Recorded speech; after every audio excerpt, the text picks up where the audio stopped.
couple of definitions here. And what is electrocution? And it is the result when a person is exposed to a lethal amount of electrical energy. And so as far as OSHA is concerned, we've broken those down into a number of different hazards. And just want to go over each and just some basic stuff. Remember, if you are a subscriber, we are going to have our OSHA certification for our subscribers beginning in January, meeting an hour plus a little every Saturday in the afternoon. And if you attend, I got to make sure you attend. You are there. You sign on, all that good stuff. And then this will be part of your training, too. This is part of the focus or fatal for falls, struck bys, electrocution, caught in between. And those are, the things that we study. So burns, electrocution, shocks, arc, flash, blast, fires, and explosions. And one of the terms that they use for electrical is to be safe. And each of the letters in be safe stands for something. And so the burns are the most common shock-related injuries, okay, from electricity, one of the three types. So there are three types of burns: electrical, arc flash, and thermal contact. Electrocution is the E. It can be fatal. It means it can kill you. Electrocution results when a human is exposed to a lethal amount of electricity, which you can be if you're messing around up high and you're not within a approved distance from power lines. You could kill yourself. So many people have. Shocks result when the body becomes a part of the electrical circuit, and we've all done that once or twice in our life. Being dumb and listening to my brother, right? You do stupid stuff. Arc flash blast. And arc flash is a sudden release of electrical energy through the air. Okay, when a high voltage gap exists, you don't want to be there. Okay, fire. Okay, we electricians set stuff on fire when they don't use the proper wiring or breakers or whatever. So these are all things. And then of course explosions. And then there's some statistics. Okay, 9% of 1,200 pretty much deaths based on these things that we've spoken about. Okay, and so the type of hazards that you just want to be, if you're in this field, okay, power lines, that's the biggest thing. Okay, and so OSHA states that you have to be anywhere from 15 to 25 feet, 10 to 25 feet away, depending on the voltage of that power line, okay? And so if you're working in those kinds of conditions, right, you have to have a specialized hat, helmet, gloves, everything when you're dealing with those kinds of situations. But yeah, that is the biggest and the most profound hazard when we come in contact with power lines as the electrician. Okay, and now second, energized sources. So that's why it's so important to understand the lockout, tag out procedures, and when it is okay to approach a piece of equipment and make sure things are de-energized before you work on them. Okay, and proper use of extension cords on the job site.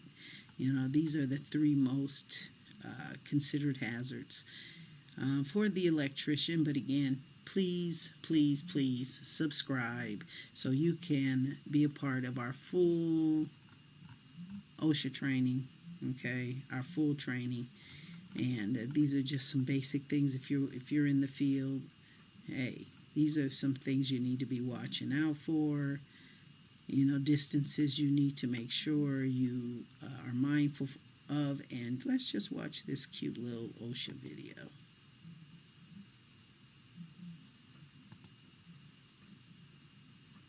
Job with over 700 fatalities just in the year 2000.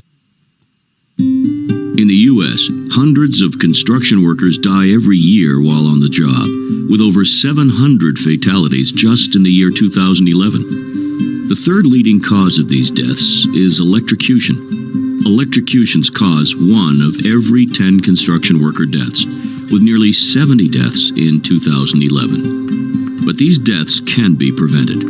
The video you're about to see shows how quickly contact with overhead power lines can result in the electrocution of a worker. The video will also show what employers must do to ensure that the work can be done more safely. Employers have a responsibility to provide a safe workplace and protect workers against possible hazards. You'll see that training workers, pre-job planning, and taking the right precautions save lives.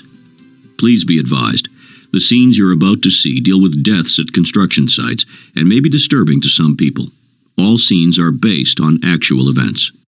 2 construction workers were replacing a section of pipe in a trench next to a road. They were using a crane to unload the pipe from a truck and place it on the ground close to the trench. While one worker operated the crane, another worker was on the ground to help direct the pipe toward the ground near the trench. The worker directing the pipe had one hand on the tag line, which was attached to the rigging used to lift the load. As the crane operator began to move the pipe, the crane's boom contacted an overhead power line. The electrical current traveled through the boom, down the load line, along the tag line, and reached the worker. He died instantly. Let's look at the events leading up to this tragic incident and see how it could have been prevented. The worksite did not have many of the required controls in place to protect workers from overhead power line hazards. For instance, before the work started, the employer had not set up the required clearance distance to keep the crane a safe distance from the overhead power line. Let's take a look at the same work area, this time with proper precautions in place. All workers are trained. This includes the crane operator being certified and the rigger and spotter fully qualified. Because the line is live or energized, the employer has taken steps to keep a safe distance from the power line. The foreman obtained the voltage of the overhead power line from the utility company. Based on the voltage, he determined the minimum required distance of the crane from the power line. A pre-job safety planning meeting was held. Flags are set up to show the boundary that must not be crossed. A non-conductive tag line is used to control the movement of the pipes. The truck is no longer directly below the power line. And a spotter is on site with a two-way radio to communicate with the operator. Higher voltage lines will require greater minimum safe distances and additional precautions than those shown here. Now, as the pipe is moved, the boom remains a safe distance from the power lines, and the worker safely guides the pipe towards the ground near the trench. This video shows one of several options employers can use to keep workers safe when operating cranes near power lines. Not all work sites are the same, and the precautions could be different than those shown here. Construction deaths from electrocutions are preventable. The precautions shown here save workers' lives. Follow safe crane operation requirements on the job. It could be the difference between life and death. If you'd like more information, contact OSHA at www.osha.gov or 1-800-32.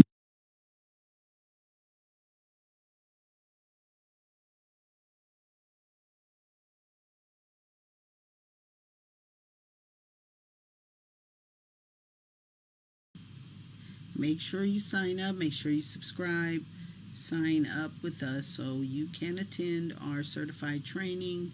OSHA 10 is what we're offering for all of our subscribers. It is a live class. You do have to be live with us when we perform the class. It'll be on Saturdays in the afternoon. I think it's 2 to 1 or 12 or something. I forget. Pacific time. And, sign up. If you do this work, not only if you're an electrician, right, from this video, you can just get caught up and get electrocuted. So we don't want that to happen. Knowledge is power, and we hope that you will join us. And remember, Sunday on the 4th of December, tomorrow, we will have live music all day, music for contractors all day. So while you're cleaning your truck, cleaning your tools, getting all your vest all clean, cleaning your fingernails, you can be listening to some Kickback. So have a good rest of the evening. I will see you on Sunday.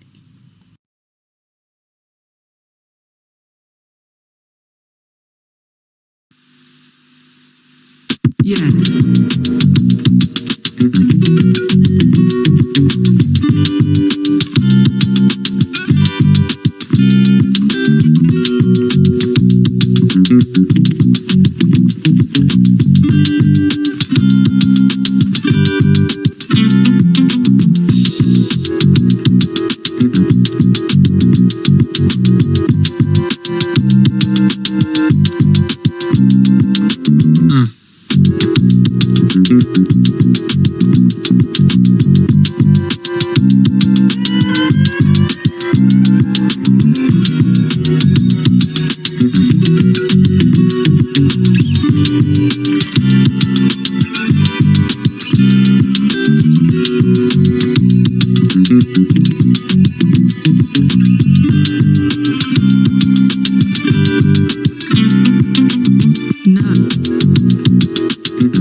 Hey everyone, this is Stacy with SF Johnson Consulting and Construction Services, and I hope you had a wonderful Thanksgiving. It is Sunday the 27th, and it's basically Christmas, right? But so today we're going to talk about framing and the basics of framing.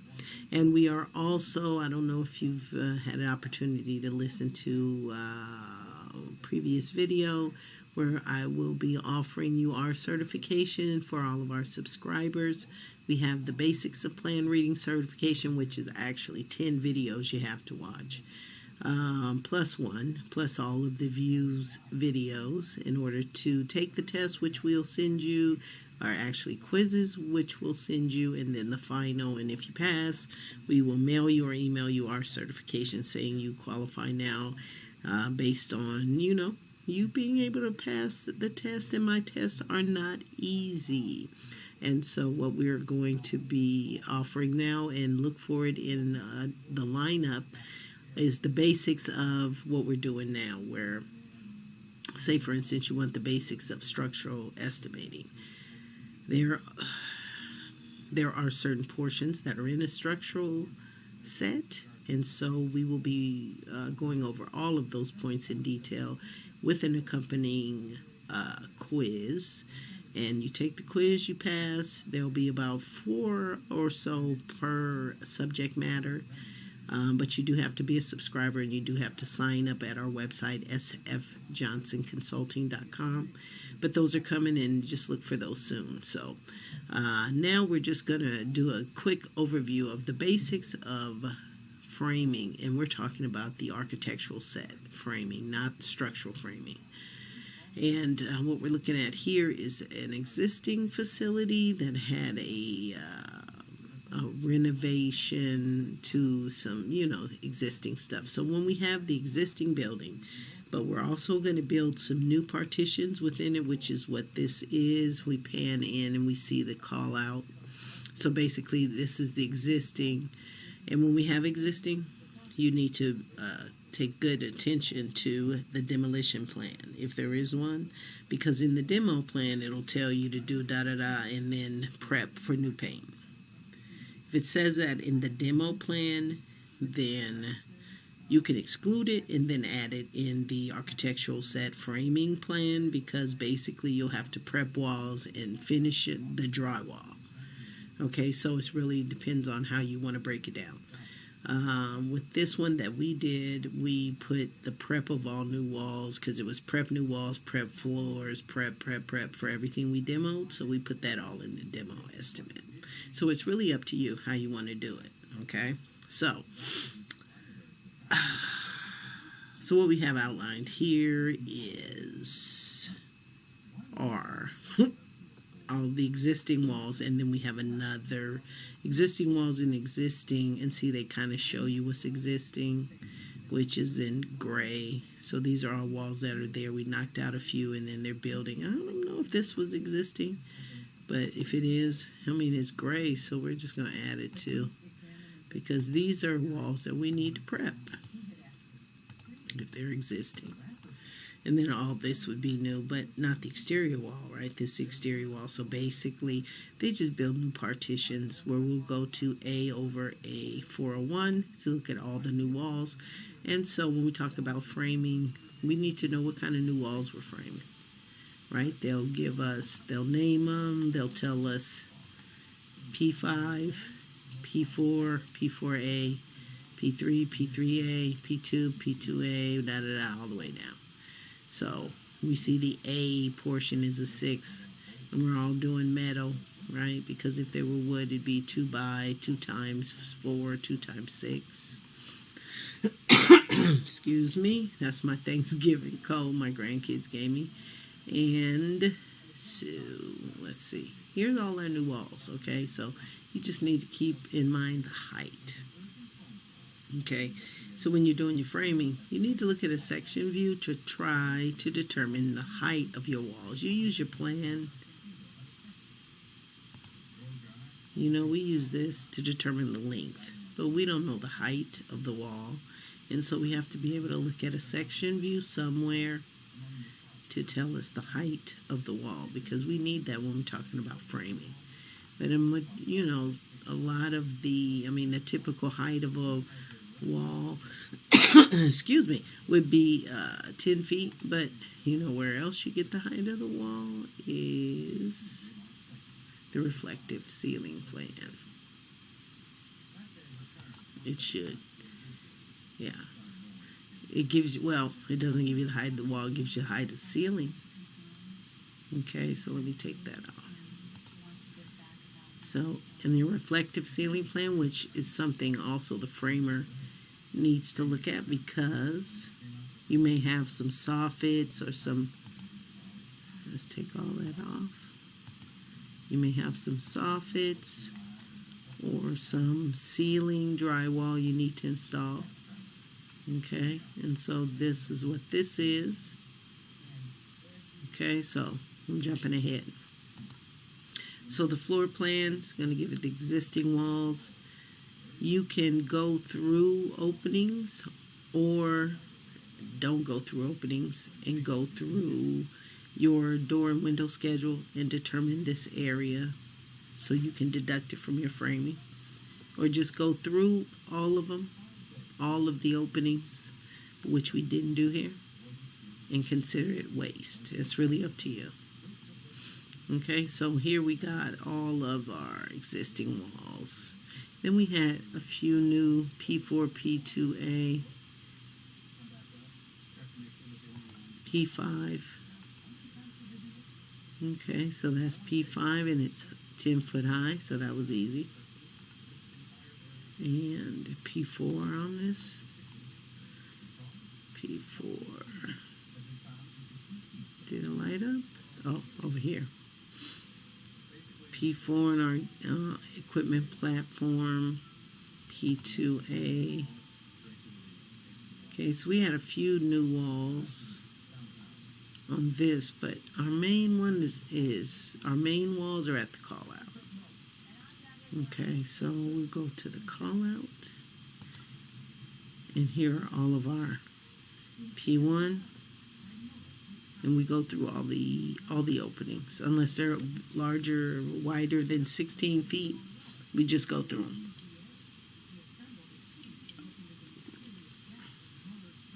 P1, P1A, P1. There's lots of P1s. Okay, so that was that call out from the floor plan. Right? Okay, so now we've added existing and then the call out from the floor plan. Not a lot of new walls. Okay. Framing, architectural set framing. And the enlarged office. Okay, now be mindful too that the framer also has to look at the reflective ceiling plan.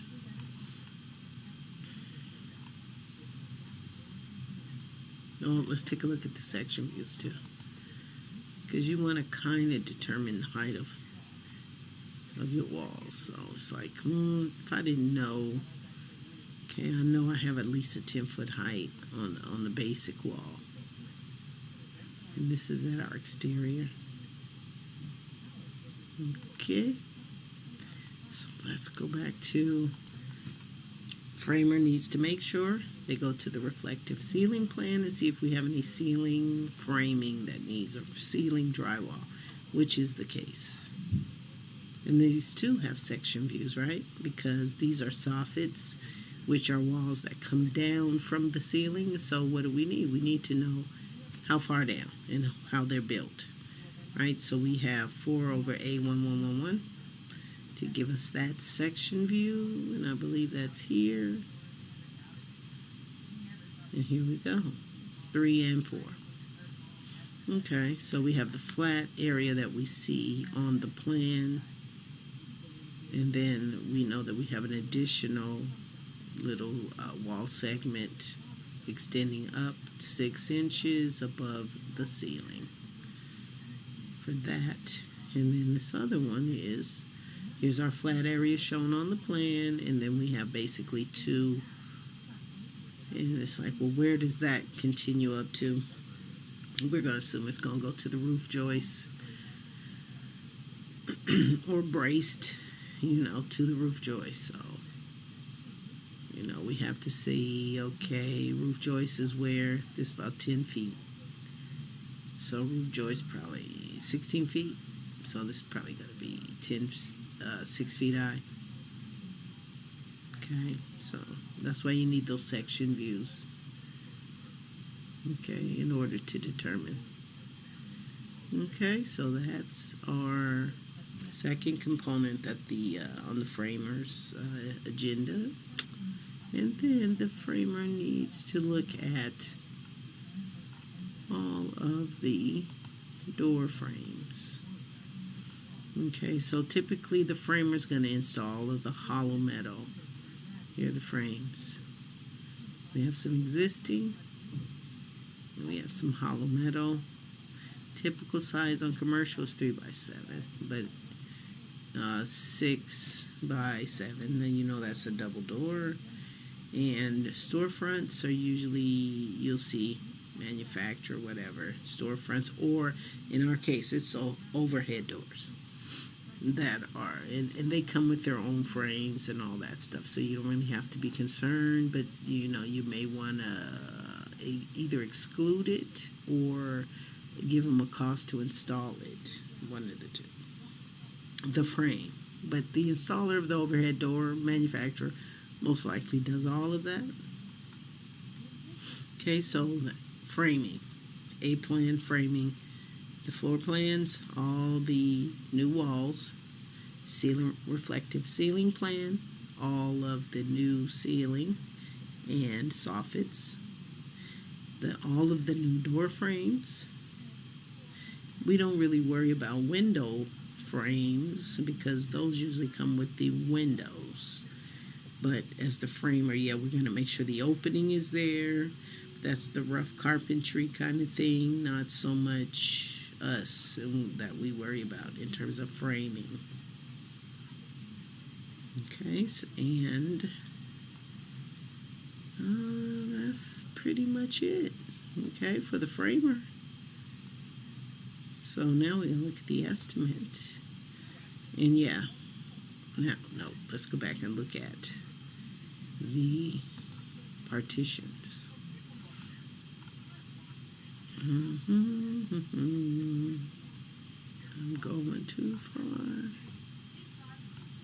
Here we go. Alright, so all the new walls, insulation on some, drywall just on one side, top track, short wall, whatever. Drywall on one side, and then some acoustical sealant, top and bottom on one side. Same thing here. Drywall on one side, no acoustical sealant, but at the bottom. And here we have drywall on both sides. Batt insulation and acoustical sealant, top and bottom. And so what do we do as far as totals? The framing is the length times the height. The insulation is length times the height. Drywall in this case is 2 times the length times the height, right? Because we have drywall on both sides. And the ceiling is 4 times the length of whatever this length of this wall. Okay, so those are just things you have to. Some walls are attached to the bottom of the roof deck. Some are not, and then braced. Okay, so the main concern is what's the height of the roof? Because these walls will probably go up 10 feet, 12 feet. So you need a good section view. What's my height? So I'll know what the height of the bracing is, 6 feet, 8 feet. Okay, and so then we get to our estimate, and all of those partitions, we break it down. The framing, the bracing, the drywall on one side or on 2 sides, one on each side, so we say that times 2. and then the level 5 finish, and the sealant, and every different type of wall. And I give them a section view if it applies or whatever. Okay. Dun, dun, dun, dun, dun. Very complicated, but you know, as an estimator, you're supposed to look at your picture, and everything in your picture should be boom, boom, boom. Now, this from your measurements, cost book, whatever your base rate for a framer, right? And our totals cost book based on what I'm doing.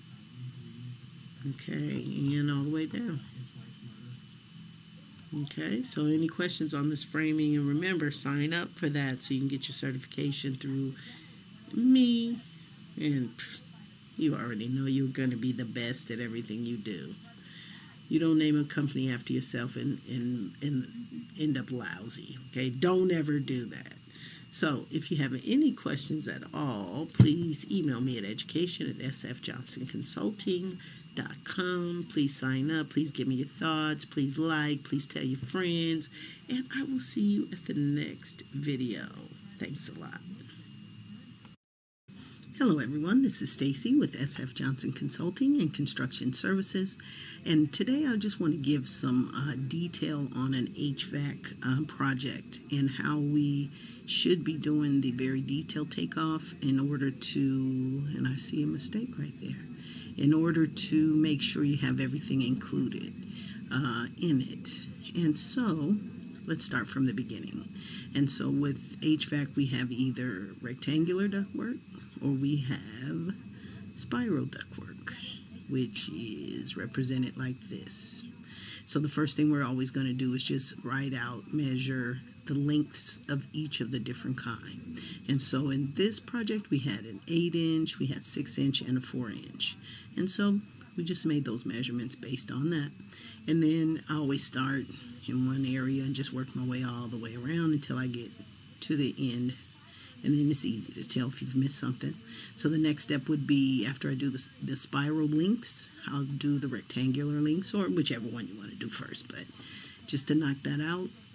And so of course you're going to have a lot more of the rectangular ductwork, so you just have to name it what it is and follow the lengths and measure however long it is. Okay, so that is step 2. Step 3 or 4, however you want to do it from this part, this end, but then I'll go with all of the 45s and the 90s. So this is a 20 by 10 90 with veins, they call that. And so we counted all of that, so whatever had a 90, so this is a 14 by 14 90, and this is a 10 by 12 90, and all of the others. Okay, so that would be another step. Then we'll go to, I don't know what I did in order, but just don't miss it. So do the 90s. Now things like this, we look at the notes, and it is the supply and return grills, diagonal, supply grill, X, they go up to the rooftop unit. And so for this, I'll always have a 90 because it's going to have to turn up or down or whatever. So I'll just assume we have a 90 plus 6 to 10 feet of whatever size ductwork that is. And so for this, you know, it's kind of like, okay, is it the 14 by 14 or 14 by 10? But I think we use the 14 by 10. I don't know. I'm not sure. But the rooftop unit itself is going to tell you the size of the ductwork. So if you don't have it here on the plans, you should be able to look at the mechanical equipment schedule or something on a takeoff or a section view or something like that. And it should be able to tell us the size of the supply and return. It should be somewhere probably on a section view. And if not, then you put what you need to put. Tell the contractor what size you chose and go from there. And so it's the same thing as here. Okay, so we're going to go with, and you see how it's a 14 by 14, 14 by 12 here. So make sure you don't make a mistake. Now, all the other little things that you should take into account when you're doing an HVAC estimate, like these things. Okay, so this is, and now we look at this and we see that there is a portion of some ductwork, plus this is a representation of the spiral flexible ductwork. So you don't have to worry about a 90 for that because it's flexible, so it automatically turns and you can attach it to your supply grill. But these are the branch components we need to account for in the material quantities, where this would be something like a cost book would say a 14 by 14 with a whatever size branch. And that's what this would be, and we'd have an additional cost for that, just like we'd have an additional cost for the 90. So it's the lengths, the 90s, these little things, and transitions, where we go from one size ductwork to another, where we have something like that. Let's see. Right here, and it's dotted. So here we went from a 14 by 14 to a 10 by 12, so we want to account for material cost for that reducer and whatever your cost book calls it. And we got to fix that. We're missing one right there. But I wanted to make sure I gave you a video of this in detail, not only for the client, but for you to know this is how detailed you need to do an HVAC takeoff for material quantities. Now we're not finished. So we have the spiral ductwork, and the spiral ductwork comes in the size of, it comes in different sizes. So 6, 8, 10, 12, 14, 16. So you have to account for, is it an 8? Is it an 8? Is it a 4? Is it a 10? Is it a 16? So make sure you note for the size of the flexible ductwork. And here, like something like this, it wasn't noted. It's a mistake on the plans. And so we just assume it's just like this one, that it's an 8-inch. And we'll give it 3 feet per dot, because specs, you can't use more than 3 feet. So we're going to give it a 3 feet length. That's why we only counted it. We only made dots, because each dot is going to be times 3 feet that size. And what else? So for the take, and then the grills, of course. And so they had different, in this one, and you'll find it's true in a lot of them, where they'll be the same size grill, but the neck size is different, and that's how you price it, really, is on the size of the neck. So this neck size could be 8, 6, 4, like this one. Like this one has a neck size of 8, I'm assuming, right, because it's going to be the size of the ductwork. So we made it that size. That's an 8-inch, and like these right here, this would be a 6-inch, CD1 6-inch, CD1 8-inch. So that refers to the neck size, or the size that the ductwork is going to connect to. And as far as the detail takeoff, I think that's it. So again, to recap, all of your lengths, and you see that you have 2 different types of ductwork, spiral and rectangular.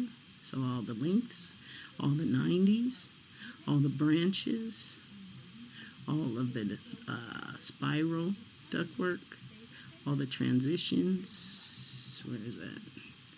Where is it at? All the transitions and all the grills. And then we have a couple of things that's not completely finished. What is that? A 4-inch flex. That's a 4-inch flex. And then we have to fix one more. That right there. Okay, and so if you look over here, it's everything that we counted, added, all the links, and now we'll take this and get the cost book for our cost per linear foot of cost each, and add the equipment. Right? You never have to worry about counting equipment, because you're always going to have the equipment schedule, and it will tell you if it doesn't say existing, you know it's a new unit. And then the grills and the sizes. So, and then that's all they give you here, right, is 24 by 24, 12 by 12. But when you look in the cost book, it's going to ask you that size based on a neck size. That's why, you don't want to do your work twice. Just note that when you do the takeoff. If it's the same grill and you see it's connected to different neck size ductwork, then yeah, definitely break it down even more detail. Okay, so if you have any questions, please email me at education@sfjohnsonconsulting.com. Otherwise, give me your comments and make sure to subscribe and even join a class if you'd like. And I will talk to you next time.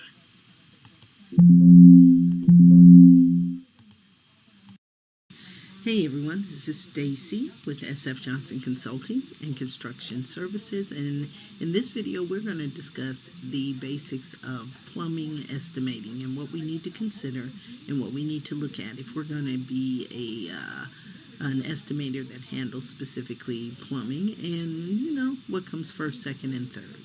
Okay, so this is the cover sheet for the plumbing set, and it's going to give us all of our plumbing fixtures, everything that we're going to be installing, and it will give us the size of the hot water, cold water, and the sanitary pipe sizes and the vent size. And so that's important when it comes to your rough ends. And so we know that if we're going to install plumbing equipment for the very first time, we need to add to our estimate what's called the rough end cost. And that is the additional cost to install the hot water, cold water, and sanitary systems to that piece of plumbing equipment for the very first time. So you always have to consider that, well, in addition to your plumbing fixtures themselves. And so if you have a good cost book, it's going to give you the cost per type of fixture, and of course the man-hour units that it's going to take you to install that. So please never forget that, and it's specific to only new construction. If you have a renovation, it doesn't apply. So if you're going to just take one water closet out and install it in another in a renovation, that would not apply. So roughing costs only apply to new construction. And so here are your fixtures, and then all your typical symbols. We're going to replace a water heater, so this is a good idea of all the things that you're going to have to find the prices for. And as we know, just like for the electrical set, there are two plans. There's one for the sanitary system, a sanitary and vent system, and then there's another one for the water, gas, and whatever other systems that are appropriate to this type of building and what these people are doing inside the building. Because this is our set of auto repair shops. There is for the plumbing set, we'll have a compressed air and a gas line as well. Okay, so this is a sanitary system. Of course, we have to have a good tool that was going to measure linear feet, because our piping is in linear feet. And so if you have a good cost book too, you don't have to really consider angles and reinforcements, because all of that is considered in the price. If you do the assembly price for plumbing for that type and size, it's going to include all of the supports, any angles that it assumes you need, supports you need, because based on industry standards, it has to be supported at certain lengths or whatever. And so if you have a good cost book, that'll help you eliminate having to do this and the small little things, especially if you bid a lot, right? And so always when we bid a lot, we're going to use a cost book, we're going to use a very good digitized software to make our measurements. But if we win, right, if we win, then we go back and we do a very good detailed overview of what we've done to make sure that price is appropriate.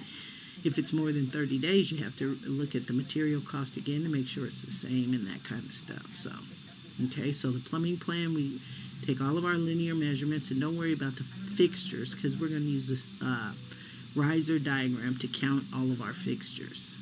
Okay, so we use all the plans to measure our linears.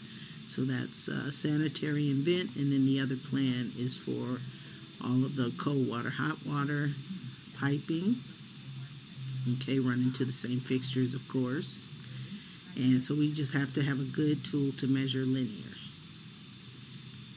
And then this one has gas line, and so same thing, just linears and compressed air. Now when you have something like this is a 1/2 inch compressed air line, and for this one they wanted us to use black steel.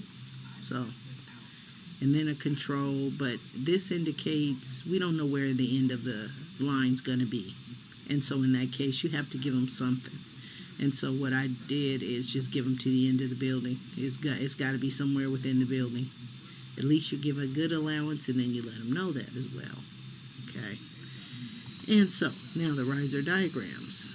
You use the riser diagrams to determine the vertical measure of pipe, because pipes go up and down, right? And your plan only shows you the horizontal measures of the pipe. But at certain location, the pipes are going up and down. And so that's what the riser diagram helps you determine the size and going up. So rule of thumb I always use is typically 10 feet per going up. So 10 feet, 10 feet, 10 feet, 10, you know what I'm saying? So, you know, that's how you determine it, and that's why I put a dot on each one. So 2-inch vent, and every time I see that, okay, so I know I've added 20 of them. Well, I know that's 200 feet of 2-inch vent vertically. And if you have a good cost book, it will give you a different cost for a horizontal assembly price as opposed to a vertical assembly price. So you want to look out for that too. But the other thing is you can use the riser diagrams to count all of your plumbing equipment and be very accurate, as opposed to I always like using it from the riser diagram. And remember, you're going to have different risers. So you have a gas riser, you have a sanitary riser. It's typically going to be the same things that you're counting, so you don't have to count it twice. But look in the water plan, like if there's a water heater, that's not really sanitary, so it wouldn't be on the sanitary riser, it would be more on the water riser. So things like that you need to look out for. Or if it's an oil interceptor, which is a sanitary system type thing, it would only be on the sanitary riser and not on the water riser. So those are kind of little things you need to look out for. But other than that, you could just use one of the risers to do all of your equipment, your plumbing equipment counts, and all of your vent to roofs. Okay, so, shoot. And then there's a gas riser. And see, all of these measures are on your plan. The horizontal measures are all on the plan, so you don't have to measure that.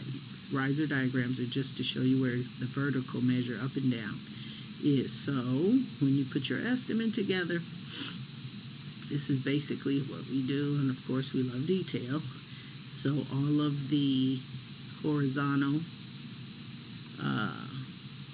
work, and it says PVC, but it's not. I mean, sanitary is PVC. The water is copper. Okay, so that's all the horizontal measures of pipe and how many linear feet. And then this is the vertical measure of pipe and how many linear feet. And then, of course, all of the fixtures, right? The cost, and then the rough ends that apply. And then, of course, we're always going to add a cost to connect the existing waste, vent, water to the new service. And then the vent to roofs, and then all that little stuff. And you want to check your specifications, because you most likely have to have insulation for the pipe. Okay? And testing the system, especially with plumbing. Okay, so you want to break it down in very good detail. Okay, if you'd like to take a class with us, let us know. We'd love to show you how to do, and basically what we do is start with very simple projects and then work our way up to hotels. So you know what to do in each event and how to determine, again, just each of the measures, how to determine up and down the walls, and the rough end cost. Those are things that are important that you have to make sure you include. That's not necessarily on the plans, right? So you know you have to include that, and then testing and flushing the system. So if you have any questions, please let me know at education@sfjohnsonconsulting.com. Let me know what you think of the video, and please keep your eye out for the next one. Talk to you soon. Hello everyone, this is Stacy with SF Johnson Consulting and Construction Services, and today we are going to discuss the basics of electrical estimating and what we need to kind of our methodology when we are putting together our electrical estimate, how to break it down, how to make it easy for you, because man, electrical has to be the most time consuming and can be the most difficult trade to do an estimate for. You have to make sure you pay good attention to detail. All the symbols look alike, but they are not and tend not to be. You'll find a lot of mistakes. And so the biggest thing about producing the electrical estimate is that you have to have a good counting tool. So you have to have a tool that will assist you in counting and help you in not making mistakes. Okay, and so when we think about the basics of our electrical estimate, we know that the electrical set, if it does not have a site plan, right, will have two plans. It'll have the power plan and it'll have the lighting plan. The power plan is everything in the building that needs power, and it tends to be the most difficult of the two plans. And the lighting plan is the plan where all the lights are and how they're controlled. And then the third thing that makes completing an electrical estimate really difficult is determining your wire and conduit totals for branch circuitry for your power plan. If it's not already noted on the plan, sometimes they'll note it on the construction docs, so you just follow the lines where they lead you, but in a lot of cases they're not shown, especially for the lighting plan, and so you have to make sure you kind of understand you do understand the symbols on the lighting plan, and that can somewhat assist you in determining a route to draw your lines for your wire and your conduit. For your single line diagram, it's pretty simple because the panels are where they are on the plan, and they go to a particular other panel, and that is where it is, and so it's easy to be accurate with those totals. But again, when you're doing the wire and conduit totals, you're not going to get the exact same number as the electrician, or 10 electricians that are doing the same things not going to get the same number. But what you want to do is make a good effort to represent the branch circuitry and the lighting based on the plans in the best way you can. And in the neatest way you can, because if you're an electrician, you're not just going to throw the wire all over the ceiling. You're probably going to run it, everything that's going to one panel, you'll probably be running that all together somehow, and gathering it all together on one side of the building. And if another panel is in the middle of the building, then you're going to run and route everything towards that way. So that kind of helps too. Okay, and so you need a good counting tool, and you need a good segment tool to measure lines and lengths. Okay, and so we'll look at an actual estimate to show you what you want to think about when you are doing your getting your estimate together. Now, this is the way I represent it, and I've completed electrical estimates, only God knows how many, and electricians like the format because it's very clear. It tells them everything they need to know, and if they know their trade, which they do, they can determine if the numbers that you're giving them is kind of crazy or not, or overboard. Okay, and so you got to think, okay, number 12 wire, you're going to have always a lot more of that. Because why? Because most of the power components run with 3 number 12s. And so you'll run one length for the conduit, but you got to times that by 3 if we're talking about the home runs.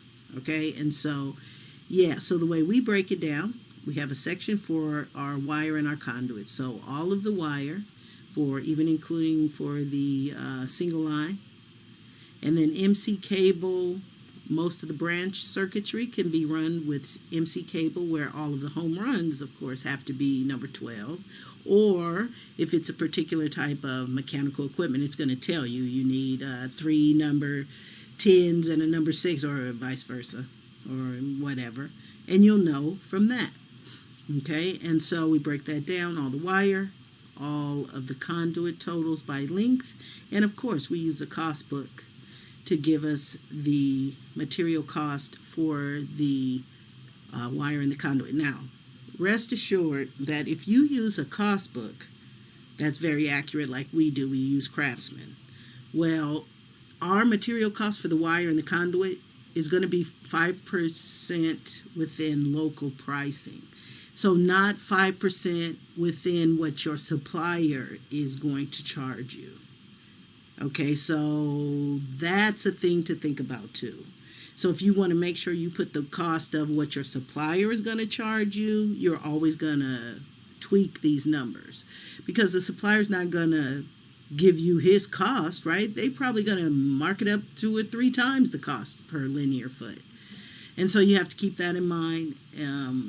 Just go by your material suppliers as far as the material cost.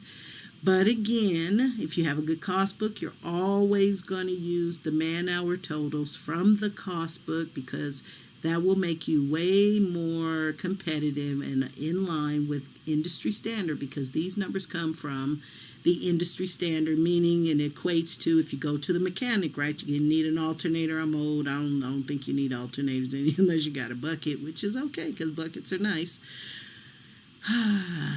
The book will tell you how long it's going to take the mechanic, right? Well, same thing for the construction industry. Construction industry knows how long it's going to take to do absolutely everything.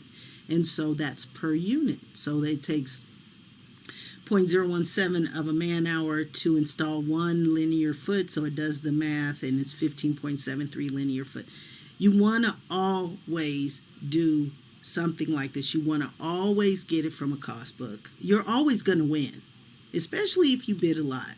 And I'm always going to lose clients because I'm always telling them my secrets. But that's okay, because when you never lose, right? So use a cost book because you want to be accurate. You don't want to go by, I've been doing this for 30 years. It's going to cost this much, because you could be shorting yourself. And you could be overcharging the client and you won't win. And so by using a cost book, you're in line with industry standard. You can, test the waters, send out, if you've been to 3 GCs, send them all the lowest, or send each one, tweak it a little, every estimate, whatever. But always try to go by industry standard, okay? You'll always be guaranteed to be really close in the competitive portion. And then your material costs, you just got to make sure don't go with one supplier, right? There's suppliers all over the country. You can send your stuff to 8 of them. Right? And just go with the lowest. Most of them are free shipping, all that stuff. So that's something to always think about as a electrician, and the estimator is supposed to give good tips too. So, all right. So counts. You got to make sure you have everything, all your wiring devices, everything from our power plan basically is on here. All your junction boxes for your TV outlets, for your phone outlets. Don't forget those. Plus, it's always going to say 3/4 inch conduit to the ceiling. So make sure you know how high the ceiling is. It could be 10 feet. It could be 16 feet. It could be 12 feet, whatever. So you want to make sure you have all that. And then all of everything basically in the switchgear portion for me is everything in the single line diagram and all of the disconnects and all of the breakers. Okay, and so you get these numbers, by counting the breaker panel, and I've got this many of that, good counting tool. And then cost book will give you a pretty good, for all of your disconnects and all of your breakers and stuff, you can go by the cost book. They give you a pretty good, up to a point. You see where I have zeros. So up to a point, sometimes your material, you want to go with for the electrician, you always want to go with your supplier, especially nowadays and since COVID and stuff. And so I leave all these zeros, but I do the man-hour totals, and all that comes from a cost book. And again, the cost book is what the industry says. You can do it in less time. And most people say, it's giving me 15 hours. I can do it okay, well, that's great. But adjust it. Right? Put 7 hours, then you'll be even more competitive. But this is what the cost book says. So I'm not trying to cheat you from the cost book. You can cheat yourself after you know what it should be. All right? So, and then all of our lights, right? Counting tool. Really good counting tool.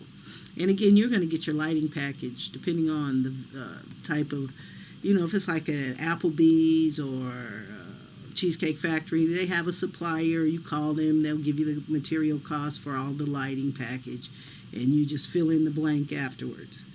But of course, we give everything an hour for the lighting. And you can be even more detailed than that, because most things don't take an hour. Unless it's a track light, then we give 0.25 of an hour for that. And then bottom line, we have the permits. You got to add that. Trenching, if it applies to your site, if you have a site lighting, because some of my electricians have to be responsible for the trenching of the underground, power, whatever. So you want to have that. Switchgear package costs, fire package. Some high voltage electricians do that too. And then the lighting package, fill all in the blanks. And this is our number minus overhead and profit, and fill that in. But you go to our set. So this one happens to have a site plan. And so, straightforward, this is probably doing too much. They may go zoop, zoop, from here to that. Who knows? But I don't know. But I do the most, I'm not saying that, I don't think that's conservative. But, this may be, in the real scheme of things, if they have to trench that, they may not trench it again to go there. They may just go back here and then go like that. Who knows? But for the purpose of our estimate, every estimator has to figure out that same thing. So we're going to give it the most leeway. Okay? In terms of, so we know this is underground. We know that's PVC because it's site, right? So we don't have to think twice about that. And we know that it's 3 number 10s and a 3/4 inch PVC. Home run 2, position number 3 in panel C. So the panels where I took it from here, and then once I get into the building, I add whatever additional wherever the panel is in the building. And you got to account for it coming up, right? PVC, 2 EMT, or rigid, or whatever. So just add like 10%, nothing that's mind-boggling. Especially for initial estimate, because you want to bid as much as you can now. But once you win what they consider you, you want to go back with a fine-tooth comb and say, okay, is everything covered? Now, I made everything not covered, so this is our power plan, and these are all of our outlets and all of our everything. Duplex, right? Phone and data, so I know that's a duplex junction box as opposed to a simplex or a single one. Let's see, fill in everything.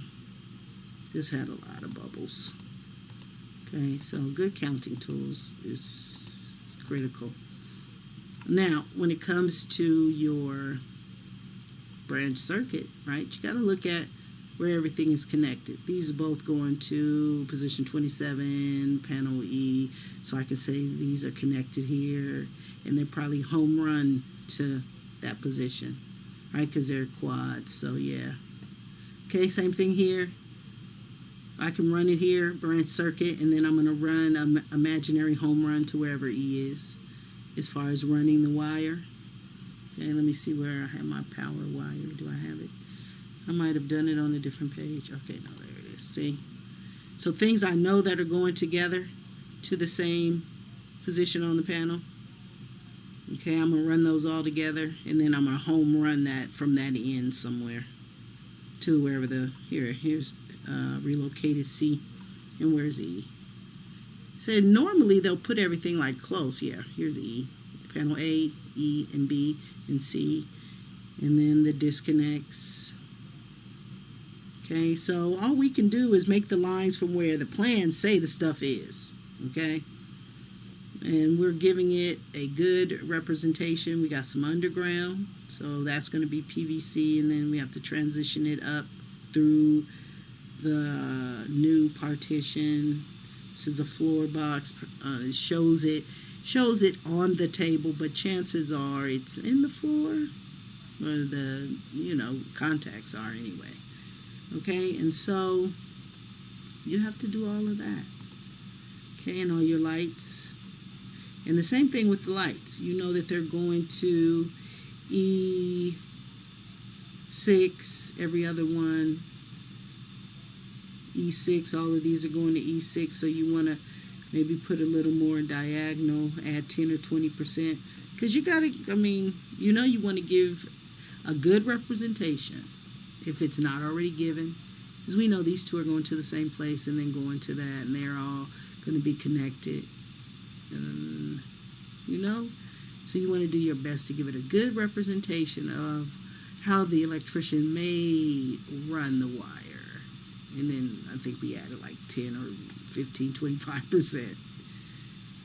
Okay, and that the electrician, you know, will be able to determine if that's a good number, and then we give them the takeoff. It's like, hey, should we be doubling this? Because the person that does the work doesn't know exactly how you should do it. Okay, CT cabinet, now we had to determine for our power how far, because yeah, the main distribution panel, and let's go to, we had a good counting tool, okay? Good counting tool, because you have to count all your breakers. And where's the single line? I think it was maybe in the beginning. So yeah, you got to look at the single line and say, okay, where is the single line? Single line, where are you? Okay, well, we're just going to keep it moving.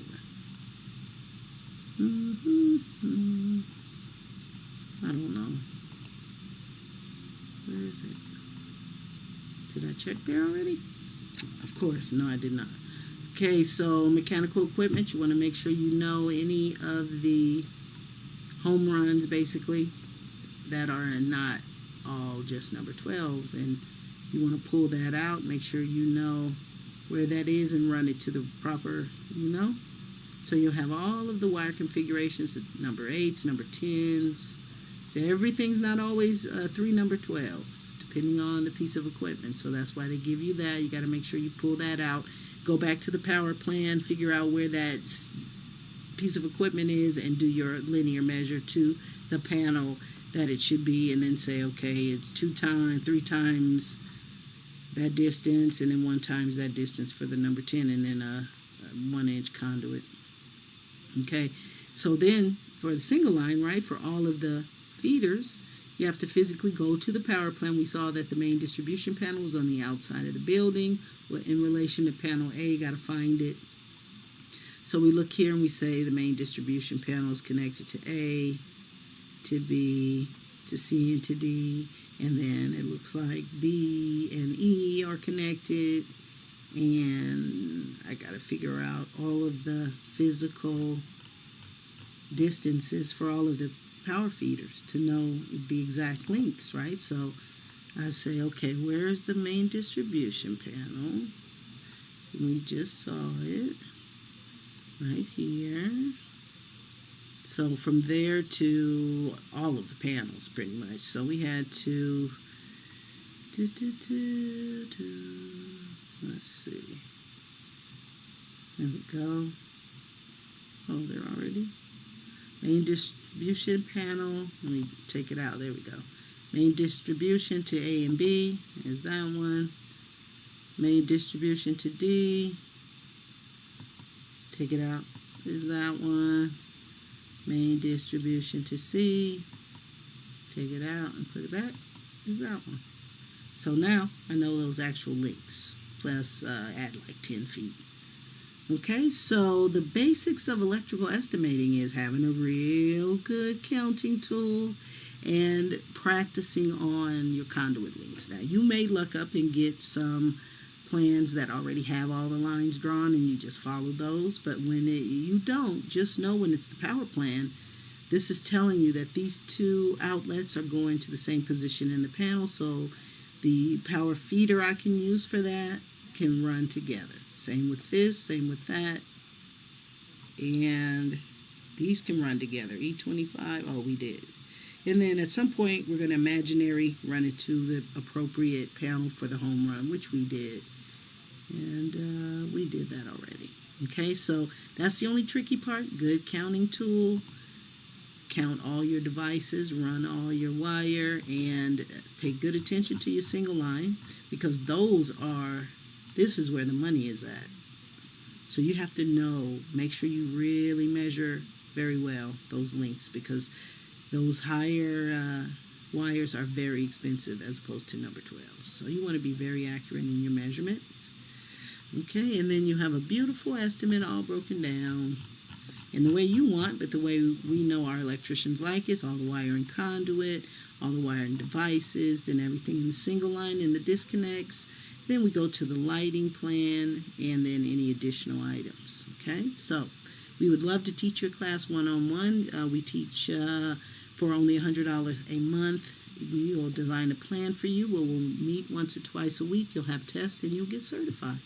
But if you have any questions, please send me an email at education@sfjohnsonconsulting.com.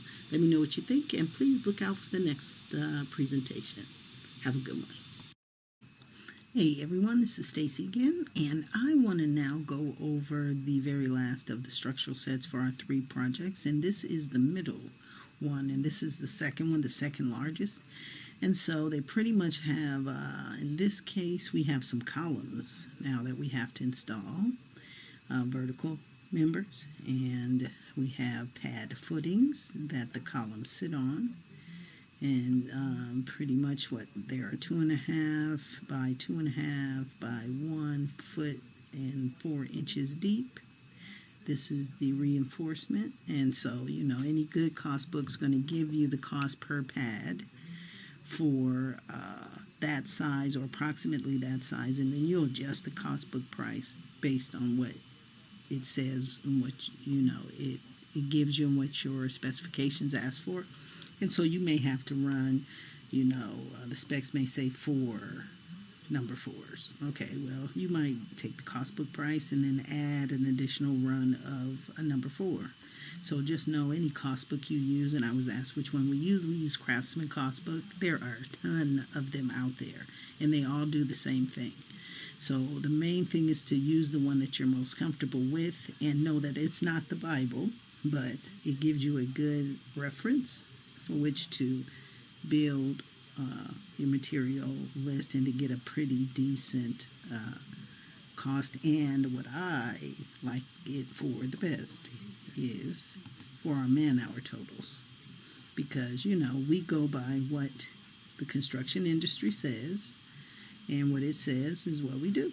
And so that's why all of our estimates are always very tight, bare bone, and our clients usually do really well. The only thing they have to do, they can verify the material cost on their own, but what we like is that we can verify that these labor rates are within industry standard. It's not something that, my uncle did it for 40 years, and so he knows how long it takes to install a column pad. Like, okay, well, and you have to imagine there are not very many women in this industry doing this, so I always have to hear that a lot.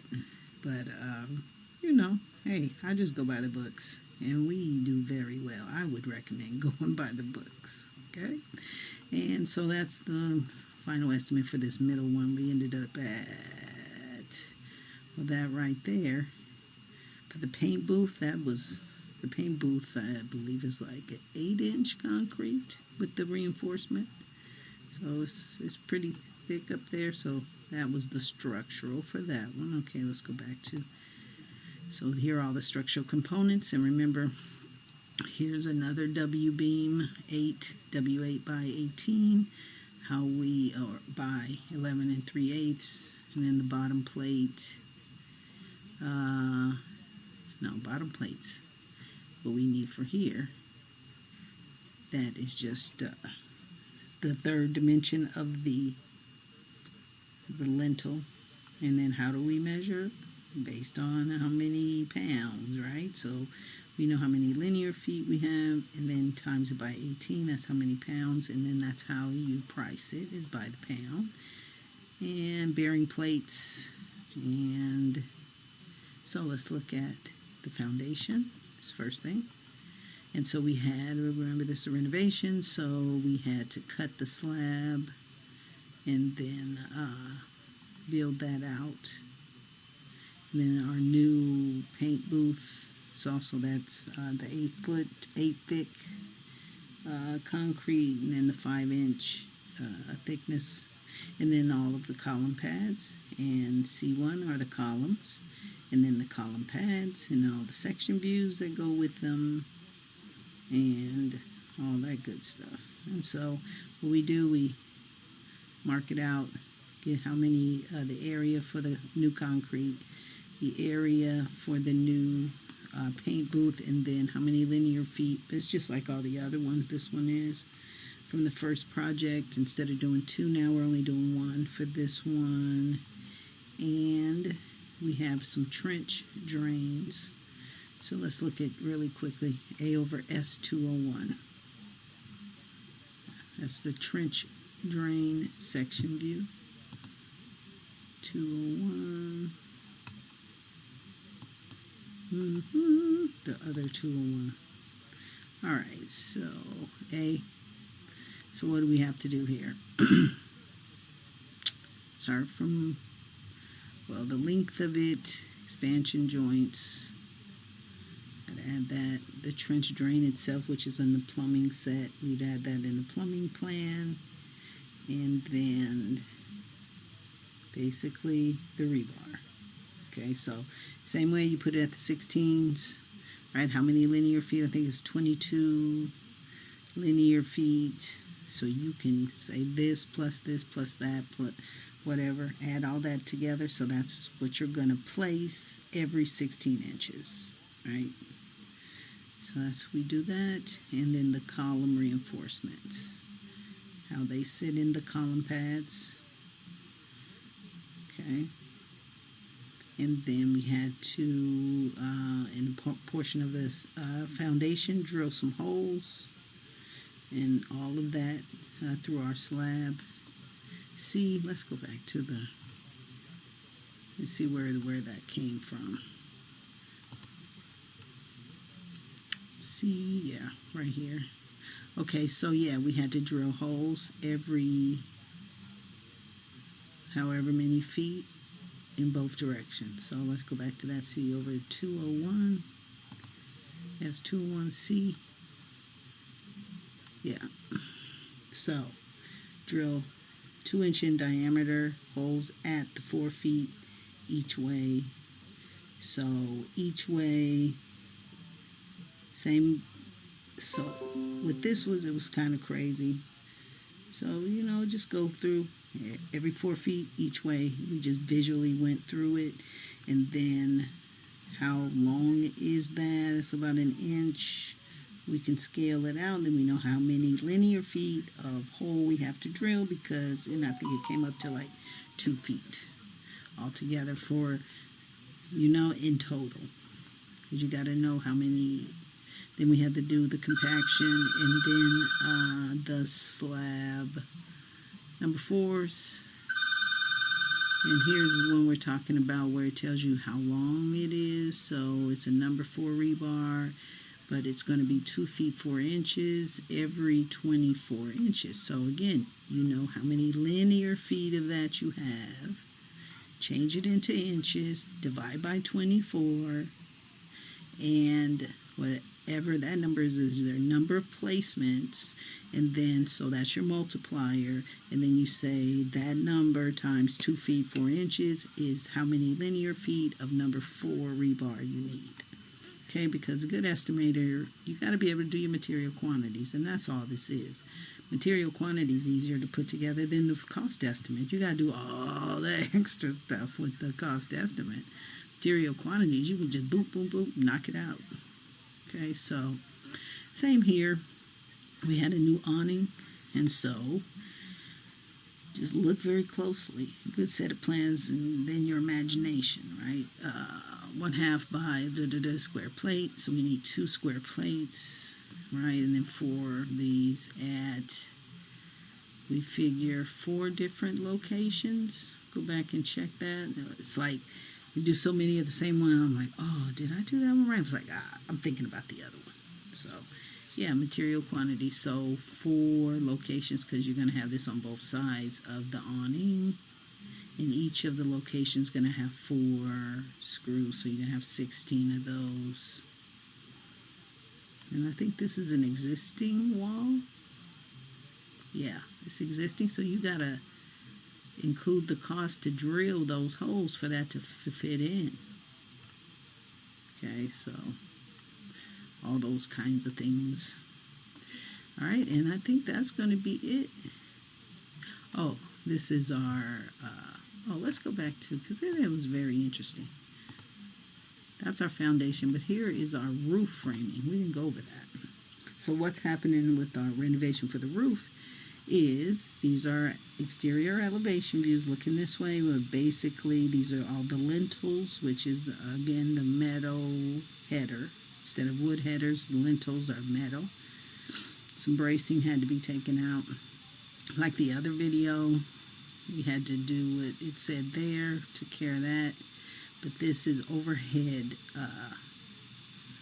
doors being installed, so they needed the metal header basically to hold the framing for the overhead window installation. And then some other stuff going on here. So let's go to 1A 301. It's right here. Right here. Okay, so they only show us one time, but it's all of the 4 that we saw. So again, this is a C-beam, C8 by 18.75. What's that mean? It holds 18.75 pounds of weight per linear feet. So we know how many linear feet times the weight. We can figure out how many linear feet and figure out the price, because we price again those by the pound.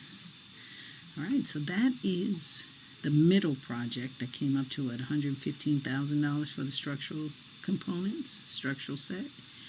And shoot, that's it. So we have videos for all 3. And remember, we're going to go over, once we review all the videos, there's going to be a lot still coming up for each of the scopes of work for each of the 3 projects. Then we're going to add everything up based on the square foot of the project, the different prices, and then we can go forward and start to create for each of the trades, see, which is going to be the fun part, creating a work schedule, a work breakdown schedule for each trade. And what you have to start to think about, especially if you're an estimator and you don't actually do the work, but you know how it's done. That's what a good estimator is. You don't do the work, but you know how it's done, and you can visualize it being done. And so the work breakdown schedule, you'll be able to see, okay, what would the framer do first? You lay out the bottom plates or whatever. You have to determine what comes first, second, third in order to create the proper work breakdown schedule for each trade. So now you can create your budget for each day, whatever. And so that's what we're going to be doing. So if you have any questions, please email me at education@sfjohnsonconsulting.com. Hope you enjoyed this video. Let me know what you think. And please subscribe if you haven't already. And I'll talk to you very soon. Hello everyone, this is Stacy with SF Johnson Consulting and Construction Services, and I hope you had a very enjoyable and safe Thanksgiving holiday. I just wanted to leave some information here on a new program that we're starting for only YouTube subscribers, that there are some certifications that we can offer you based on you reviewing all of our study videos, because when we have a class, a lot of the live classes incorporate everything that you see on all of our videos. And so the first class certification we'll offer is the basics of plan reading. And so what you have to do is review each of the 10 videos associated with that, and we will have begin a new playlist of the basics of plan reading class, so you'll know which of the videos we're talking about. So we'll have that uploaded by the first or the last Monday, the Monday coming up, and you can begin. But what you'll do first is go to our website, which is sfjohnsonconsulting.com.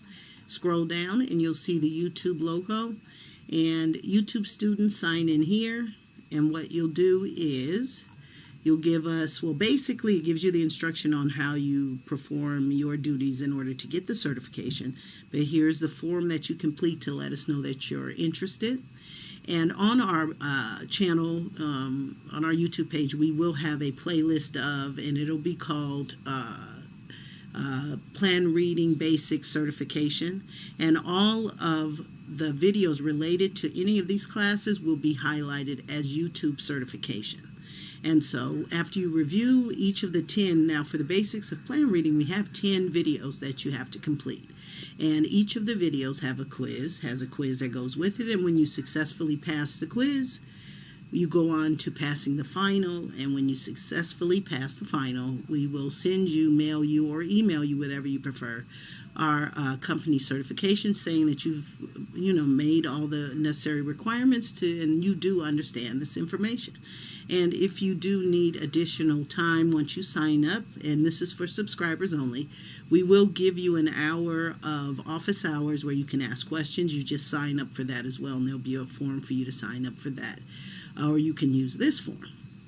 So again, our first offering is the basics of plan reading. There are 10 videos to watch. Each of the videos has a quiz. So what you'll do is let us know here saying, I'm ready for quiz number 1, which is cover sheet, and all the basics of what's important to the cover sheet. And there are 10. And so when you pass all 10, again, you have to pass final, and then you get a certification saying, and we've been in business now, this is our 14th year, a lot of certifications come through this place, and the best thing about it, you will have experience that you can grow with if you do choose to enter the construction field, or if you're already in it, this will be great for you. All right, so again, go to our website, sfjohnsonconsulting.com. Scroll down to the left, or right, the other left, the right. YouTube students, you have to be a subscriber, we'll confirm, and then you can begin your journey in getting a certification. If you have any additional questions, you can use this form, or you can email me at education@sfjohnsonconsulting.com. And we begin this program as soon as you begin. So as soon as you let us know. But thanks a lot, and we hope to certify at least 200 people before the end of the year. So this is our first set, basics of plan reading, and then we'll be working our way through specific trades and the basics of estimating for framers, for da-da-da-da-da. And then we do have videos for all of that. That's coming up soon. So thanks a lot, and I hope to have you in class real soon. Talk to you later. Hey everyone, this is Stacy with SF Johnson Consulting and Construction Services, and now let's talk about framing and drywall. So what we have here is our, this is actually our smallest of the projects that we had to do. This is number 3, and the way that they broke this out, I don't know if you can look, but I'll get close, where they have a call out. So the broken line is the call out, and so we're going to go to a different page in order to see the layout for that framing. We're actually going to go to image number 1 on page A401 for all of the new walls for this area. But in the meantime, some walls are here, so we went ahead and measured P1, and we always go through the openings, go through all the doors and windows unless it's bigger than 16 feet. Okay, so that's wall P1, and then we had our other wall here, our firewall P3. Okay, and then we had P6, which was a 10-foot high masonry wall right there, and P5, which is one side drywall over there, 10 feet high, P6 and P5. Okay, so now we'll go to the call out. And of course we have to do the ceiling too, but we're going to jump to the call out. Alright, and so all the different colors, and what do we have? So we just go through, and then we measure the desk for our finishes, go through all of the, now right here, this desk has to be sitting on something. And so what we did is we just priced that all of the reception desks, because they all have reception desks separately, so it's like $1,700 or something. So that would include the base, the top, the everything.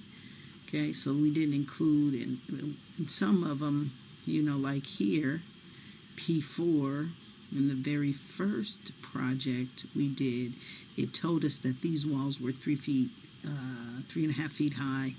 So we knew for all the other ones that they were 3.5 feet high. And again, it's not clear here. But the very first set, the bigger set, said that these are the walls at the workstations. And so this height, we've assumed them to be 3 feet 6 inches high for all of the workstations. So, we just did all the measurements, and we have the takeoff, right? So P1A, P1, okay, and then this was not clear at all. So this was completely excluded from any of the estimates, because where is that? So there's a couple of ways to try to find this, if it is not a mistake, or if there's any way to get clarification. Otherwise, it just needs to be, which we did, is excluded completely. And here too, we will have to go back and add it, but there's nothing on the plan. Even if we looked here at 1/A301, I mean, if we go back there, where are we? Let's go back here. Well, this is in 99% of the time cases. That's why this is going to have to be, and again, this was not included in this drywall estimate or framing. And you see, and it's weird because this is a CMU wall in the building, and the building plans are of the architectural set of the A plans. So that tells us that this whole section is inside. Okay, so this, they need to give us more information. This section view, you're assuming that it's for the opening for the door, and that's all we used it for, is for the opening of the door.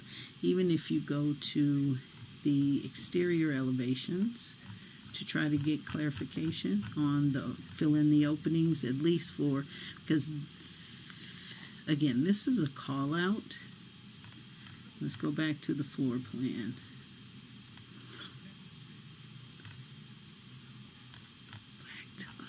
Always go back too far. Okay, so remember, this is the call out. This is the exterior. And so there should be some indication on the exterior elevations at 4/A201 where this is, and where the other one was, where this is. And again, it was excluded from the estimate. So let's go to the exterior elevations and see if it's even shown there. Oh, going too far. Where's the exterior elevations? A401. Where are the exterior elevations? Where are you? Here we go. All right, so that would have been that CMU wall fill-in. It was the one near the front door. I don't see it anywhere noted here. And then I said, okay, well, what's that? Maybe it's on B. Let's read B. And then nowhere else is it noted on the exterior walls that there is a CMU portion that needs to be filled in. We had some on the building number 1 or 2 where we had to fill in the door that we had demoed, but that, again, that's why that's not included. And B is not fill-in wall. Existing concrete masonry unit. Existing. Okay, and so very confusing. So we go back to to that plan because it's not there. Okay, it's not there. So I'm thinking they may have mixed up two different sets of plans. I don't know. Sometimes if I'm reusing a sheet, sometimes I leave the old address even though it's the name of the same project. So again, for the GC and for the student, this wasn't included because there's no indication that there should be a section view here telling us about the reinforcement for the CMU wall, all that good stuff. Nothing like that. So it's been excluded, and then when they want to give it to me or whatever, then we can do that. All right, so all the new walls. Okay, so now let's go to the partitions. And I think we have the estimate. All right, so there's our new CMU wall where we have priced it per linear foot. Cost book information, 100%. And we had a 4-inch hollow metal panel at the sink. We had to put that in now P5, P1, P1A, P4. You see how we broke down the framing, the drywall. If it had sound bats, and then the finish of the drywall per CSF is 100 square feet, right? So that's 100 material and labor. And look at this one. And then normally, we want to let the GC know based on what we see in the plans, what the height of the wall is plus the height of the bracing, and price it all like that. Same thing, breakdown. So let's look at the plans and how we look at the partition. So P3 was a 6. This is the firewall. That's the big wall that separated where they do most of the work. That was this one. Okay. So that's easy. And then again, how we lay it out on the estimate. Okay, so the math is important, right? Especially, let's do it for P3. Just so you can see. Now, that's the framing. That's the drywall. See, we have 3 on each side. And it's 40 cents per square foot. But we said the total square foot times 6. That's the drywall. But we're only finishing 2 sides. Right? So let's go back to the misspelled word partition. So, right, we're only finishing that side and that side, but there's 6. Right? So in terms of the finish and the level 5 and all of that. Okay, go back. So we go back here, right, 6, but we say 2 times that gave us 30, whatever, 16, 56 times 2. So it'd be 34 CSFs for the finishing. And then the sound bats are the same as the total square foot of the framing. And then it had fire seal on top and bottom, both sides. So that would be the length times 4. All right, 79 times 4. All right, so, you do that for every one. And then we have to do our area. And then our soffits, right? Our walls coming down from the ceiling. We went over a video specifically, I think it was this project, showing how we had 2 different types of soffits at section view 3 over A111 and 4 A111. One was 7 feet. The other one was 25 feet. I don't know, one of the two. Or 18 feet. No, 18 feet and 24 feet.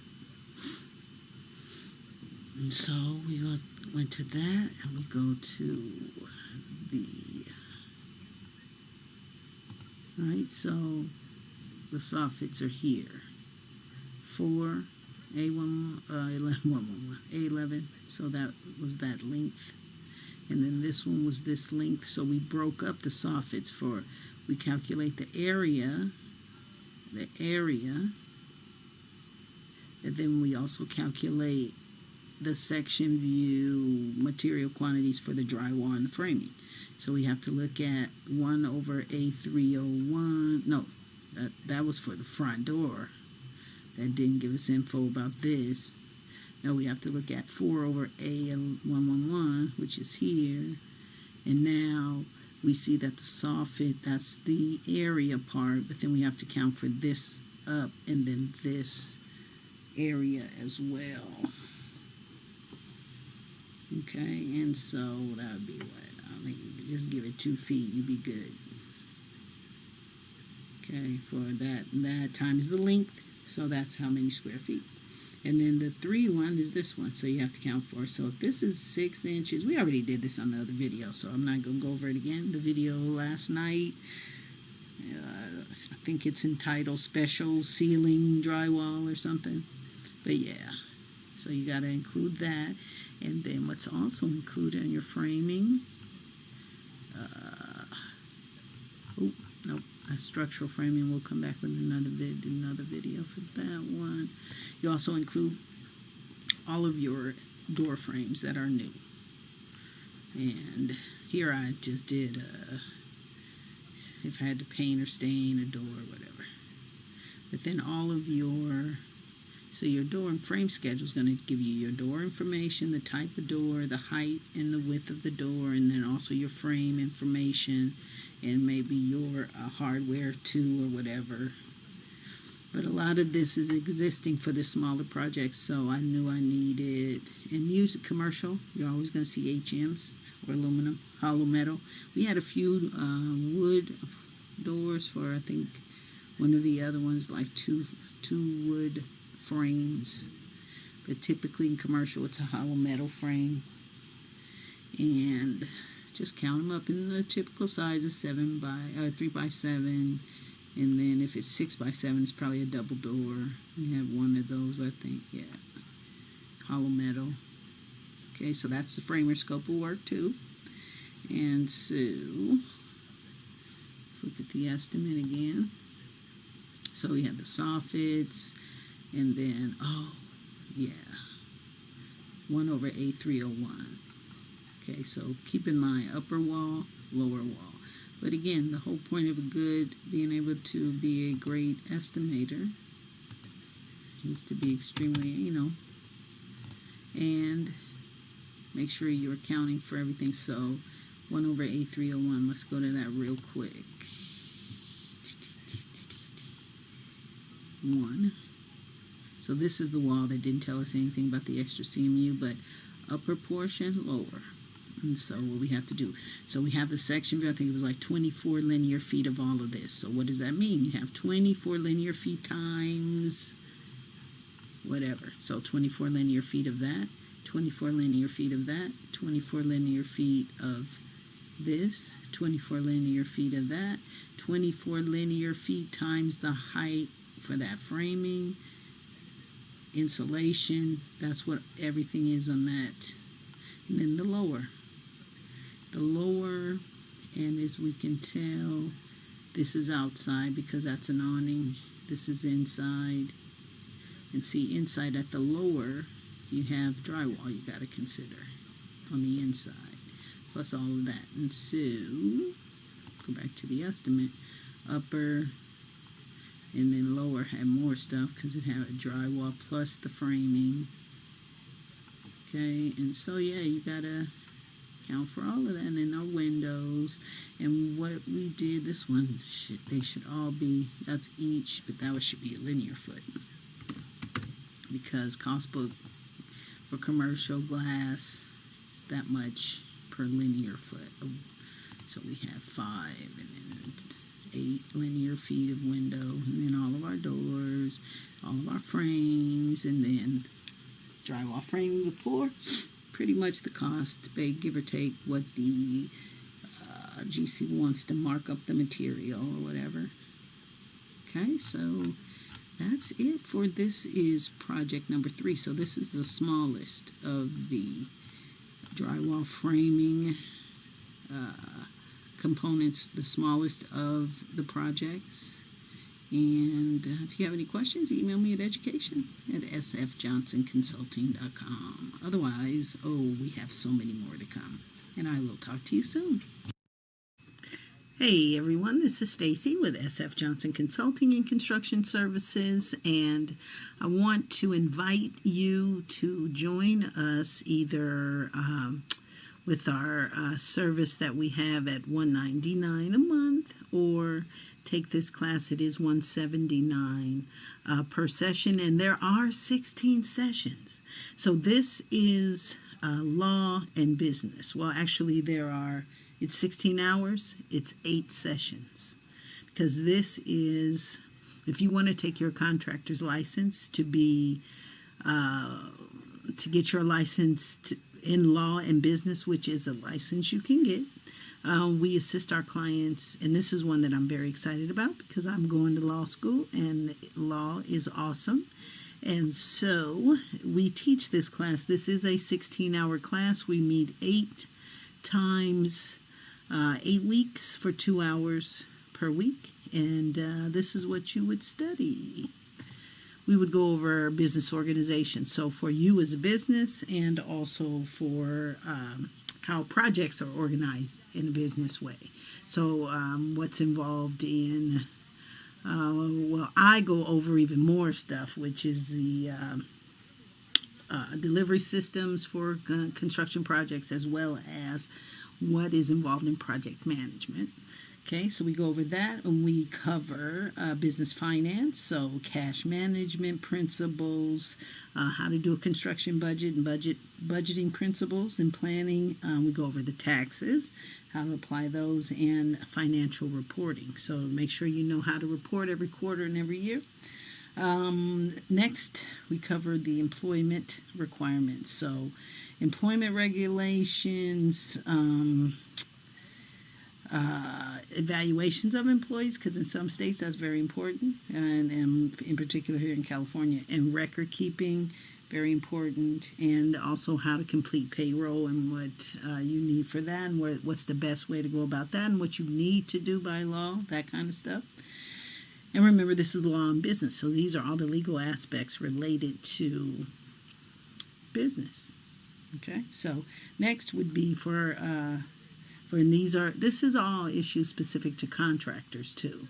Okay, so also bonds, insurance, and liens. So we go over bonds, how they work, what that's all about, workers' compensation, liens and remedies, and other insurance-related items.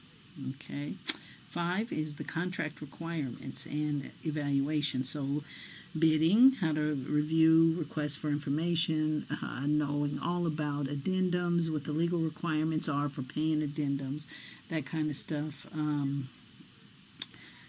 Cost controls, contracts, and payments. So we go over also, in addition to what's here, we go over the AIA contracts, so you know all the different types and all the wording and all the family types and all that kind of stuff.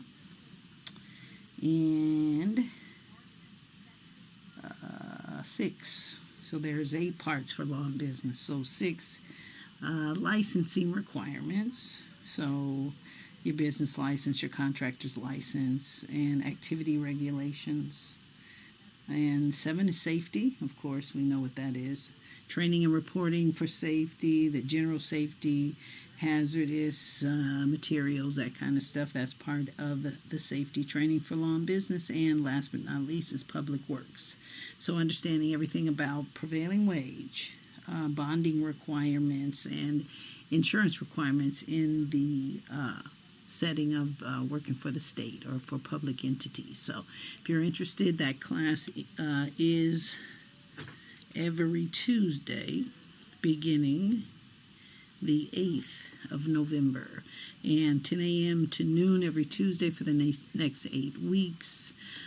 It's $99 per session, or if you're on our $1.99 a month, which is a steal, you're invited under that program. So if you have any questions, please email me at education@sfjohnsonconsulting.com. Otherwise, I hope to see you next Tuesday, the 8th. Vote and then come to class. All right. Thanks a lot, and I'll see you next time. Hey guys and ladies, this is Stacy with SF Johnson Consulting and Construction Services, and we are starting a new little series here where we are showing our clients how to obtain different business certifications. And so if you go to our website, we have a link now, get your business certification for 2023. We click on the link.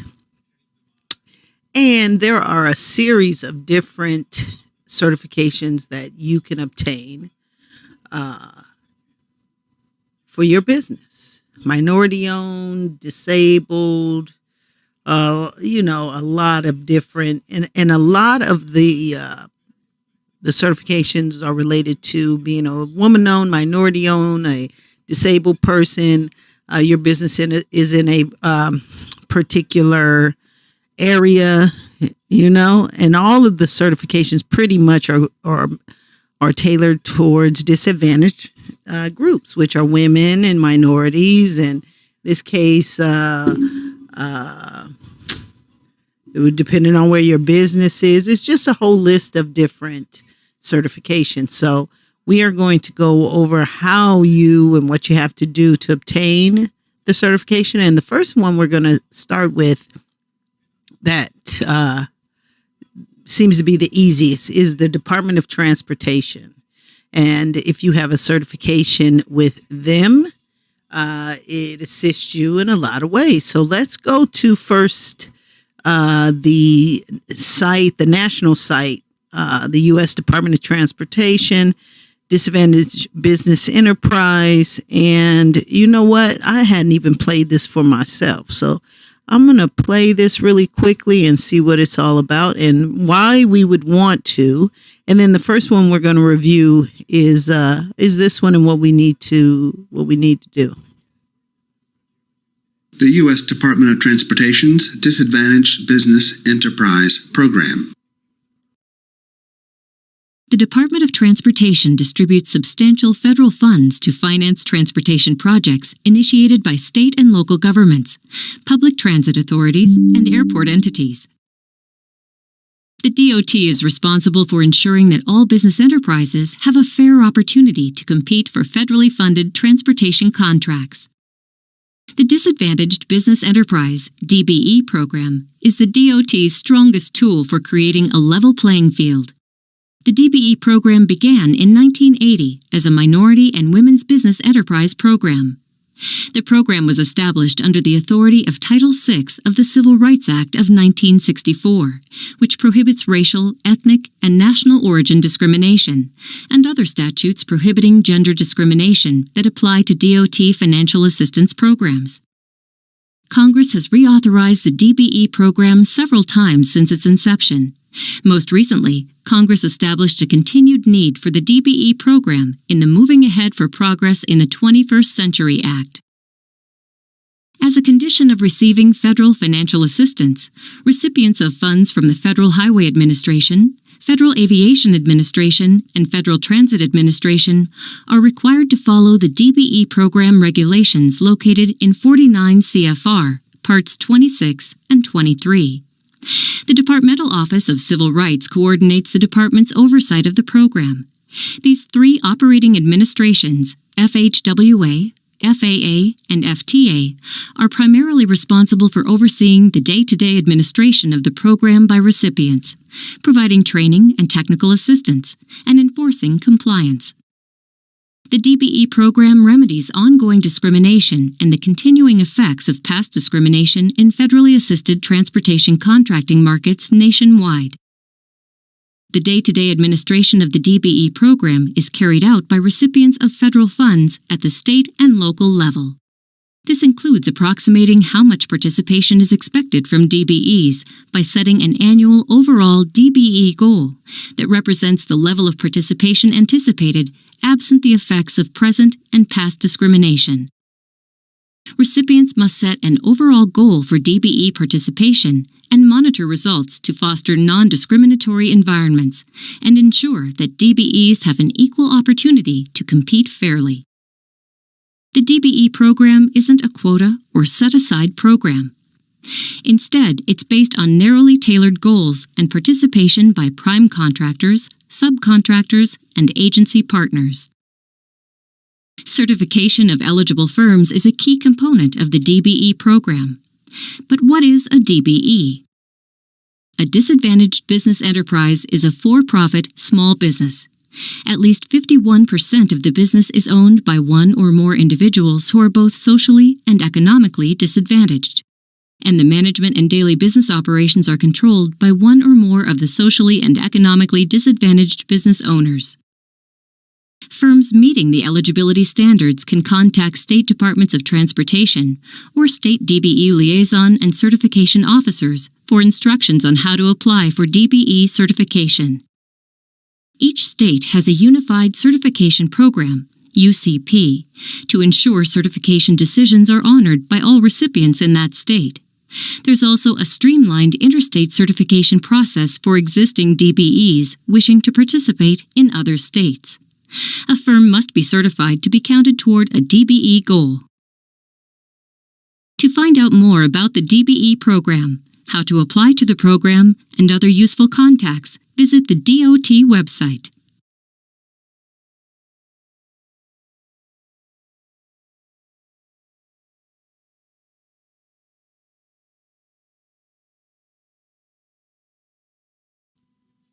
All right, so that's pretty straightforward. Okay, and so we're going to have all of the links on our website to the national site. We're having technical issues here. Here we go. There we go. We'll have a link to our site from our site. This is our site. From our site to this first one, we're going to go over the Department of Transportation. And so that's pretty simple. You know, it will help a lot of people like me that are women-owned, minority-owned firms to, it's not easy to get in. You have to make sure all your I's are dotted and your T's are crossed, but it is a way to help you build your business. And it's nice. Okay, so that's their website. So you can get all the information. We'll lead you from our link. And then here also we'll have on the website are all of the state agencies. Try to make it a little bigger. And I called a few. Some of the numbers, this is I got 2022 April. It was the update that I got. And I called a few of these numbers, and some numbers don't exist. But I can imagine since COVID, the phone numbers may not exist, because my main thing was to see if there is a fee you have to pay. And because these are government agencies, I'm almost certain there is no fee you have to pay. But there are other certifications that we'll go over that there is a fee depending on the agency. Some of the other choices do require a fee, but that's why I wanted to start with this one, because there is no fee associated with it. And again, if the Department of Transportation, why do you get it, right? Because the Department of Transportation has a need, hires people to do all types of things, right? Contractors in all areas. And so maybe even for me, they could hire me to teach OSHA, right? They could hire me to teach OSHA. So they have a lot of different needs for what they do. And so if you are someone that does something that the Department of Transportation needs, you could apply for the status, and that way, when they have those projects that require disadvantaged business participation, you'll be in the running to be able to bid. And it said it's not a set aside. Set asides mean, because you are, in some states have set asides, and that's nice. If you are a minority or woman owned or whatever owned business, you automatically get the project. You don't have to bid or whatever. Those are set asides just for those particular classifications. But in all cases, especially in construction, it's very useful to have these additional business certifications. And again, this is just one of the many that you can have. So if you go to our website, you can look through, and then you can also let us know if you want us to assist you in completing any of these certifications. We would love to, but the Department of Transportation is going to be our first one because, again, it is the easiest. So everything is here for you to go through. If you choose to do that on your own, it's very easy. Or if you want us to assist you, please let us know. We'd be more than happy. All right. So that is our first form. We'll go over all the other ones, but that is the Department of Transportation business certification for disadvantaged businesses. And 2, you have to make sure you qualify. There is a, what is the definition? Okay, let's try to move this over a little bit. Okay, so we have to, it does not exceed 1.32 million. Okay, so if you don't, DBEs are for-profit small business concerns where socially and economically disadvantaged individuals own at least 51% interest and also control management. See, and back in the good days when when this was first created, they want to say that a disadvantaged business was always one owned by a woman, right?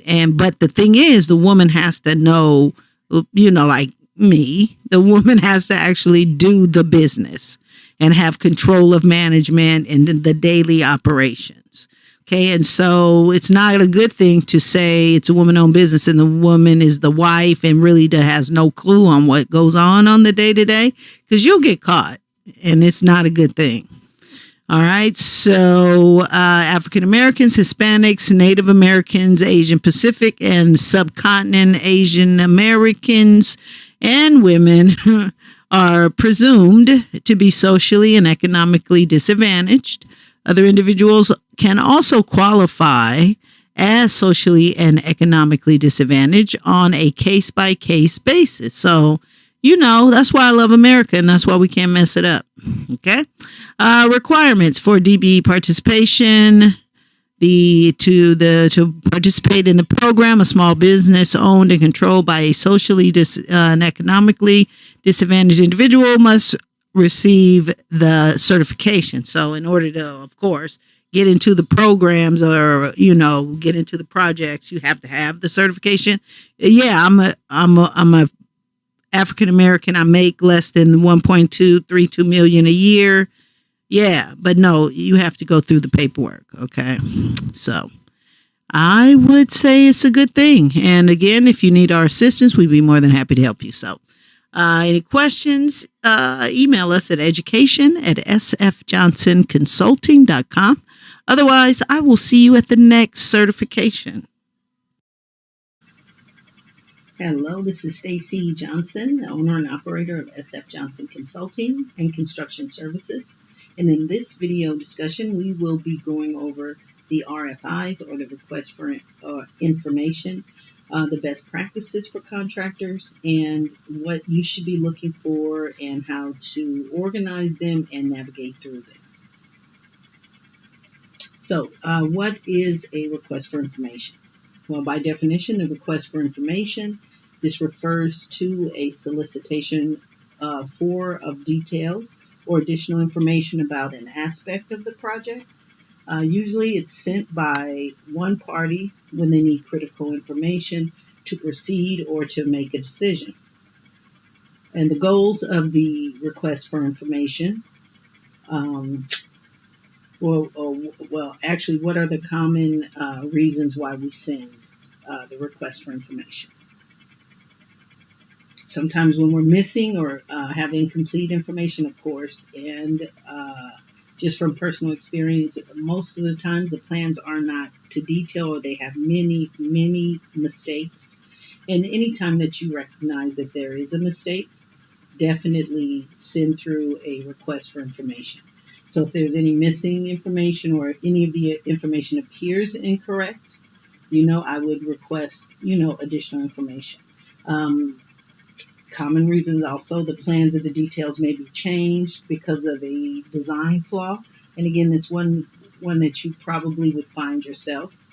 They could be changed for material availability, or for cost, or for some other reason. So there's a variety of reasons for the request for information. Also, updates may be made to the plans based on new or previously unavailable information, and change requested by owners, designers, or contractors. So those are some of the common reasons for requests for information. But from the day-to-day process, it's because something is not clear on the plans. And I also always recommend that if something in the smallest, slightest event seems unclear, request more information. Next, some of the goals for the request for information. Well, the goal for the request is to, or the ideal of it is to formalize the request for information for changes to the plans. So the request actually, again, formalizes the information so we can change the plans. Documents concerned about the materials or cost estimates. So that's what the goal of the request for information. It documents concerns about materials or cost estimates. It shares information and highlights changes to all key players in the project. And all of this helps the project progress smoothly and limits legal and financial liability for groups that stick to the process using formal requests for information. So it's always, everything definitely needs to be in writing. So that is really the goal. Again, to formalize the request for the information so all the parties receive it. It documents the concerns, and it helps to move the project along.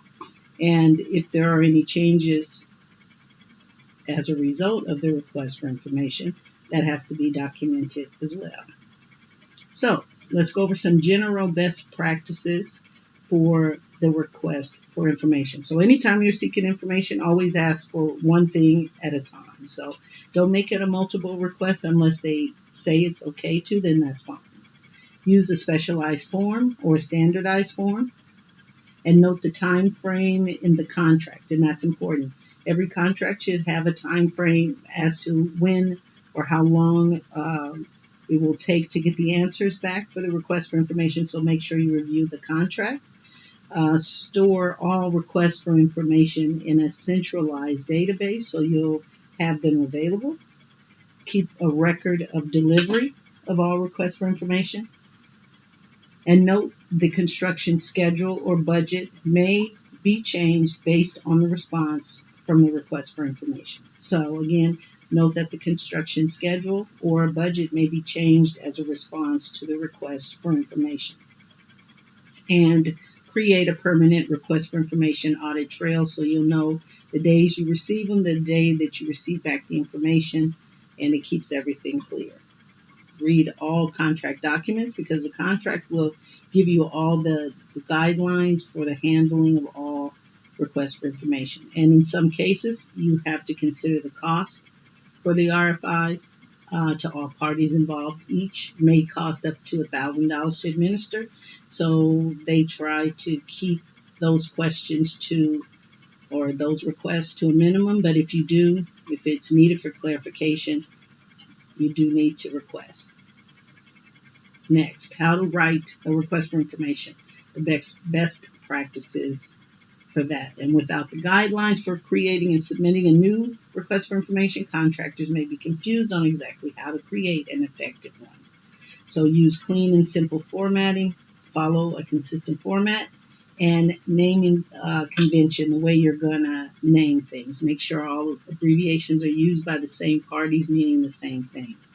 Ask one question or request very specific information. provide complete and accurate context of the situation or question, and provide any documentation, images, video whenever necessary. Okay, so what happens after the request for information is answered? Typically, if the response answers the question that was answered, then there's a record and there may be a change. So in most cases, it's a delay in the response, and the delay in the response typically is about 25% of the request for information don't get a response. So always make sure you keep up with that and apply or comply with the timelines for the request for information. Tips with dealing with RFIs. Thoroughly read the contract. And the contract will have accurate guidelines on how you deal with them in terms of how much time it's going to take to get a response back and how to properly submit them. Address any request for information as early as possible. Depending on the delivery method for the project, it may be more difficult. Anytime you have a design build type of project, those are the most difficult to deal with requests for information because you receive plans at the time that the project is designed, which means, and a lot of times there's a lot of questions to be answered. So that delivery method, in that case, you usually have a lot of requests for information because a lot of things are missing and a lot of things don't make sense. And so address the request as soon as you think it's necessary or as soon as you are asked information, make sure you answer. In any of the other integrated delivery methods, meaning integrated labor delivery, a lot of times the contractors themselves are directly involved, and so they have more insight on the project, so you have fewer requests for information.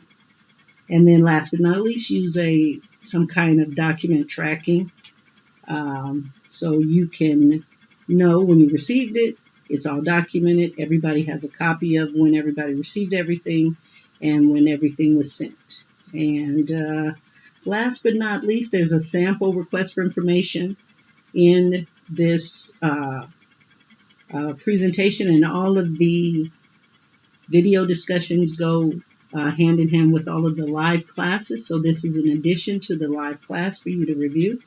So review the sample request for information. The first part of any of the request for information is record keeping. Record keeping information for internal needs and uses. And so it's always an automated number. Make sure you know what company you're specifically sending it to, the dates that you send it, and the name of the project and number of the project. And the rest of the document, is a detail about the information that you request. So again, this video discussion presentation goes with the live class that you should have attended. And if you have any additional questions, please make sure you sign up for online office hours on our homepage. Again, this is Stacey Johnson, owner and operator of SF Johnson Consulting and Construction Services, and I will see you in the next class. Welcome again to OSHA Live, where every Monday at noon, we're going to present some free OSHA content to our friends here on the internet so you can stay safe. So we have a couple of classes beginning this week, and so we might as well start with the same thing that we're going to start with when we have our live class. And let's see if we got everything straight. And we start our very first class with the introduction to OSHA. And so intro to OSHA, it typically is an hour class, and we cover some of the history of OSHA, the mission, and the OSHA standards. And that's really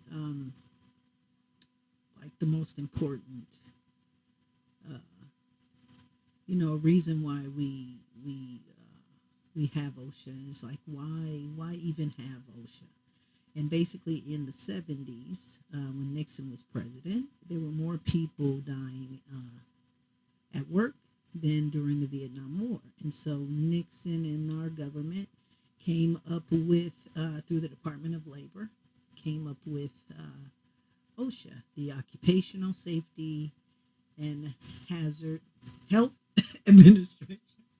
And hazard. It avoids hazards. The Occupational Safety and Health Administration. And so we have a little video here we're going to watch. And it really tells about some of the things that people were going through at the time. OSHA was created in the 70s and during the 80s. And, you know, basically the reason why we have OSHA is kind of, you know, for basically, I mean, really to keep our employees safe, but also to keep our nation strong, right? So if there are more people dying at work than at war, at that time there was really something wrong, you know. So for every injury in a family, right, that disturbs the family, the livelihood, the way of that they live, their everyday life, the kids, everything. And so it is our duty as employers to make sure we keep our employees safe. Okay, every life, you know, needs to stay intact. So when we talk about injuries on the job, there are direct costs of an injured person. There are direct costs related to the injuries. And then there are also indirect or hidden costs that are related. And so when I give the class, I try to ask my students, you know, give me an example of the direct cost, right? Well, medical payments, right? That's a direct result of a employer or employee getting injured, right? We have new medical costs. You might even have indemnity payments for an employer, right? You have to, if your employee gets injured on the job, you have to pay them just like you have to pay anybody else you injure. And so their direct cost is an indemnity. A workers' comp claim, usually, if it's bad enough, right, usually sometimes ends in a lawsuit against the employer because they were probably negligent or didn't have the OSHA training program, or they didn't have the hard hat on, or they didn't have fall protection. So, you know, it's fun until somebody gets hurt, right? And then the family's affected, and then you start to get sued. And so direct costs, legal fees, definitely direct cost. So what are some of the indirect costs, or some of the hidden costs that can basically really exceed the direct cost by 2 to 7 times, right? So we're talking about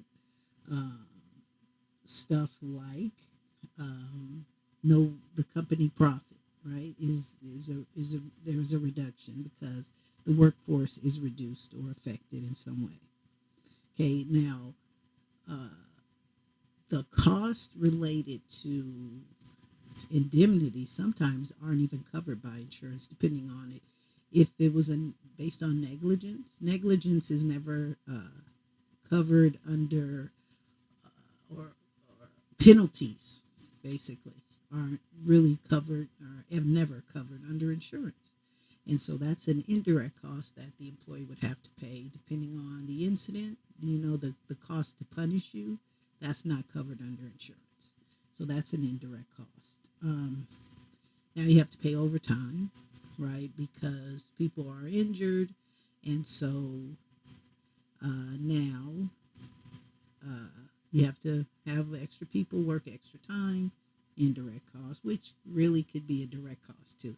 And then really, in terms of employees, you know, if depending on the injury again, depending on like the severity of the injury, then you know, people walking around for 2 or 3 days talking about what happened and not working, which is understandable, right? And probably scared themselves if they do the same thing that bro did to get injured and it didn't get any better. But really, when it comes to OSHA, depending on the severity of the incident, OSHA be out there, you know.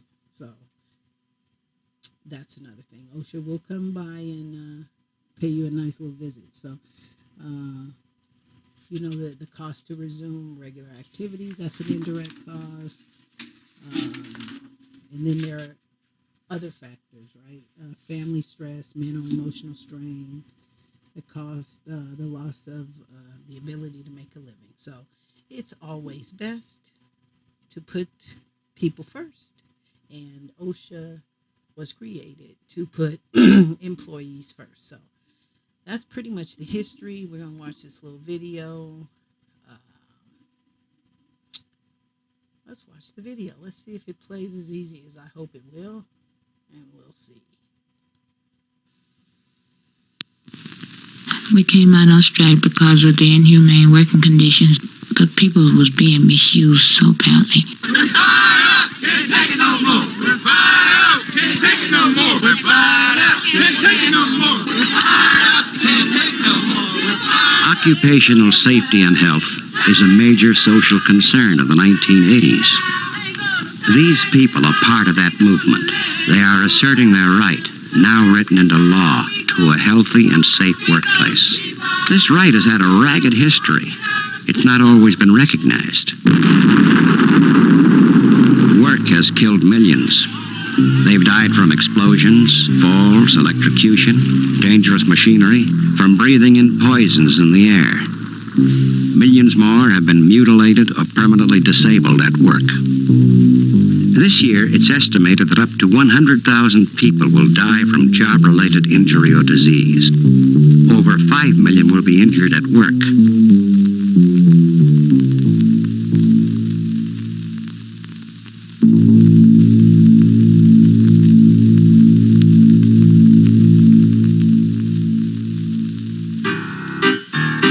Following the Civil War, the American economy was expanding rapidly.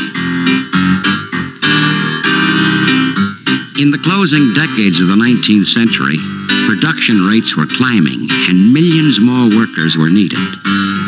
Between 1900 and 1910, nearly 9 million people immigrated to this country, looking for work and a better life. But many also found harsh conditions, long hours, low wages. The work was tough and dangerous. As the production rate went up, so did the pressure on workers and the casualties.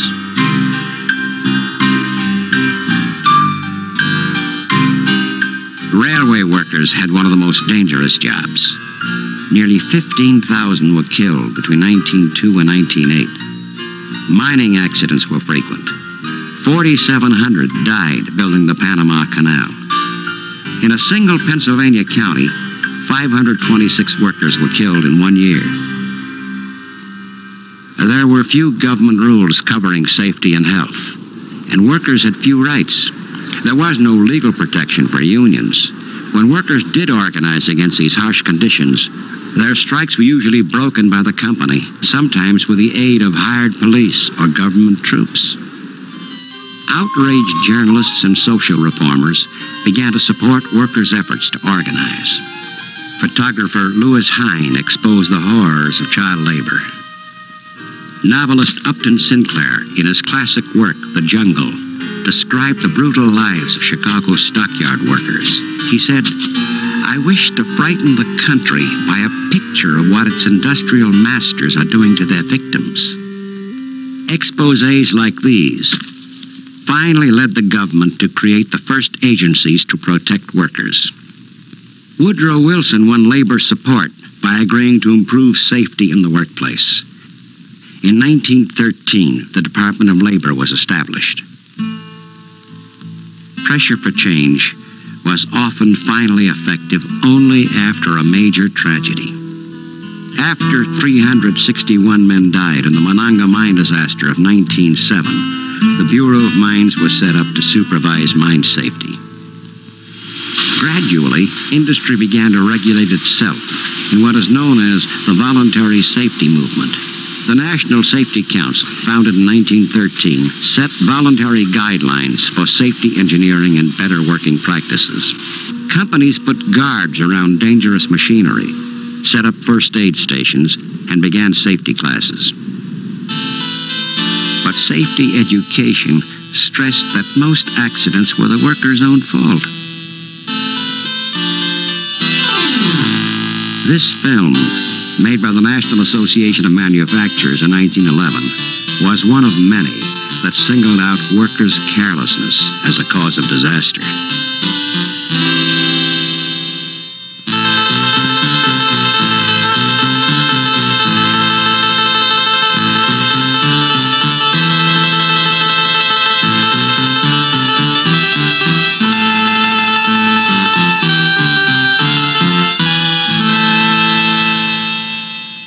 But many terrible tragedies were not caused by workers' carelessness. The same year that film was made, a fire burned the Triangle Shirtwaist Factory in New York. Because many of the exits were locked, 146 people, mostly young immigrant women, died. Again, it was only after the tragedy that the first permanent commission to inspect factory safety was set up in New York. During the same time, industry helped establish a system to compensate workers for accidents. While this workman's compensation system gave employees a measure of financial security for the first time, it took away their right to sue the company for damages. The amount of compensation was limited, and workers were not represented on the boards that decided claims. But this growing concern for workplace safety had some noticeable results, and accident and death rates fell. In fact, many industrialists thought the safety problem was solved. This safety film ended with an idealized picture of a steelworker's life.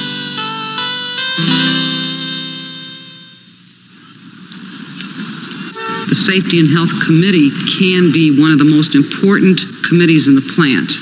Workers today, like these at a Chicago steel plant, know the safety problem isn't solved. And we know, all of us working in that plant, that there's just a myriad of problems out there in safety and health that we've got to begin to do something about. One thing is for sure, if we got a record, a backlog of safety and health grievances and good, well-attended meetings where people bring out specific problems, we're going to be in a much better position to negotiate those kind of health and safety provisions that we need, because they're going to be based on something real. I've got a list here of 26 accidents that I've heard about. Many of them serious. A guy got 200 stitches. 200 stitches? 200 stitches. Another guy got shocked with 2200 volts. There was a burner killed in the 34th. He didn't pick up his card at the end of the turn. They found him. They went out to look for him a few hours later, and the blood was already dry and everything. He was under several tons of steel. The one case I think some of the people here are aware of is this case of Jesse Bustos at the 30-inch. When I finished unscrewing, I had no idea that this piece of steel was supposed to drop on the generator. When it dropped, when I finished unscrewing, when that piece of steel dropped, it grabbed the tip of my glove, and I got caught, these two fingers. I was stuck for 45 minutes.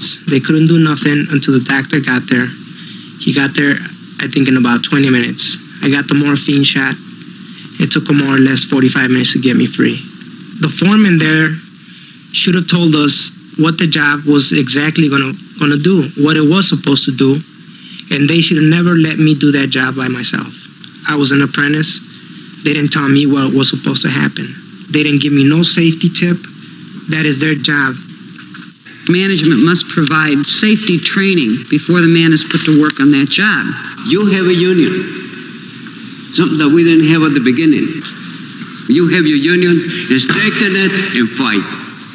That's the only thing you can do. The most important thing is policing this thing, and nobody else is going to police it but us. That's right. Like workers today, workers in the past faced not only sudden death or injury from accidents, but slow death from fumes, dusts, and poisonous gases. Doctors were slow to investigate these industrial poisons and the diseases that could result from them. The first major American study was not until 1910, when a young doctor, Alice Hamilton, investigated the effects of lead poisoning. There were further government studies into health hazards, but few industries applied their findings, and workers' health was virtually ignored by industry until the 1960s. Okay, what we're going to do now is a test that tells us... Bob Samuel has silicosis, resulting from 28 years exposure to silica dust. I started working in 51 as a laborer, and then I went to shipping. And I shipped for the rest of my time until 1978. Try to get all the air out of your lungs, okay? I first noticed I was getting sick back late 60s. And I started getting short of breath. Push more, blow, keep blowing, keep blowing. Then I went to the doctor, and the doctor taking x-ray, but they didn't tell me what was wrong. So we decided we would call in the federal government. So after they come in there, they found out I had silicosis. But the company themselves have never told me that I had it. I had to find this out through, doctors. The company knew all along because you had guys that was dying from it.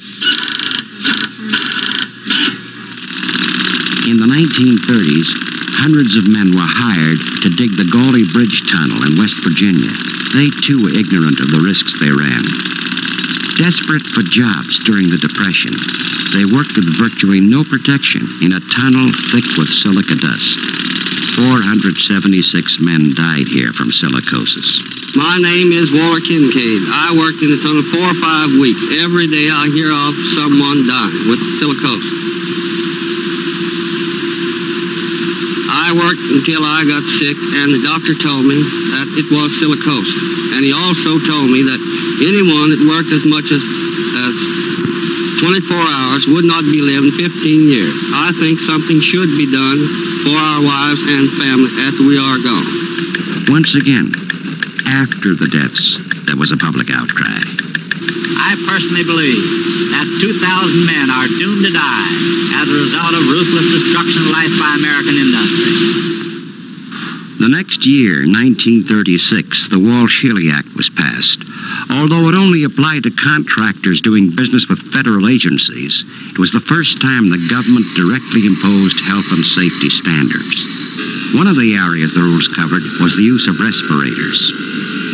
The respirator is one of the oldest protective devices in history, and for years, workers' health continued to depend on respirators alone to keep poisonous dusts and fumes out of their lungs. But respirators often don't fit properly. They leak or simply don't filter out enough of the poisons. Today, government strongly favors cleaning the air in factories through ventilation and other devices. But through the 1930s and 40s, industry continued to rely on ever more elaborate respirators. Today, thanks to the cooperation of safety men in many industries and government departments who supported and helped guide the development of respiratory protection, the menace in the air is removed for those who wear respirators. For where men once died, we who wear respirators can now live safely. And life for us, like the air we breathe, is good. That respirator is not going to do you no good. I wore it for 28 years, and it didn't do me no good. My lungs is filled with that dust. I can walk about maybe block and a half. That's about the best I can do. It's pretty rough when you're trying to go up a flight of steps when you used to run up there, and I can't do that now. And a lot of nights I get up. I have to get up all through the night and be coughing. I still spit up that dust, and it's still all in the pores of my skin. Can't get clean. You don't know tomorrow, next week, next year. You might go. You just can't sit and think about it, but you just have to go ahead on out and try to, enjoy yourself. Do the thing that try to do the thing you've been doing, but don't worry about it. Made my wife sit down and talk. Told her once never would come, it's just come by. Just try to do the best I can.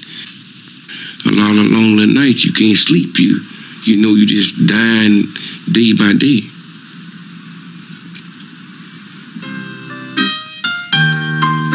The 1930s, the Depression, years when you were lucky to have a job at all.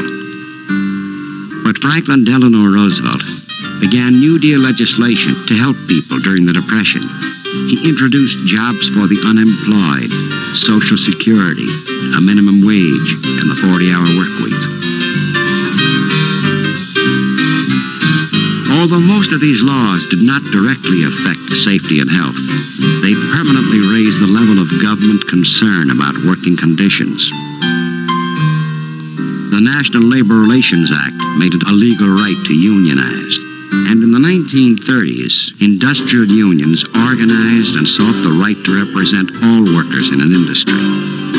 In the automobile industry, for example, the United Auto Workers struck at Flint, Toledo, and Detroit, and won the right to collective bargaining. Labor was emerging as a powerful force that would be better prepared to deal with later health and safety issues.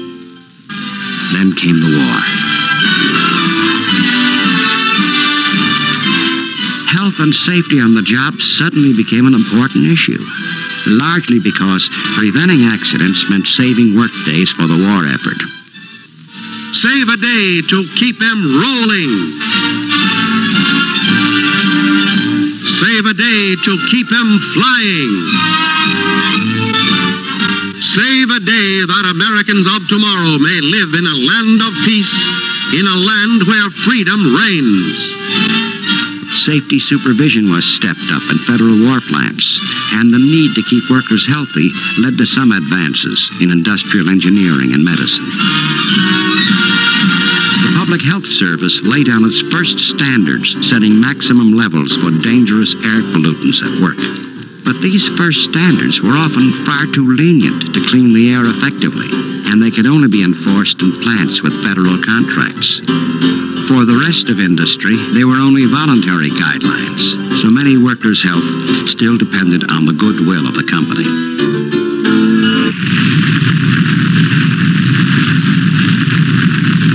With the end of World War II, the workplace itself was changing, as an explosion of technological inventions and chemical discoveries brought a new slew of dangerous dusts, fumes, and gases that threatened workers. Workers usually did not know what they were handling, or whether these synthetics might cause cancer years later. But in the 1950s, research into the health effects of these chemicals was minimal. It was not until the 1960s that a new revolution in occupational safety and health began, supported by two parallel political movements. The environmental movement began to question the long-term effects of chemicals on our health, and the civil rights movement made people more aware of the rights of each individual. These movements created a climate of reform which encouraged other groups, including workers, to demand more control over their lives, including their safety and health. We're going to help shape a better future for the working people of this country and for their families. We are pledged to bring safety to the workbench and to bring safety to the job site. Labor leaders worked with the Johnson administration to propose a new government agency to enforce health and safety rules. This year, I asked the Congress for a workers' safety bill to protect you. But once again, the law was not passed until after a major disaster, when 78 miners were killed at Farmington, West Virginia in 1968. I think all of us have been at fault in not taking aggressive action to preserve 20th century safety and health standards for the workers. Now there's a revolt in the mines, and the workers are going to get the kind of conditions that they deserve and should have had. Within 1 year, the Federal Coal Mine Health and Safety Act was passed. And in 1970, Congress passed the Occupational Safety and Health Act. This confirmed in law the right to a healthy and safe workplace, and established the Occupational Safety and Health Administration, or OSHA. The Act says that employers have the primary responsibility for providing a safe and healthy workplace. OSHA is responsible for making safety rules and enforcing them. Workers have a right to talk to their supervisors, their union, or OSHA, about safety and health problems.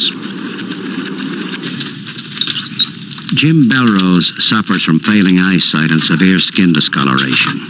These job-related problems affected both him and his father, who worked at the same plant. I worked 24 years in the plant. They made silver nitrate. I take silver bullion and turn it into a liquid form. Then we would put heat under it. As it started reacting, you'd get the yellow poisonous fumes off them. When they weighed silver crystals up, there used to be a real strong dust that came off of them. That there helped turn the skin dark. My father worked there for a while. His eyes discolored when he was there. His complexion was dark too. He was a real old-fashioned type person. As long as you got a job, you just do it, shut your mouth, and get your pay at the end of the week. And if it hurts your body, it hurts your body. Don't worry about it, you know. And it's the same with a lot of the older guys. They wouldn't ever say anything. But I think one of the things, too, that they were always told it was never harmful. Unlike his father, Jim was skeptical. He and his co-workers called in medical investigators from Mount Sinai School of Medicine and asked management to make changes. We were told if we didn't like the way they operated, that we could go for a walk. And that's what started the whole thing. And so our walking was right to OSHA. The first day they were there, they found 52 violations in 10 minutes. The 4 or 5 guys that really started the whole thing, they were afraid of losing their jobs, but they came to the point where it was a difference between your health or the job. So we took a choice of our health. I was afraid he was going to lose his job, because they said, well, if you don't like it, you don't like the way I run the company, leave, And we had 4 little kids at that time, smaller children. And I wasn't working, so I thought, oh my goodness, here we go. So yeah, I was for him, because I know that he didn't feel good a lot, and like our family life wasn't what it should have been because of it. I sued for our eyes, and we fought the case. Just a little while ago, I got my final settlement. They didn't want to pay us because they said it was just a hazardous occupation, and those things just came naturally. People shouldn't have to endanger their lives just for the pleasures of other people. Get OSHA in there and make an effort. Today, there are 20,000 chemicals in the workplace that are suspected of being toxic. About 1/5 of all cancer cases are associated with exposure to chemicals on the job, and OSHA is working to reduce these dangers by setting more comprehensive rules. In addition to OSHA's presence, the unions are spending more time and money on safety training and devoting more contract language to health and safety. Workers are demanding the right to see their own medical records, to be told the names and properties of the chemicals they work with, to know the level of risks they take on with the job. We have been trying to get the company to give medical examinations for over 2 years. And so far, they haven't complied with any of OSHA's orders. OSHA had ordered the company to give comprehensive medical examinations to its workers, some handling the toxic chemical DES. DES is a female hormone that can cause sexual malformation. The people at that time were working without respirators, and if they used respirators, they were dirty, they weren't clean, they had no training program. People were very ill. Some of the guys grew breasts. All I did was mix these little packets of pure DS into some liquid, and I was exposed to this, and my breast enlarged and itched, and I had a lot of trouble, and I was becoming impotent. He got the contamination so terribly bad that he finally had to have surgery, and they had to cut him. They had to open him up breast to breast. My life now is just... I got a divorce in 1976. My ex-wife got married again because she didn't think I was good. I don't know what the story was, but anyway, that's what happened. The big wheels of the company, they didn't care if you had to go get an operation or anything. They just figured, what the heck? them, not me. They're doing the right thing by being on strike. They'll probably shut the place down, but it's probably the best thing for all people ever going to work there again. The reason why I took the DS job in the first place because it was more money. And right at that time I was in the process of getting married. And I thought it'd be better for me and my wife if we had more income coming in. The dangerous job is cutting on the saw. These saws was placed right in front of the ice house, and they would keep the ice door open. So the people's hands would get so cold, they weren't able to know if they was cutting the chickens or cutting their hands. Limited job opportunities for process and plant workers. By several men got 3 or 4 fingers cut off. Excellent pay scale, life and hospitalization. Girl got one of her breasts cut off. Paid holidays and paid vacation. You only had 3 times a week to go to the bathroom. If you couldn't do what you had to do in your clothes, then you would be suspended. You would break out in, we call it chicken rash. And it looks like chicken pox all over your body. As the workers have said, treats the chickens in his plant better than he treats the human beings who work for him. The permission of going to the bathroom, you ask him, please, now, so let us go to the bathroom, and he wouldn't let you go. A pregnant woman, 3 months pregnant, asked to go to the bathroom, and he wouldn't let her go. Within 5 hours, she had a miscarriage. To the workers of the farm, that is not misusing human being, that is taking a life.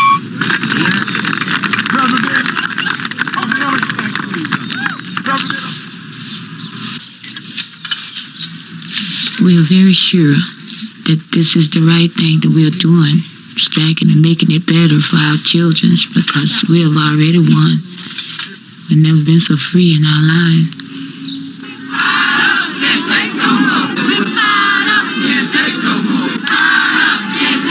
We are beginning to change our attitudes, to protest about dangers that used to be accepted as part of the job.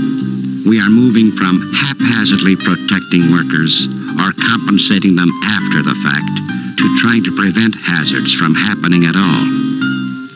Workers themselves are making history by questioning their working conditions, finding out the risks they run, and claiming their legal right to safety and health.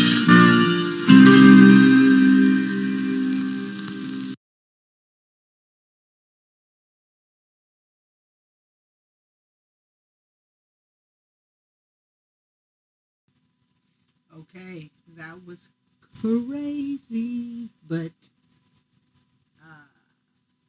you know, it just shows you over the years, it's either no law,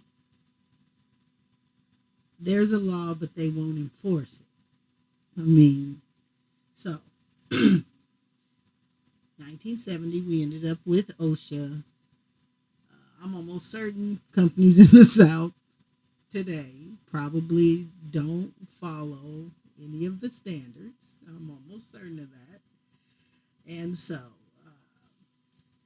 you know, that is the history of our country pretty much in a nutshell, right? Just, man. So you have to make sure that you protect yourself. Workers have rights. You have a right to, well, the owner's responsibility, okay? We already know, to provide a workplace free from hazards, to provide training, okay? So they have to provide training for you. Okay, to keep records if there are injury and illness at the job. They have to provide medical exams when required, and we'll find out that they are required when you have to wear respiratory protection. You have to get a medical exam. You have to get fitted for that. You see those poor people. Can't discriminate against workers who exercise their rights. Okay, we have whistleblower protections in OSHA where, you know, it's just, we just don't, why we want to keep repeating the problems of our past is beyond me. You have to post OSHA citations if you get them. And you also, most importantly, have to provide and pay for PPE, personal protective equipment. And as far as the workers' rights, of course, we have the right to be safe and healthy at our workplace. We have to be made aware of the hazards and conditions. So we will cover something called health hazards in construction. Know about injury and illness in the workplace. What chemicals cause what injury? That kind of thing. And silica dust, silicosis is still a problem today because you have people out there, drywall, that's silica dust. You finish in that drywall and you don't have a proper respiratory mechanism, you're going to end up with silicosis, period, even in 2022. So, training. Okay, you got to train them. Expose, hazard exposure and medical records. Okay, you have to, you have to have medical records and the hazards and exposures and medical records for your employees that are related. You have to have those on file related to any hazard exposure that you've exposed your employees to. Okay, so the workers have the right to have that information. You have the right to file a complaint, of course, with OSHA and to participate in the OSHA inspection. And you have the right to be free from retaliation. Now, workers also have responsibilities. Okay, and according to Section 5B of the OSH Act, each employee shall comply with the occupational safety and health standards and all applicable rules, regulations, and orders. That's just about the size of it. That's about it right there. You have to comply to all of the standards as you know them to be, and your employer has to make sure you know of all the hazards and provide you with all the personal equipment you need. So now we will, I think this is one of our audio presentations where you'll be asked to answer a couple of questions. But as far as the OSHA standards, what are OSHA standards? The OSHA standards are basically laws that OSHA has created to keep workers safe under certain circumstances. And so for every aspect, we study construction, our standard is the Code of Federal Regulations 29 is the book assigned to the Department of Labor, and there are a set of standards designed as follows. For general industry, which also apply to construction, the book is 1910.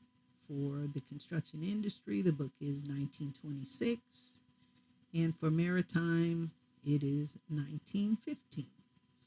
So when we say the book, all the laws, like every law in our country, has a number associated with it.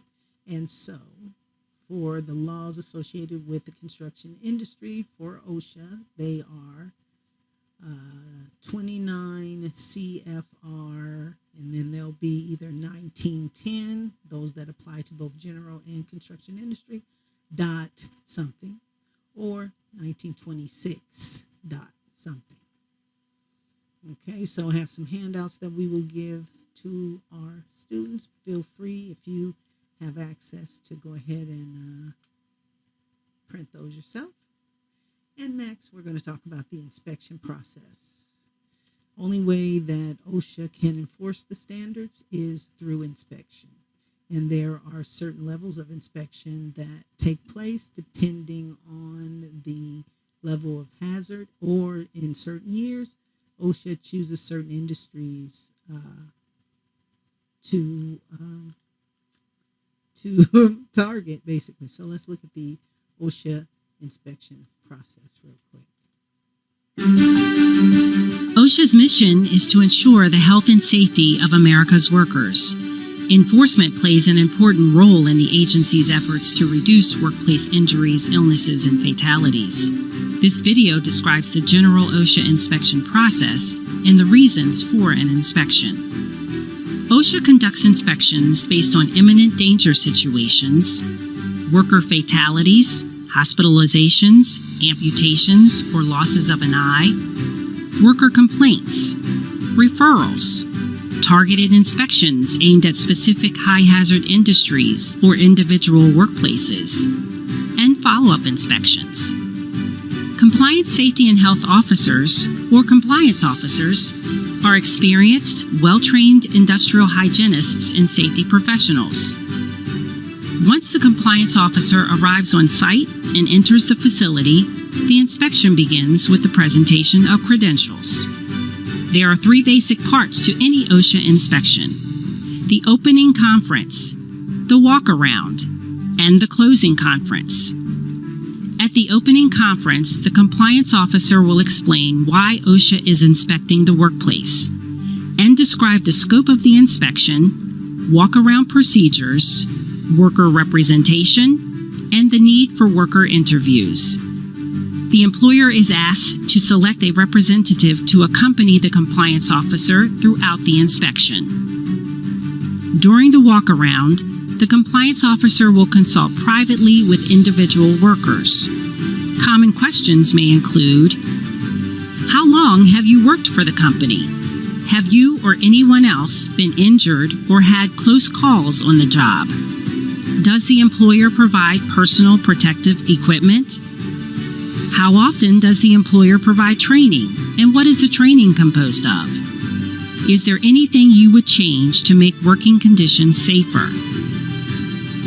After the walk-around, the compliance officer holds a closing conference with the employer and designated representatives to discuss the findings, possible corrective procedures, and reasonable timelines for correction.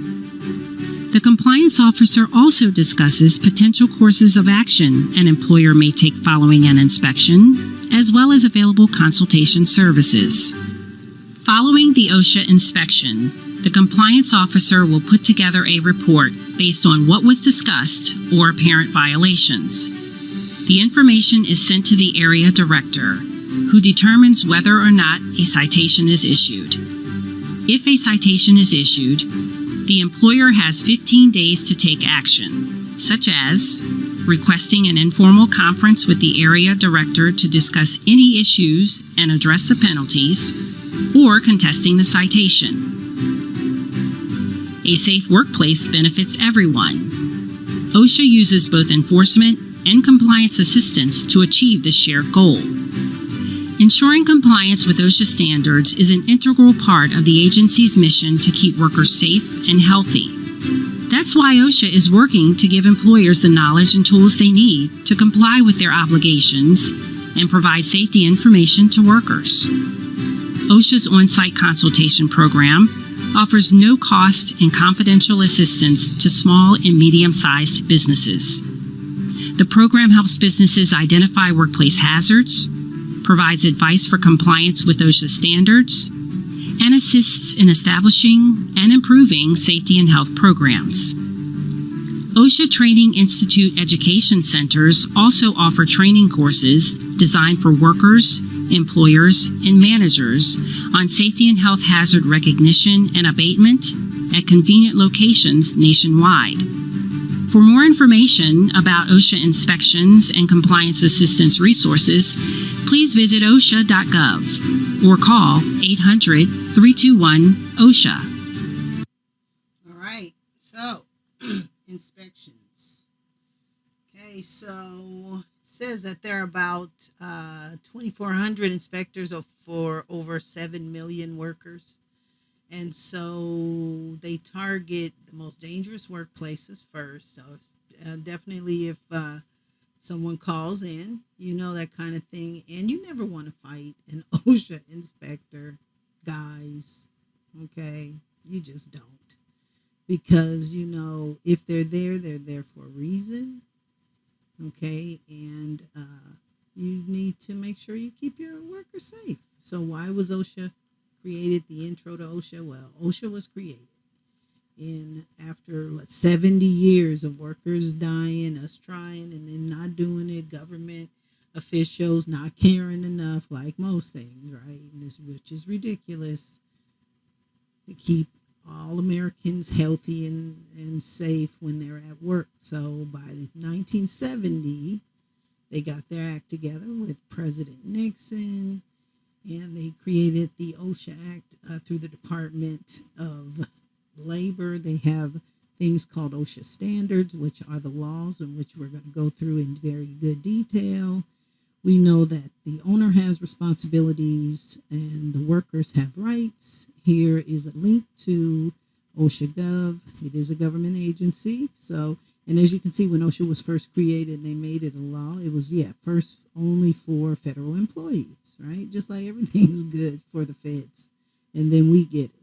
And then eventually, yes, we ended up with OSHA for individual employees. So you're a student for $5, if you weren't watching this, $5 Starbucks card, take the test, pass it, and I'll email you some Starbucks for your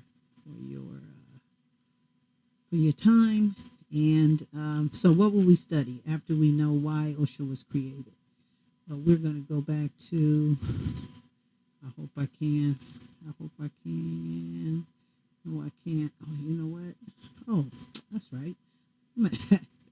I'm actually on my work site. So let's go back to this one. So now we will go on to study the next topic, and what we'll cover next week is the Focus 4, right? Or Fatal 4, the 4 most deadly things or reasons employees are injured, dead, killed, injured, whatever. So we'll do the Focus 4. That'll be next. But then, yes, we study all of these, and eventually, if you have access to this site, all of these links will be active eventually for you, so you can go through each one and look. But yes, so we'll be covering OSHA 10, of course, covers 10 hours of study. We do have mandatory, which is pretty much these right here are the mandatory ones. Right here, pretty much right here. And then they get to choose from all of the others. So, and I do always recommend a leadership class for one person in the company to be the local trainer for the company. Now, also too, at any time, OSHA could walk in and ask you for any of the following forms. Are you ready? And we will have links to each of these, a little video for each of these that say the reason, how you fill them out, what you need them for. But yeah, you need all your forms. Okay, so that is OSHA Live on Monday. And if you have any questions, please don't hesitate to email me at education@sfjohnsonconsulting.com. Otherwise, I will see you next Monday for free, but look all through the week for active links. And on the 15th, we will be, for our subscribers, have a drawing for free certification where you'll join other students and get your certification. Have a good and fantastic rest of the week. See you later. Hey, friends. This is Stacy with SF Johnson Consulting and Construction Services. Just wanted to give you a little short video on the differences between OSHA and ANSI. In a lot of the OSHA regulations, you'll see an organization like here, for instance, when we're looking at the personal protective eye and face protection, especially when it comes to talking about the gear that you'd be required to wear. It has to be ANSI certified in terms of like the glasses. The protective eye and face protection devices must comply with any of the following consensus standards. So consensus standards, meaning this is an organization that is a nationwide, even maybe worldwide organization where they, in terms of safety, everyone has agreed that the gear, the eyewear, the respiratory protection, the PPE of every kind has to meet certain standards. And so ANSI is the American National Standards Institute, and I have that here. Yes, the American National Standards Institute. So American National Standard Institute, ANSI, is a private nonprofit organization that administers and coordinates the U.S. voluntary standards and conformity assessment system. Okay, so when you see ANSI in the equipment or whatever, I would, say look it up. Basically just an organization founded in 1918. The Institute works on close collaboration, still early, with stakeholders from industry and government to identify and develop standards and conformance-based solutions to national and global priorities. So I would say that keeping you safe should be a global priority. Together, standards and technical regulations impact up to 93% of global trade. So yeah, OSHA sets its standards based on ANSI. And so if you have any questions about anything related to that, just let us know. Email us at education@sfjohnsonconsulting.com. See you next time. Hey guys, this is Stacy with SF Johnson Consulting and Construction Services. And I just wanted to introduce you to top 10 cited violations, number 3. And we're talking about respiratory protection, failure to provide. And what is the standard? Well, the OSHA standard is 29 CFR 1910-134. It is in the general standard and also in the general standard for the construction industry as well. It requires that employers provide employees with respirators that are, quote, applicable and suitable. And so what does that mean? Well, if you're going into a confined space and vapors and that type of thing, you can't just go in there with a N95 mask. Okay, so they have to evaluate the situation. As in all cases in construction, they're always supposed to evaluate the situation and give you the PPE that is appropriate for the situation. Okay, so applicable and suitable for the purpose intended when such equipment is necessary to protect the health of the employee. Now, the OSHA standard is going to tell you, it is going to be necessary for respiratory protection if you are in a situation where, and it is specific in the standard, we're not going to go into the specifics, but basically like everything in OSHA, if there is a possibility of hazard to your health, or you may ingest through breathing, right? Respiratory is all about your breathing. If you may take in something that is dangerous for your health, where you're required to be protected from that.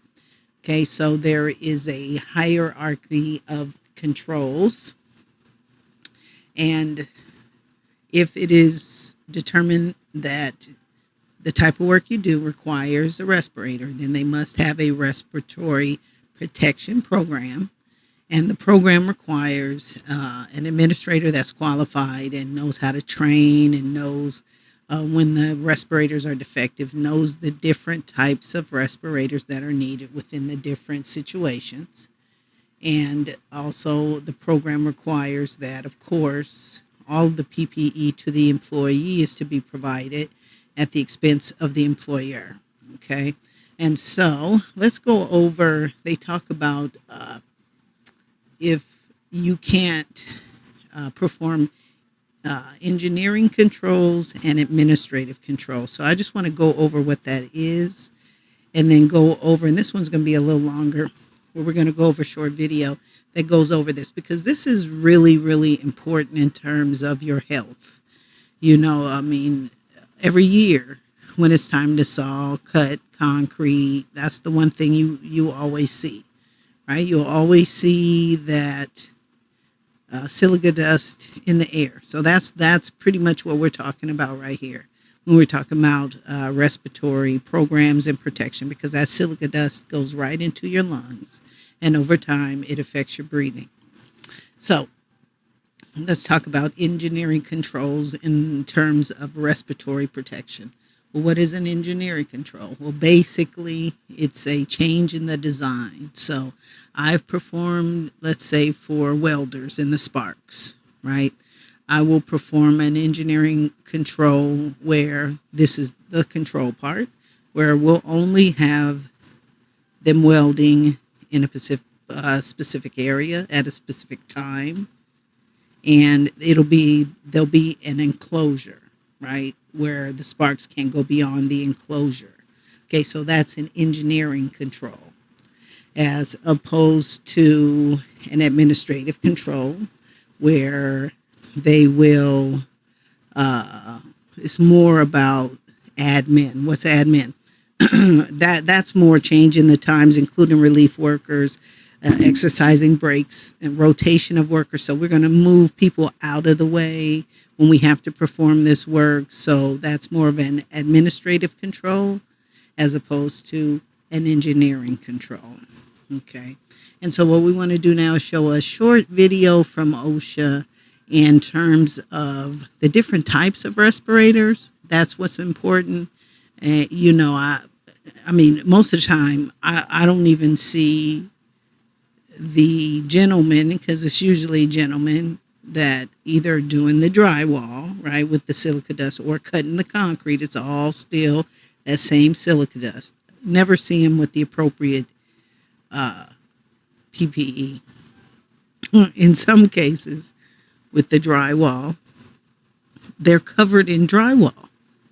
They're covered in the silica dust with no mask. 20 years, they're not going to be able to breathe if they do that every day. And so what I'd like to do right now is show a little OSHA video on respiratory protection. We're going to make it big. And then I may stop it every now and then to have a personal comment.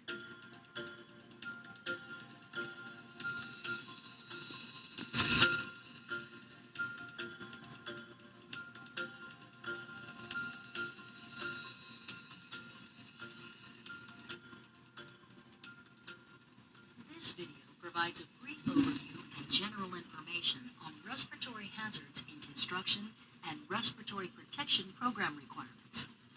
The Federal Occupational Safety and Health Administration, also called OSHA, and state OSHA agencies require employers to have respiratory protection programs if their workers are required to wear respirators on the job.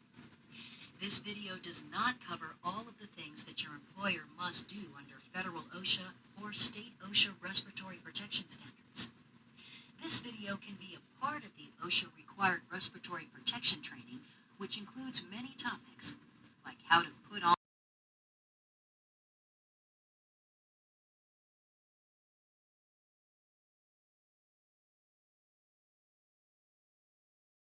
While this video discusses some of your employer's responsibilities under OSHA's respiratory protection standard, it is important to remember that the purpose of a respirator is to protect your health and safety. Gases, dusts, mists, and fumes may be present at construction work sites. Some of these can make you sick or kill you if you breathe them in. These gases, dusts, mists, and fumes are referred to as respiratory hazards. Some respiratory hazards act quickly, like carbon monoxide, which can make you unconscious or kill you in minutes. Other respiratory hazards can take years to make you sick, like asbestos, which can cause lung cancer decades after you breathe it in. More examples of respiratory hazards in construction include lead dust and fumes from grinding, welding, cutting, or brazing surfaces coated with lead-based paint. Silica dust from cutting concrete or sandblasting. Solvent vapors from adhesives, paints, strippers, cleaning solvents, and spray coatings. And isocyanate vapors from spray foam insulation and certain spray paints or coatings. When there are respiratory hazards at your job site, your employer must use several methods to reduce your exposure to them, including engineering controls, such as local exhaust ventilation, work practice controls, such as using wet cutting techniques, and administrative controls, such as minimizing the number of workers exposed to the hazard. When you and your coworkers cannot be adequately protected from respiratory hazards through use of these methods, then your employer must provide you with an appropriate respirator to protect your health. Respiratory protection must be selected based on the hazard you will be exposed to on the job. Not every respirator will protect you against every hazard, so it's important for your employer to select the right one. For example, filtering face-piece respirators may protect you against particulate hazards such as dusts. However, a filtering face-piece respirator will not protect you against gas and vapor hazards like solvent vapors. If you are exposed to gases and vapors, you will need a different type of respirator. For example, you could use an air purifying respirator with chemical cartridges or an atmosphere supplying respirator, such as an airline respirator or self-contained breathing apparatus. In addition, atmosphere supplying respirators are the only respirators that will protect you against hazardous atmospheres, such as carbon monoxide and lack of oxygen. Selecting an appropriate respirator is your employer's responsibility. When respirators must be used on your job site, your employer must have a respiratory protection program. This program must meet the requirements of either the federal OSHA or your state OSHA respiratory protection standard.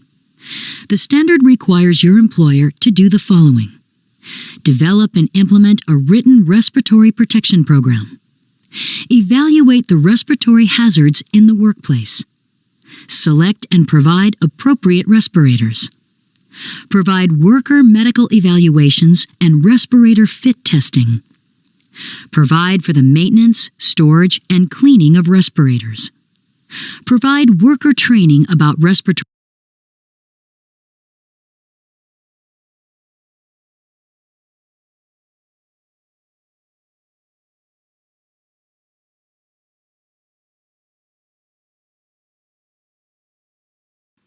All right, forgot my mic's not on. You may have a little difficulty with some of the sound for 2 or 3 minutes earlier, going between the desktop audio and the mic. Okay, so I wanted to stop it there on the medical evaluation.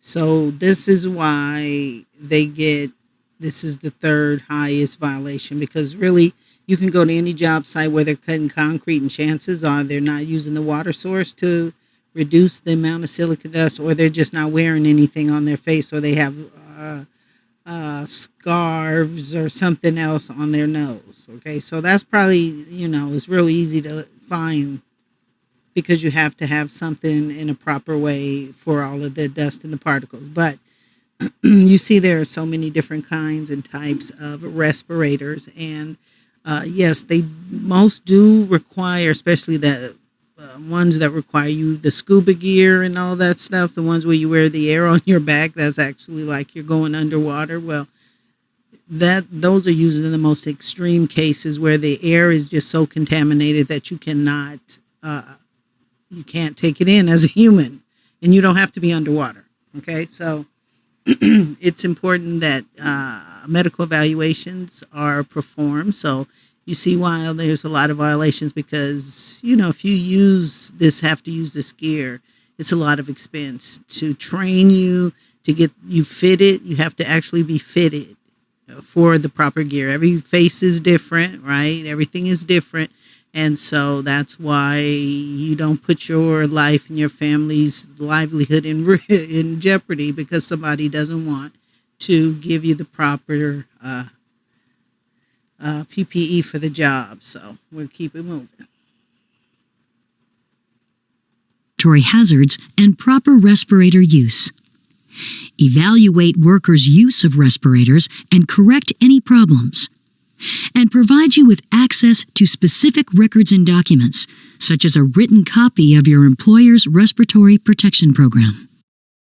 Some of these requirements, such as training and fit testing, can be provided by an outside party, including a union, an apprenticeship program, a contractors association, or a past employer, provided they were conducted within the last 12 months. However, it is still your current employer's responsibility to ensure that all of the requirements of the standard have been met. Because each workplace is different, it is very important that your employer's respiratory protection program address the conditions found in your specific workplace. For example, workplaces may differ in the following ways: the types and amount of respiratory hazards present, the people who manage the program, the policies and procedures for tasks such as respirator selection, maintenance, and use, and other methods for controlling exposure, such as using wet cutting techniques to reduce airborne dusts. Since construction work settings change over time, the written program must be updated as necessary to account for those changes in workplace conditions that affect respirator use. For example, changes in workplace conditions could include new work processes or techniques, such as introducing sandblasting into an area, the use of new or different building materials or chemicals, changes in the amount of a respiratory hazard in the workplace, or changes in the types of respirators being used. Notify your supervisor if something changes in your workplace that conflicts with or may not be covered by your respirator training or established workplace policies or procedures.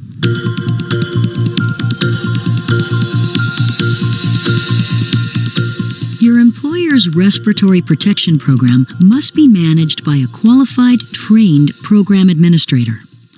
This person must monitor the program and make sure that you and your coworkers are adequately protected.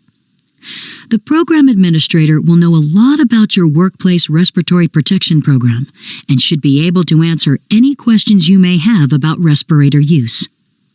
The program administrator must know about the requirements of the OSHA Respiratory Protection Standard and must periodically evaluate the program and make any necessary changes. This video has provided you with a brief overview of respiratory hazards in construction and respiratory protection program requirements. There are many other things that you must know and do before you can safely use a respirator in a hazardous work environment. While this video may be a part of your respiratory protection training, your employer must also provide you with additional training on respirators, including worksite-specific training. Remember, if you don't know if a respirator is needed for the task you will be doing, or if you are unsure about how to properly use a respirator or which filter or cartridge to use, talk to your supervisor before entering the hazardous area. For more information about respirator use in your workplace, Okay, so I think that's pretty complete. Violation number 3, failure to provide respiratory protection and program. So remember, just about anything, if you're at work and you're performing an operation, you can smell something that's not like food cooking. That's like the only thing that's okay to smell at work. Then chances are, or stuff flying through the air, right? Or fumes or anything like that, chemicals that are being used that are going through the air, chances are you need respiratory protection. And so make sure you, take heed of everything we show here. And of course, join our program. We teach OSHA 10 and 30 every day of the week. And we'd love to help you complete your safety education. Any questions at all about this, please don't hesitate to email me at education@sfjohnsonconsulting.com. And I never ask, I'm supposed to ask, I'm new to doing this, even though, I should not be. But if you like this, please say so and subscribe. Thanks a lot, guys, and I'll talk to you soon. Hey, guys. This is Stacy with SF Johnson Consulting and Construction Services. And in this presentation, we're going to show our students how to look at a demo sheet and kind of go through the process of what we do when we perform a demo takeoff, pricing, and completing a professional estimate.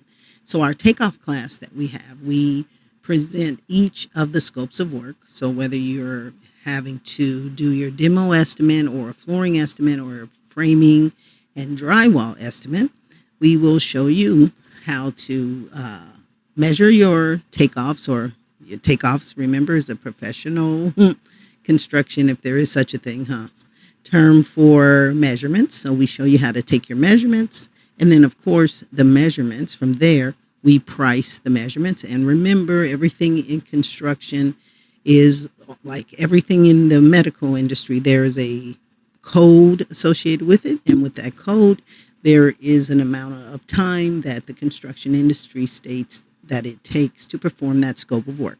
So construction industry knows, excuse me, how long it takes you to frame a wall, how long it takes to install drywall.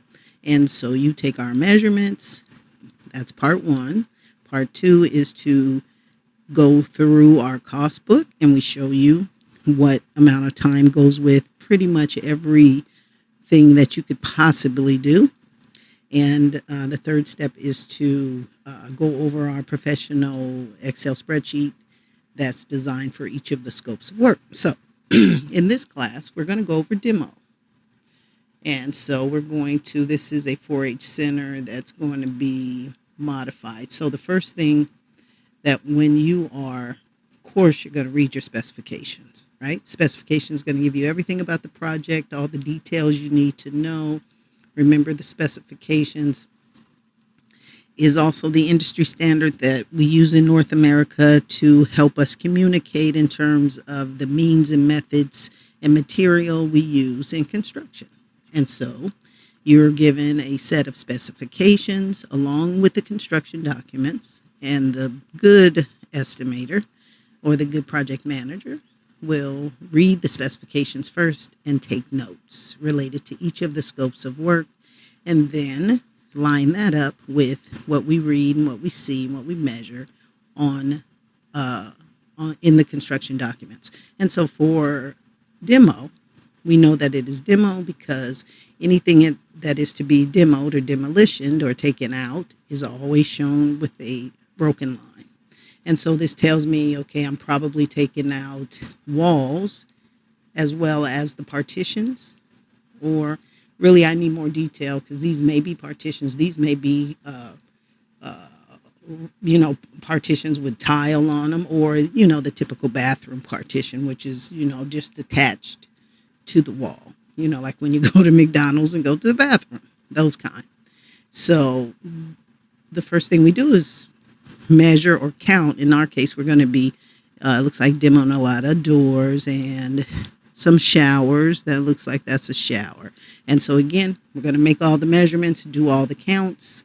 And from there, we're going to jump to how long does it take to do each individual thing and do the math. So if the cost book tells us it takes an hour to demo a window, then if we have 20 windows, bam, we have 20 hours. So one thing about windows, and when you take the class, we will go over in detail how each of the items here, what type of measurement, how do we need to measure that item in order to line it up with the cost book, in order to line it up with how long it should take. So for windows, whether we're cleaning them or demoing them, it's always per square foot of glazing.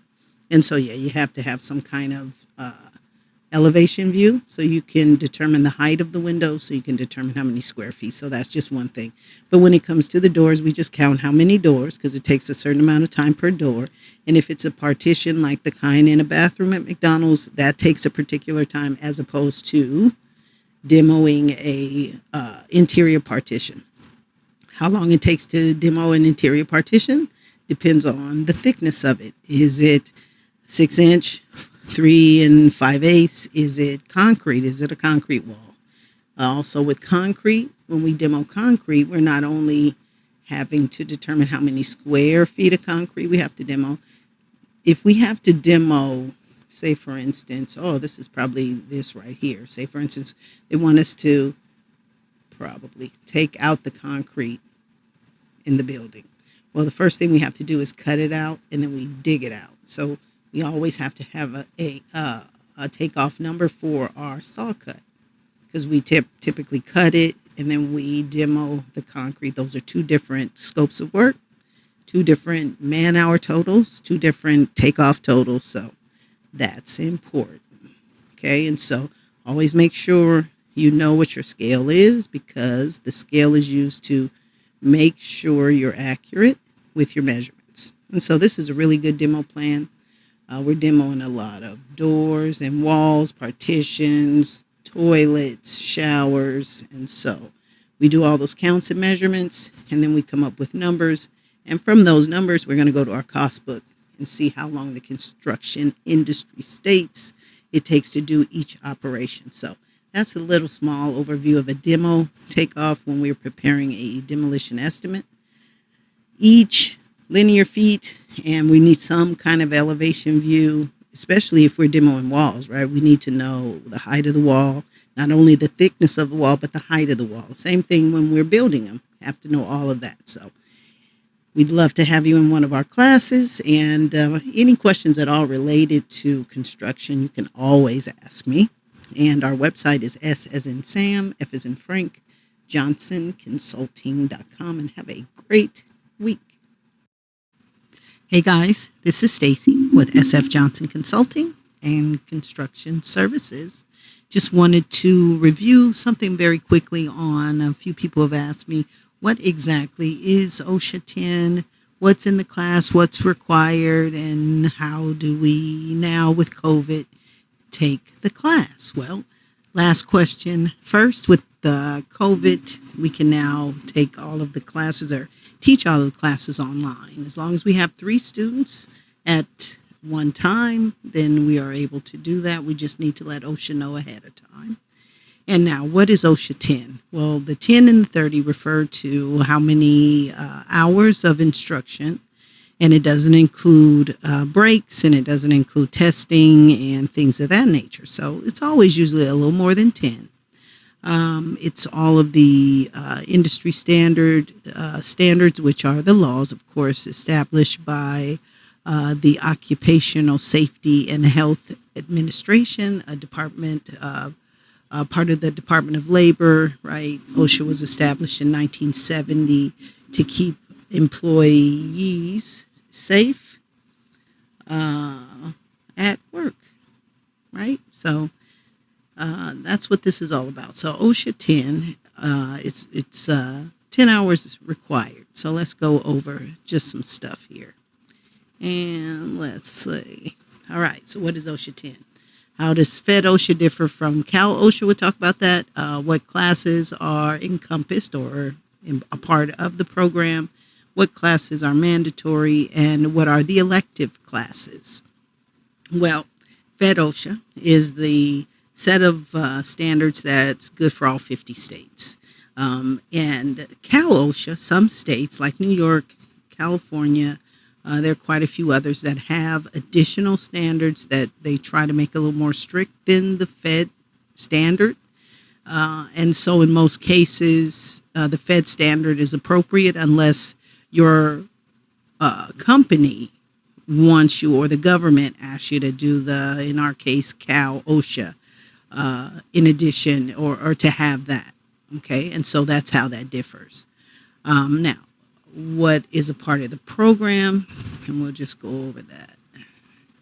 Next slide, please. Okay, so OSHA 10 is a 10-hour workplace safety program developed by the Department of Labor in 1970. We feel that anyone in the field of construction, whether you work in the office or out in the field, you should have an OSHA 10 certification because it helps you to be aware of the hazards in construction. So whether you're personally related or a coworker of yours, you can assist the office, the company, in maintaining a safe work environment for your coworkers and office staff and all of that. So there is a difference between 30 and 10. Of course, 30, you're going to do 20 more hours. We recommend that the 10, again, is for anybody in construction, whether you are actually a carpenter or work in the office. And 30, we recommend for anyone in the management position because there are a lot more classes. I mean, you should take 30 if you're in construction, period, as far as I'm concerned. I'm a nerd. I love to learn.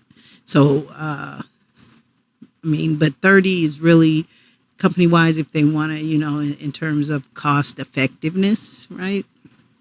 30 is more for managers.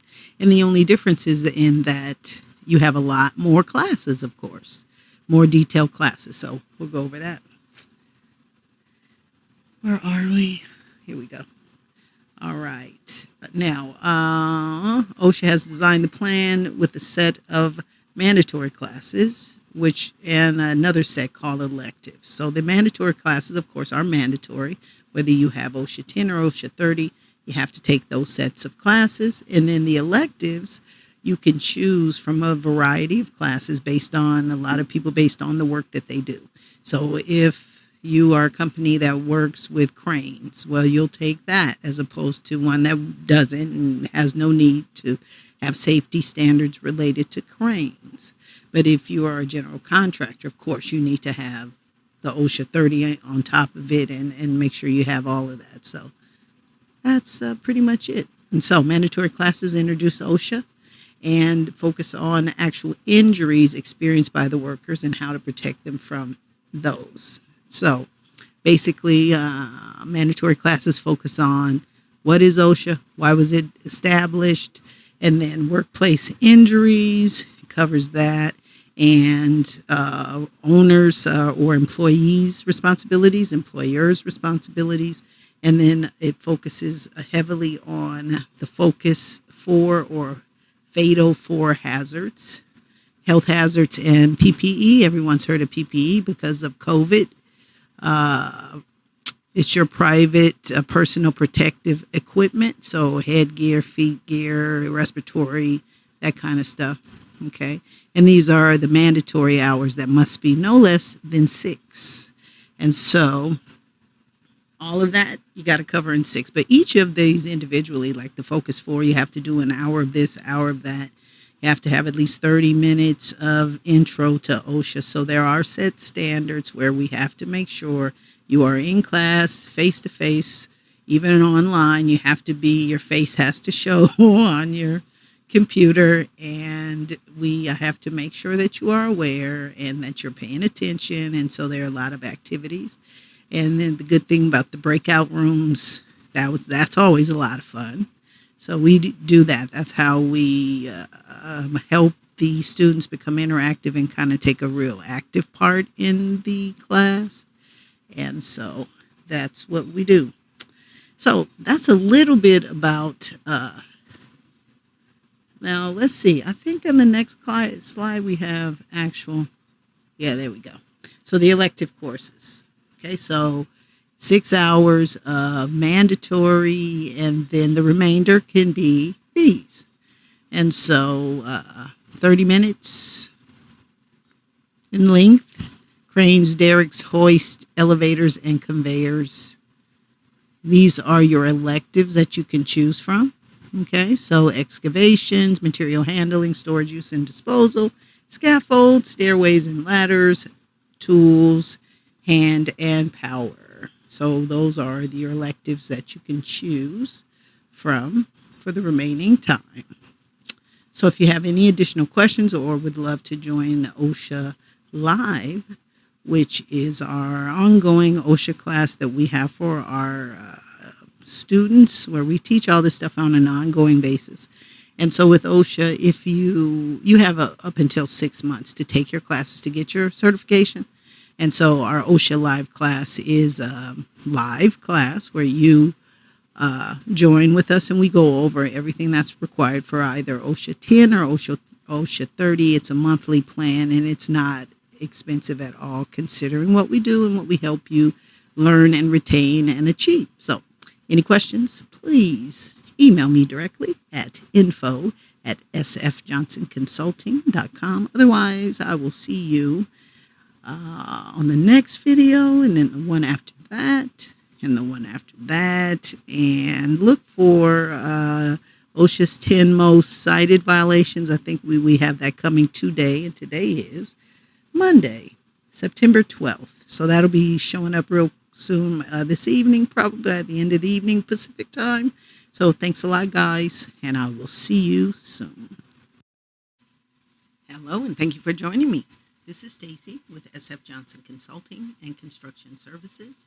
And in this short video, we are going to review the scooter's electrical plan, just in short review prior to doing the electrical estimate and the takeoff and putting everything together. All right, so what we're looking at right here is E0.01, which is the electrical site plan. And if we pan in really quickly, they give you kind of a quick overview of it. There's a drive-through, and this is typical of any drive-through, where they'll show you the menu loop, where you drive over it so they know you're there, and then the speaker and all of that. And then that is connected underground to the power of the building and to the service loop, service window, all that good stuff. So that's kind of like in a nutshell, showing you each of the electrical components for the site. And this is the electrical site plan in general. So here's the building, and then here is, and of course there's always keynotes, so you have to follow each of the keynotes to see where it tells you what to do, junction boxes. And then when we get into the electrical power plan, this is how they tell you which of the panels, panel A, and what position on the panel that piece of equipment is directly connected to. And we know it's directly connected to because this arrow represents what's called a home run. And of course, when you hit a home run, right, you hit the ball and you go all the way around. Well, basically an electrical home run is telling you to go directly from that junction box to that panel A, position 3, and then whatever 5 and 1 is telling us, we have to make sure we follow that too. And so all throughout an electrical plan, whether it's the lighting plan, site plan, power plan, you're going to have some power component, in this case, some exterior building lights that are directly connected to each other. Okay, and same thing for outlets in a room directly connected to each other. And at some point, it's going to be directly or home run to a particular panel and a position in that panel. So depending on, these are all commercial buildings. So, I mean, the smallest we have seen is a 10-position distribution panel, or you have 84 position panels. It really depends on what the power requirement is and what they're doing in the building. Okay, so this is the site plan, shows you the loops, all of the underground. Of course, it's going to be underground wiring, so they don't need to show it ... underground, which broken line indicates underground because, yeah, it's the site plan. We know by virtue of this being a site plan that this is all run underground. Okay, and to the building itself. And then there's some other things, and parking lot lights, I don't see parking lot lights, that must be coming along later or whatever. So it's all the signs for the building directly connected to a panel at some position. Okay, junction box, waterproof. Okay, so that's the site plan, and the photoelectric plan shows you how the light is supposed to be distributed throughout the parking lot and all of that, but that's really not for us as estimators. Some specifications. All right, now this is our panel. So we have a 84 position panel, and it really, when we get in a more detailed class, we can give the details of everything, but basically it's going to show every position on the panel and what is connected to the panel. And then if there is a breaker, the size of the breaker, 20 amp, 1-pole breaker, depending on the equipment, it's going to be a different size breaker. And so when we're doing an estimate, we have to make sure we count how many different types of breakers we have, and then the particular type of panel that we have. Okay, so this looks like we only have one panel for the scooters, but it's an 84 position panel, so it's a pretty big panel. And you should also be given what's called the single line diagram, which shows, and this is a single line diagram, which shows from the utility transformer, which is the power that comes from our city. It's the utility transformer. We have to bring that power into underground conduit and wire to the meter, to the building disconnect switch, and into the building to the panel. And it looks like they have a time clock that controls all the lighting and how the lights come on and off and all that stuff. So that's a single line diagram required in every electrical set to show you how the main power is coming into the building. You're always going to have a meter. You're always going to have a building main disconnect, and then directly connected to the panel, that 84 position panel, and a time clock. So it gives you more details about how the outlets in the boxes should be wired and positioned. And again, all that's going to be in the specifications. Some legal requirements, and now we get to the 2 plans. For electrical sets, you're going to have 2 plans. So one plan is going to tell you about all the lights and how they're controlled. So it's going to be the lighting plan, and that's what we're looking at here.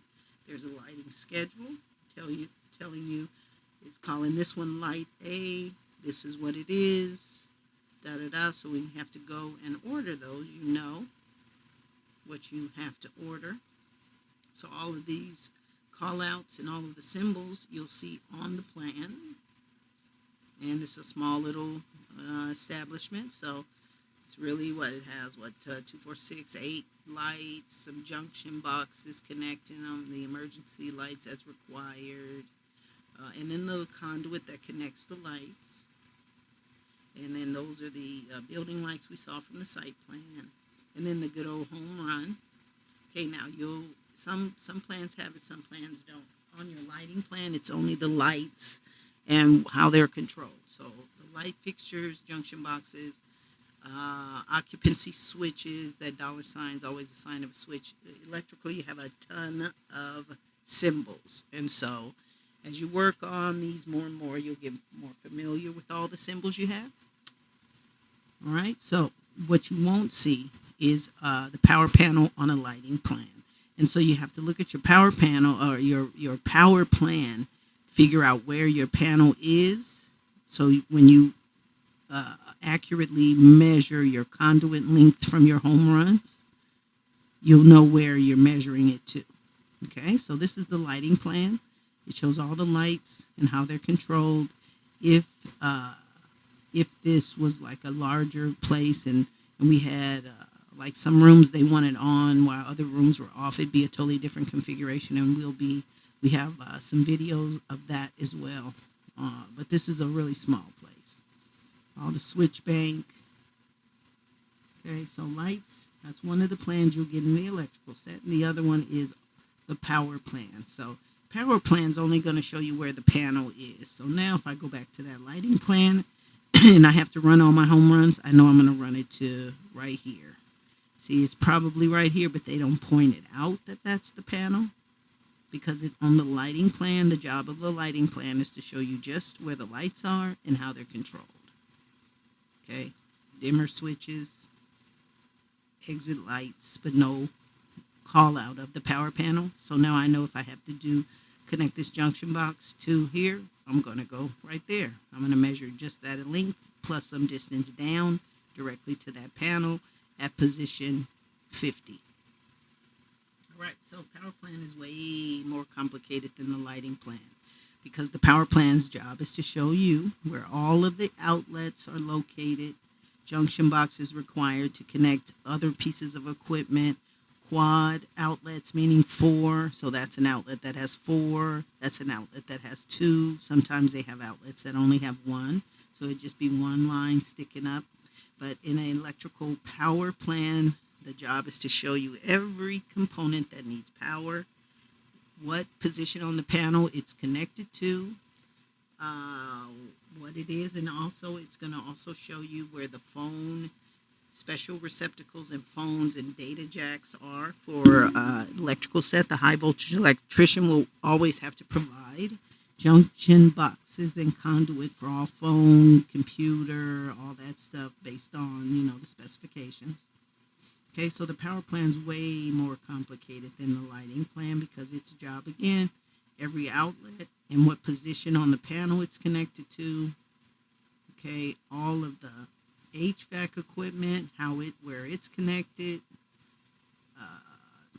disconnect switches, that's going to be somewhere we need to know the value of those, because large equipment always has a disconnect switch, so we'll cut it off before it burns the building down. So large pieces of equipment always have a disconnect switch connected to it, where all of the outlets, its main means of disconnect, are the breakers on the panel.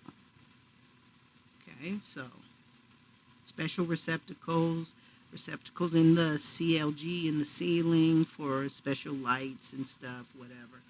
Okay, so the electrical power plan's job is to show you everything that needs power in the building, how it's connected, what panel it's connected to, also data phone outlets, where they are, and tons of keynotes that you have to make sure you read in very good detail. Okay, so electrical set, lighting plan, power plan, single line diagram, all of those things that are needed to help the electrician properly power and light the building based on the specifications, based on the power requirements. Any other questions, concerns, please visit our website. We'd love to teach you more about this and other topics at S as in Sam, F as in Frank, JohnsonConsulting.com. Thanks a lot and have a wonderful rest of your day, week, year, and life. Talk to you soon. Hello, this is Stacy Johnson with SF Johnson Consulting and Construction Services. And in this small class, we are going to discuss the shear wall plan in the structural set.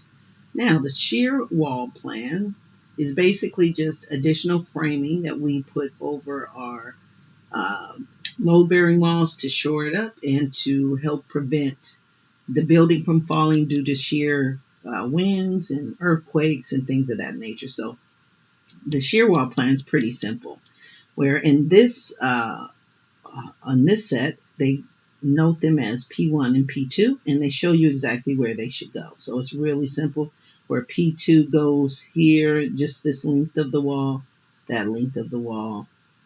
P1 goes in 3 locations on this side, right side, and then this wall on the left side. So it tells you the configuration of each of the shear walls. It indicates one side of the wall to receive 15/32-inch sheathing fastened with 8D common nails, 3-inch on center. So 8D is the size of nails, and they're just telling you to place them every 3 inches at the panel and boundary edges, with 1/2 and 12 inches off center at the inner supports, and then additional 3x6 studs at the edges. Okay, so it's really simple, and P2 incorporates some LVL beams with 2 rows of 16D sinker nails at 16-inch off center at panel edges. Okay, so shear walls, really just additional framing over your load-bearing walls to help strengthen the wall. And so here on this set, this indicates a hold down. So they have A, B, and C. And so you can identify each one and, come up with a pretty good material quantities list. So shear walls is probably the easiest thing you'll ever have to determine. And the length of the height of the wall is usually the height of the building, right? Or above. So you'll check the section views, and there should be a detail. It should give you a detail there. It should be a detail sheet to tell you the configuration, even more of an elevation view of the shear walls. Okay, so that is the shear wall plan. Very simple, very easy. Additional framing that goes over your load-bearing walls to strengthen them, to prevent the building from collapsing due to wind and earthquake shears. So if you need any additional help, please feel free to sign up at our website at www.S as in Sam, F as in Frank, Johnson, Consulting.com, where we will set up online office hours for you to help you a little more if you do need it. But once again, thanks for joining, and I will see you at the next class.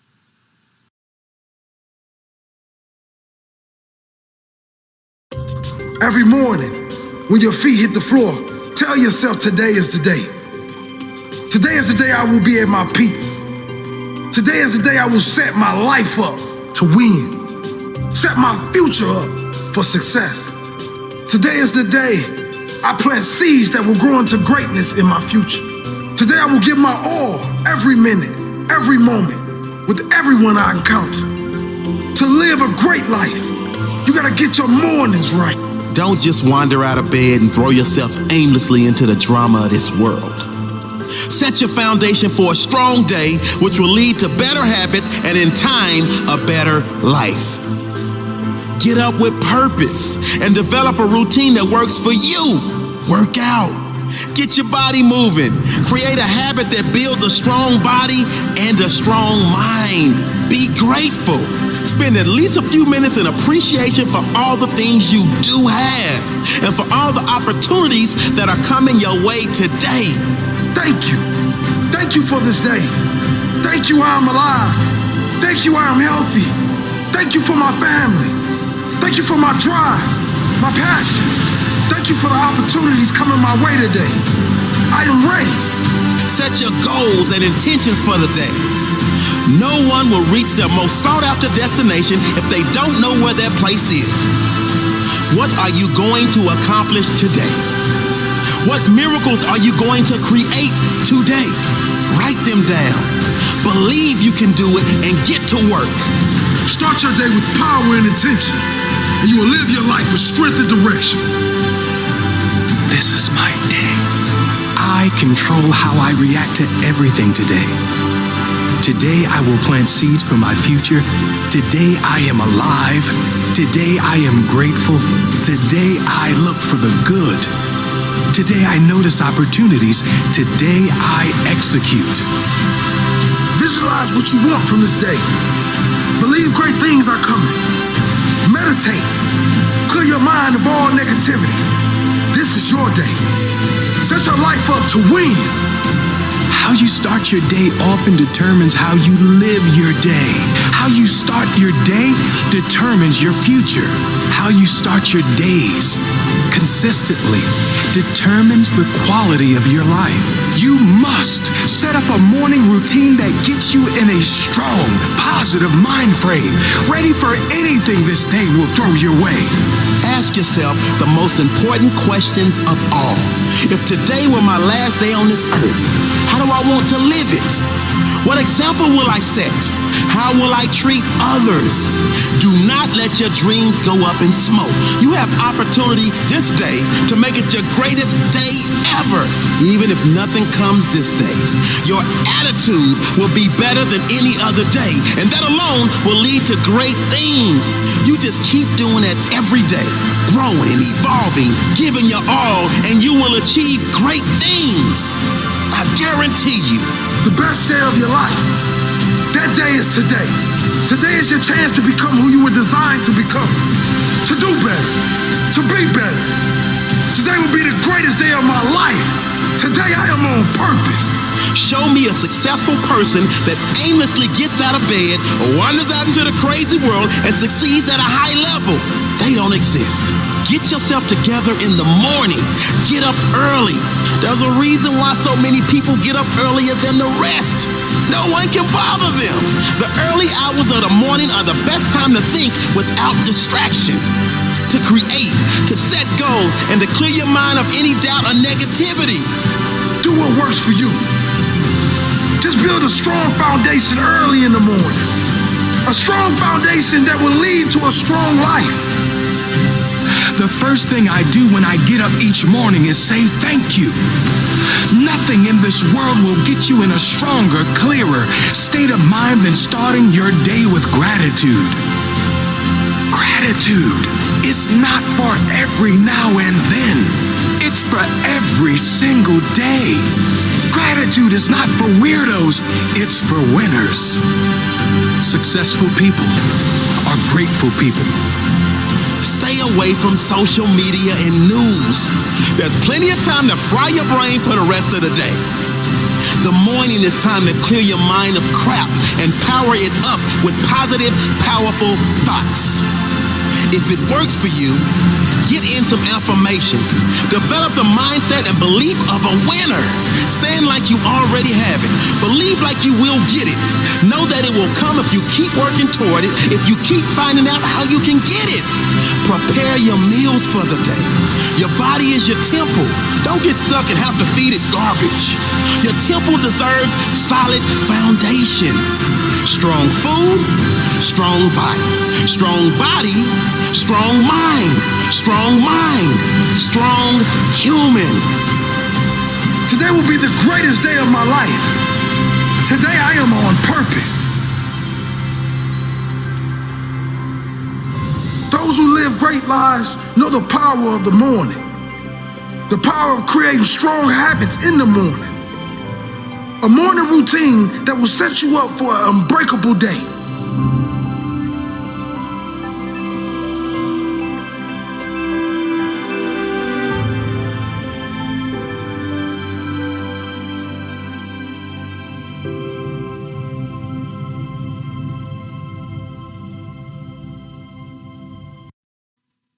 Hello, this is Stacy with SF Johnson Consulting and Construction Services. And in this small video, we're going to discuss the door schedule and some window elevations. Now, everything in the construction set is very important, as is the door schedule. And so we'll take a look at the schedule. This one also includes some details for the door jambs and some other things and some other exterior details. But we're going to focus on the door schedule. Now, in any project, every door is listed on the door schedule, even if it's the exact same size, regardless of where the door is, if it's a small door, if it's the storefront doors, if it's interior doors, exterior doors, they're all listed on the schedule and by the size, the door type, which they'll give you an elevation view of the door type. So those are the different door types, A, B, C, D, and E. So if you have to price them, then you know the exact type. And hopefully from a material supplier or a cost book you'll be able to get a pretty good price for that door. So it gives you the height and, well, the width is the first number. Height, of course, is the height of the door. And then if it is a pair of doors, it'll let you know. Okay, and so the type, the frame, depends on, each of the different doors may have a different frame type. That's SF is most probably a steel frame and a hollow metal frame. And in commercial construction, most of the frames are hollow metal frames. And so to give you information about, well, some do about the finish on the door, how it's painted, and then all of the lock set and all of the hardware that's associated with each of the doors. So that's the door part of the door and window schedule.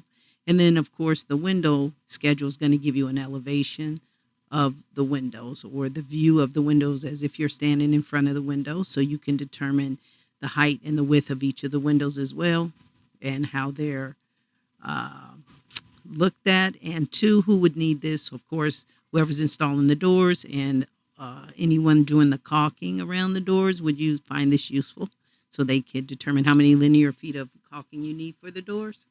So the door and window schedule is pretty simple. It just shows you all of the doors. And again, even if they're all the same size, which many of these are, they still have to list it. The type of door, let's move that. The type of door, the frame for the door, all of the framing details, and that points us to a detail that's probably on this sheet. It gives us the framing detail and a whole lot of other information: the stop, the threshold, the closer, the lock set, and water stripping, everything involved in the door. And again, the windows are going to give you all of the elevations of every window. Now, the difference between doors and windows, if you need to know the number of windows, then you have to look on the exterior elevations and count.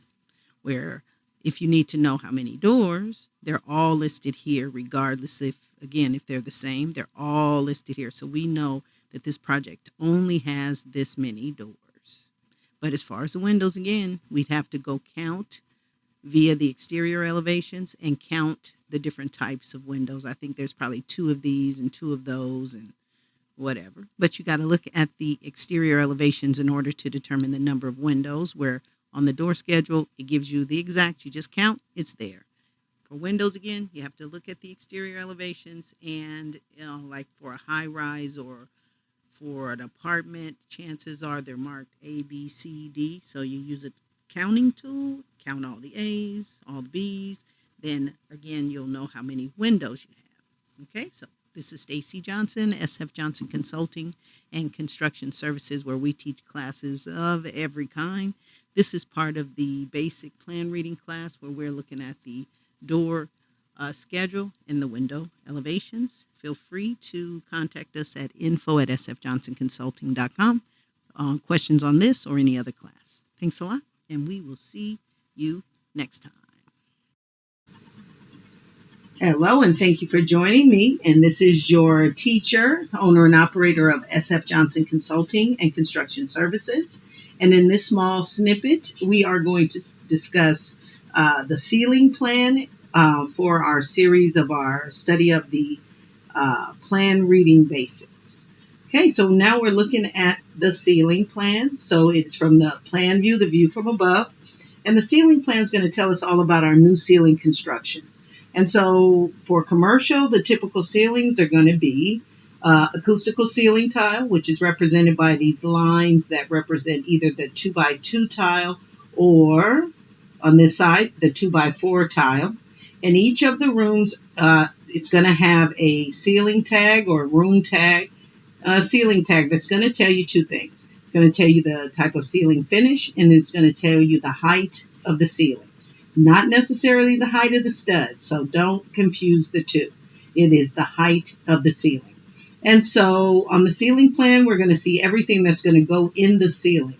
Not only the ceiling finishes, but then we're going to see all of the HVAC supply grills represented by the X, all of the lighting fixtures and where they're represented, because the ceiling finish person needs to know, okay, we'll have 1, 2, 3, 10, 12, 15 less 2x2 tiles, because why? We have a grill in there, or we have a few of the tiles that need to be fitted for casings for the lights. Okay, so when you see the ceiling plan, you're going to see everything that's on the ceiling, that's represented on the ceiling, and it's typically for reference only for this whoever's installing the ceiling finish.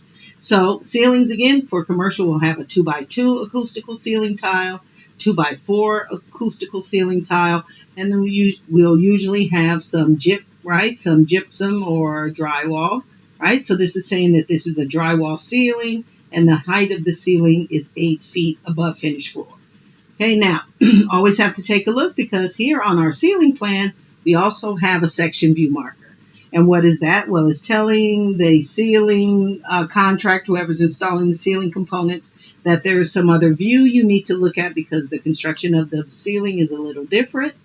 And so we're always going to take a look at that. So we're going to look at image number 1 on A103, which is, this is page A103. And now this is image number 1. So in terms of our framing, because this is for our, our framer would need to know this information. So you would have to break this ceiling construction down in the most practical way in order for you to make measurements and to determine a cost for this. So we're basically just looking at the menu board that's represented here, and it's basically a wall coming down from the ceiling joist, as opposed to the floor plan where the walls come up from the ground. Same concept, just coming down from the ceiling. And then here on the right, this is the bulkhead. That is basically 2 walls, right, coming down from the ceiling, and then in between you have a flat surface like a ceiling. And so you would break it down in those 2 ways. And so how we would break it down, anytime we have a wall, we need 2 dimensions. What's the height of the wall? What's the length of the wall? And then we can determine the ceiling framing for this set or this section of wall. We know the height is 4 feet, 10.5 inches, and the length corresponds to the menu board, which is from the plan. We can measure here, that's the menu board length, and I think that's about 20 feet long. So 20 feet times the 4, whatever, how many square feet of that menu board framing you'd have to construct. And so you break it down to the framing, and it looks like you have the top plate, that would be that same 20 feet, right? The bottom plate, same 20 feet. And then you break this one down the same way. And so basically what you have is two walls that are 3 feet, 10 inches, whatever. Excuse me. You can combine that and say you have 7 feet worth of wall times what's the length of the bulkhead, right? The length of the bulkhead is this length, whatever that is. I think I can. Oh no, we have to change the scale. The scale is different. And see, you know, when you're looking at a set of construction documents and it's trying to tell me that that's 4 feet, that's obviously not 4 feet, right? 5 feet, 4.9. So that tells me, oh, something's wrong with the scale. But yeah, I was using the scale to measure this, right? And this scale is for every 3/4 of an inch, it's 1 foot. But I should have had it on this scale, which is much different. And so, yeah, the measurement's going to be different. Where the scale for this is, for every 1/4 of an inch, it's 1 foot. So I have to make sure I change the scale, and that's important, or else you'll be measuring stuff wrong. All right, now we can go back and see what's the actual length of that bulkhead length right there. If I click on it again, it's 15 feet. That makes a way more sense, right? So we can round that up to 15 feet times, well, we say 2 times these lengths. So now you see these lengths have changed because the scale has changed. And so scale is very important when you're looking at a set of construction documents that it is correct, because it's obvious the menu board bulkhead is not 12 feet. Okay, that makes sense. All right, so ceiling plan tells us all about our ceiling construction. If there's a section view there, you need to follow that section view so you'll have a good idea of the construction of that. And you see it can become complex, very much so. But when we're talking about framing, all we need are 2 dimensions. What's the length and what's the height? And for the ceiling plan, we're typically going to get areas. So we know the area of this bathroom area is about 200 square feet for the bathroom. And we cut off the area for this, so we would determine that area, plus the wall construction here, wall construction there, wall construction there. That would be the ceiling in terms of our framer. And then if we're the acoustical ceiling tile person, we're going to measure the area of all of this, of the 2 different types. Okay, so this is the ceiling plan. It tells you all about the new ceiling construction. If we're the framer, we're looking for any drywall construction or that bulkhead construction. If we're the acoustical ceiling tile professional, usually they don't do the same thing. So if I'm doing the drywall, I'm usually not doing the ACT, or I might. It really depends. But we always break that down separately, of course. Okay, but the typical framer is not going to do the acoustical ceiling tile. Okay, so it shows us everything on the ceiling for reference. So we know if we are installing the acoustical ceiling tile, we know we have a couple less tiles because we're going to have a supply grill for the for the HVAC system, and a few have to be specialty made for the can lights that are going to be coming through that. Okay, so that's pretty much all you need to know about the ceiling plan. All new ceiling construction, each room is going to have a ceiling tag that tells you 2 things: the ceiling finish and the height of the ceiling. If you have any questions about any of the information, please make sure to visit our website, www.sfjohnsonconsulting.com, and fill out our online office hours, and we'll be happy to set some time aside for you to go over this one by one. But again, thank you for joining, and I will most definitely see you at the next class. Take it easy. All right. Thank you, everyone, for joining us today. This is your teacher, Stacey Johnson, with SF Johnson Consulting and Construction Services. And we are going over electrical estimating and the power plan and what we need to look at and review for our electrical estimates. Now, the power plan is a little more difficult because we need to focus in on everything on the power plan to make sure we are really paying attention to detail, and also that we are looking at every one of the keynotes marked here 2, 8, 18, 6, 7 to make sure we understand what we need to supply the electrician in terms of everything that's on this power plan. So the power plan is going to tell us everything that needs power. So all of the outlets and how they are connected to each of the power panels. And remember, this class, we're not going to go over how we are doing the wire runs. Okay, that's going to be a separate class. But yeah, each of the duplex outlets are going to need to go to, or going to need conduit and wire that goes to a particular panel at a particular position. And when we get into that, we'll know that we can run some of the panels in tandem because they are all going to the same position on the same panel. Okay, but as far as our estimate, we just have to be very accurate in counting everything that's on here.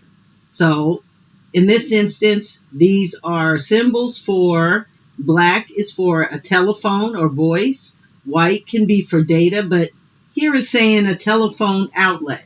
There's a notation of C, so that could mean it's probably in the ceiling.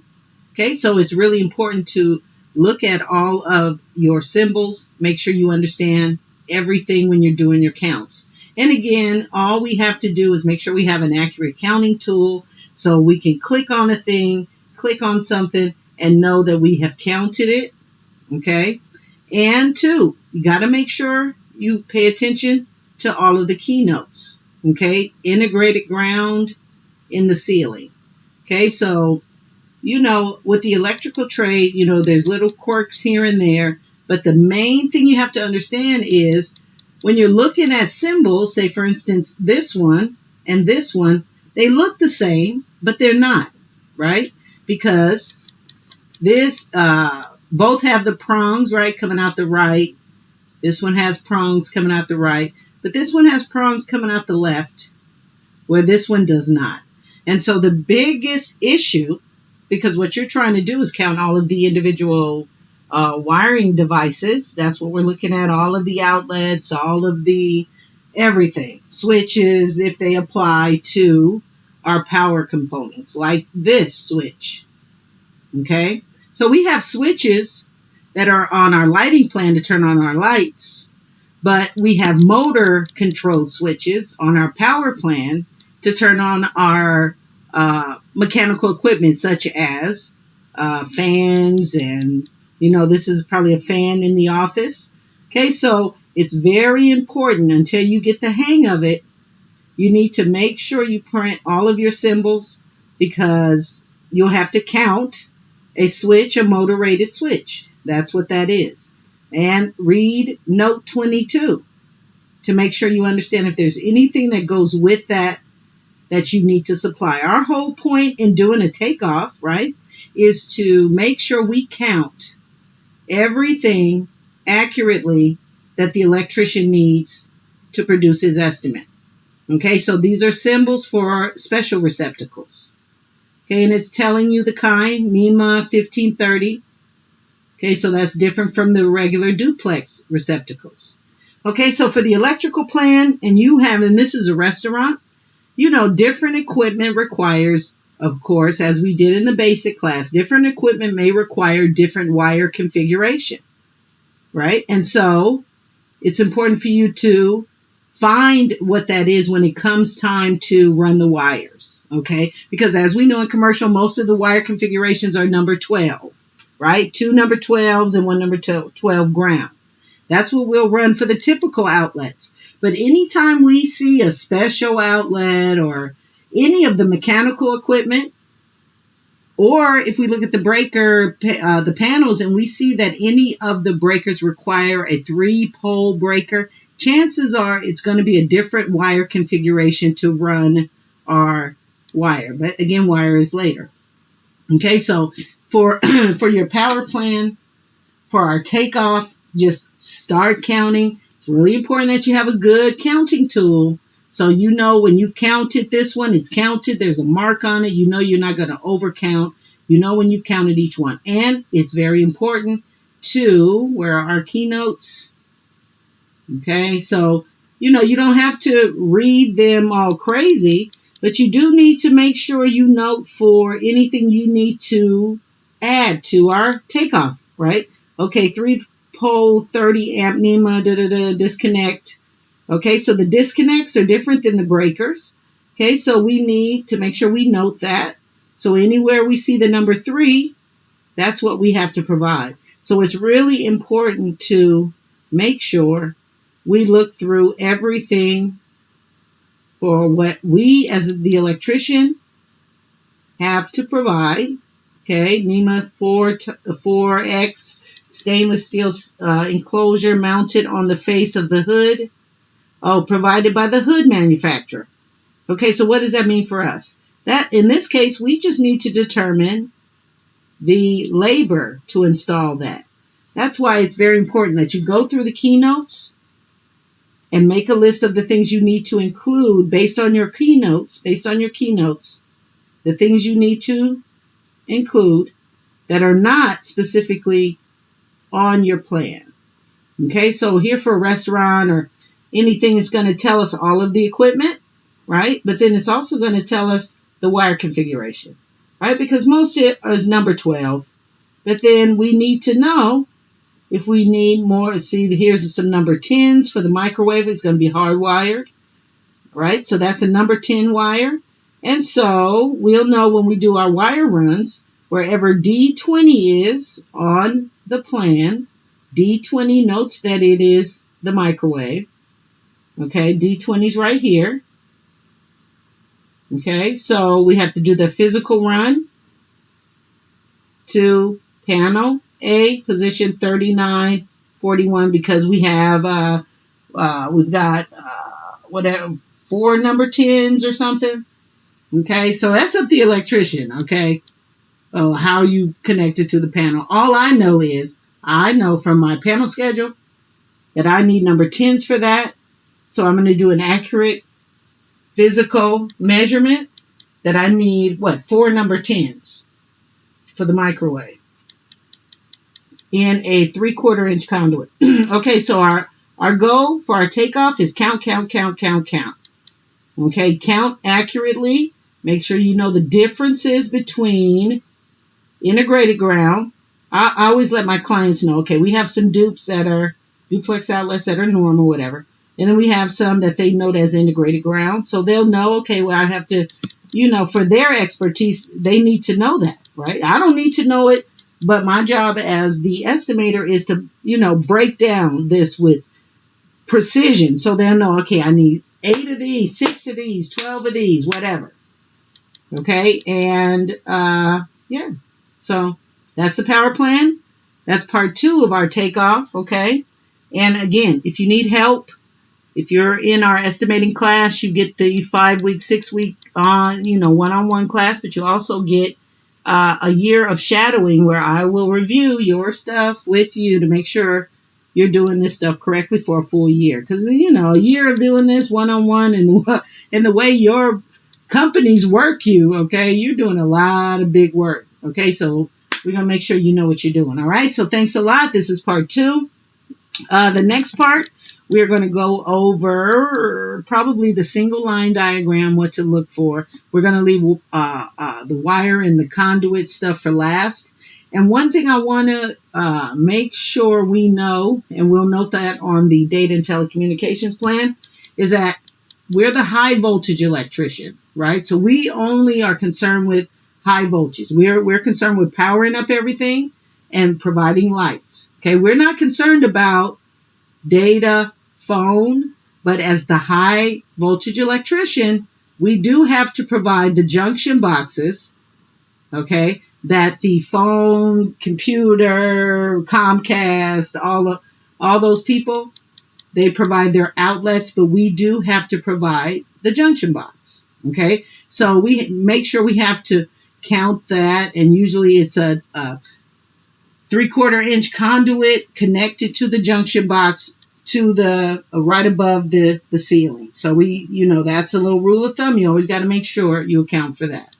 All right, so that's going to be it. I wanted to make sure I added that. Look for the next class. Remember office hours. And again, your awesome teacher, Stacey Johnson, owner-operator of SF Johnson Consulting and Construction Services. Don't it sound like we have fun? We do. Talk to you guys later. Hi, everyone. Thanks for joining for this class today. In this electrical estimating class, we're just going to go over a brief overview of the lighting plan and what you should be thinking about when you are preparing your estimate for, and in terms of looking at your lighting plan. Of course, the lighting plan is going to show us all of the lights in the project, where they're located. May give us some information about the branch circuits. You know, the wire configuration for the branch circuits. It may may already be there, but as you see, a number of the lights, the fixtures, there is no wire configuration, so you don't really know how the wire is going to run. So you really need to be thinking about, when we go over how to run the wire, because there'll be a separate little class for that. Okay, so we'll be going over that separately. But in this class, we'll really be going over, what do I need in terms of the lighting plan, in terms of the items that are there. And we'll do, again, the conduit runs separately. Okay, so what do we need to look at, or how do we approach the lighting plan when we're doing the estimate? Well, really the only thing we need to do is to make sure we have a proper way of identifying between the different types of lighting fixtures. Okay, so these lighting fixtures, they are called LL4. Okay, and it's really important that when you're counting your fixtures, some are NLs, night lights. So you want to make sure you distinguish between, in this case, the LL4s that are regular, and then the LL4s which are night lights, because in terms of the electrician, they will have to get special adapters for the night lights and run them, different. And just a brief overview on why do we have the lowercase alphabet on some of the light fixtures, okay, as opposed to, in this case, having them connected to an uppercase / number. Well, that's how the wires are configured, or how the lights are configured, or how they are powered. And remember, when we directly connect a fixture to the switch, that is a direct connection. So that's a representation of a toggle switch. So that light is directly connected to the switch, meaning when the switch is on, the light is on. When the switch is off, the light's off.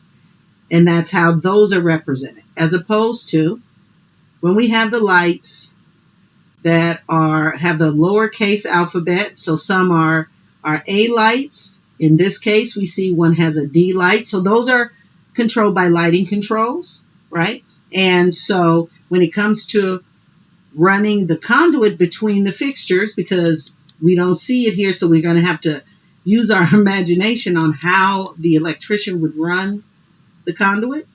Well, all of the D fixtures are all run together because they're all controlled by the D lighting control. All of the A fixtures are run together because they are controlled by the A lighting control, and so on and so forth. Okay, and the C lighting control, see, that should not have been connected to that because that's an A.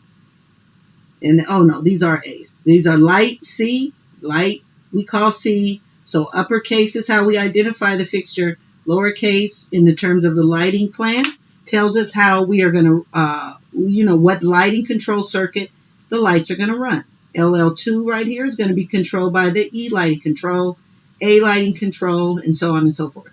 So when we're doing our estimate for our lighting plan, we just have to make sure we have a simple way of counting all of the individual lights. We don't care ABC, but how many LL1s, how many LL4s, how many LL2s, and so on and so forth, and make sure you always signify between the night lights and the regular lights.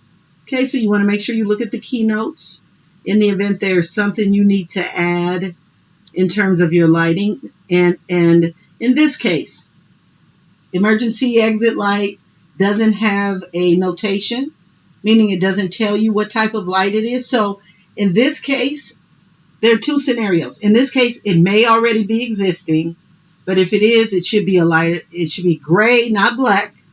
So I have to think in terms of, okay, sometimes these lights, they don't give a notation to, but they are on the lighting schedule. Okay, so you just have to name it. Where this one, see, this is different from that. It has the EM, so you have to make sure when you're doing your counts, you these two would not be counted together. And it's very important on all of this stuff. If the note or if the fixture isn't exactly the same, then it's not the same light, so you would not add it in the same. And that's where most estimators make the mistake. They'll count this one along with this one, but they're not the same. That's an EM, that's an emergency light, where that's just, it's not wired in a different way, so you wouldn't add them or say that they're the same fixture. So for the lighting plan, the only thing we're doing is trying to count all of the different types of fixtures, how many of each. We're going to count, do we have junction boxes? Okay, and pretty much that's all you have on the lighting plan. How many switches do we have? And so the key to, this is to make sure you have some type of tool to accurately count so you don't miss something or that you don't overcount. Okay, so that's the lighting plan. And the only thing we're going to cover here is the fixtures themselves, because we're going to have a separate video for how we determine the wire runs. Okay, so again, lighting plan shows us all the lights within the project. The one thing we have to make sure we do is get an accurate counting tool so we can make sure we don't miss anything.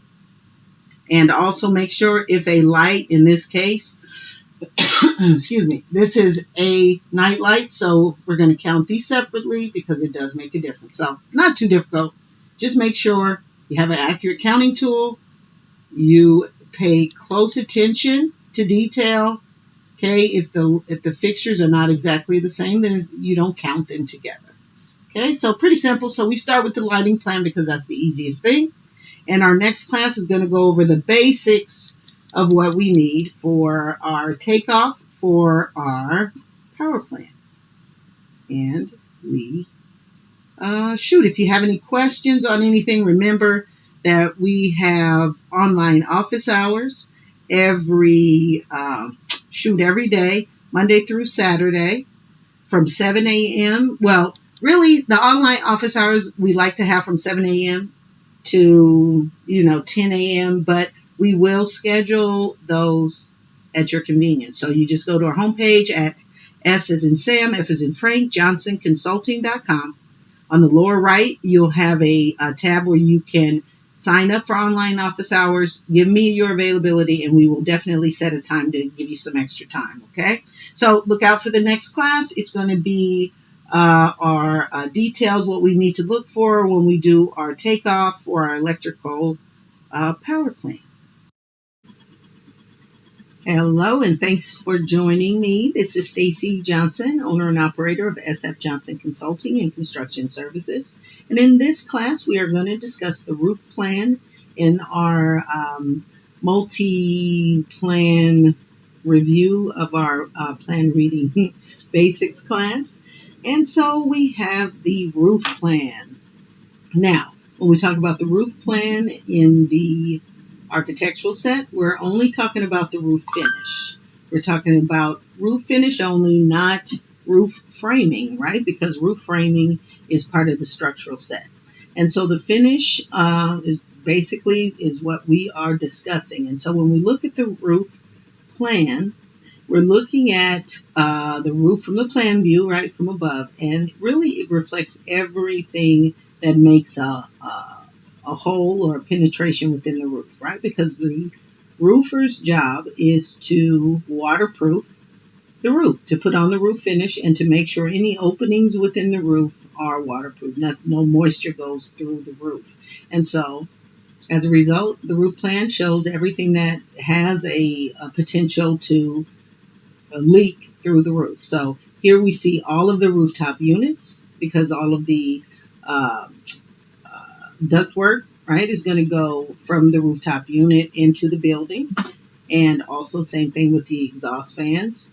The exhaust fans themselves, the hoods, are going to go from the interior of the building to the roof. And then all of the piping for the plumbing system for the vent to roof, all of that's going to go through the building. And so again, it's going to show all of the penetrations within the roof. And there will be detail sheets to show the roofer, how to more detail on how to make sure that that's done. So some is here on this sheet where it shows the roof curb, and the rooftop unit sits on the curb. Within all of this is the roof joist, and doesn't give a good clear picture of the ductwork and all of that from this perspective. But here's another one that shows the vent pipe. Okay, and so the roofer knows how to put all of those, the pourable sealant, the membrane, how it's supposed to lap over, and everything else to make sure that no moisture goes in here. Obviously, you can tell from that that's pretty good. No moisture is going to go in. All right, so a couple of things specific to roofs when we're talking about a roof. We are always talking about the pitch of the roof or the angle of the roof, because all roofs have an angle. So all liquids and water and snow, right, run off of the roof into whatever kind of gutter system that they have available. And so what you'll see is the pitch represented on the plan.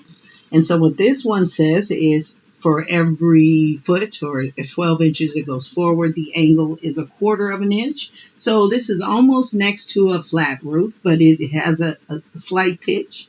And the arrow's always going to point in the direction of the water flow, or the direction of the gutters or whatever. So we know that there's some kind of gutter system this way. Okay, so that you always see the pitch, and the pitch does make a difference when we're talking about the material for the roof, especially when we're talking about shingle roofing, right? Because it's not butted up against each other, it's lapped over. So pitch becomes real important because of the additional amount of material that you're using when you're installing shingle roofing. So pitch, that is one thing specific to the roofing trade. Another thing that's specific to the roofing trade is the measurement of those. Back in the old days, you get the shingles in bundles of 100 square feet. And so for roofing, we use the square, and we it's abbreviated capital SQ period square, and that's representative of 100 square feet.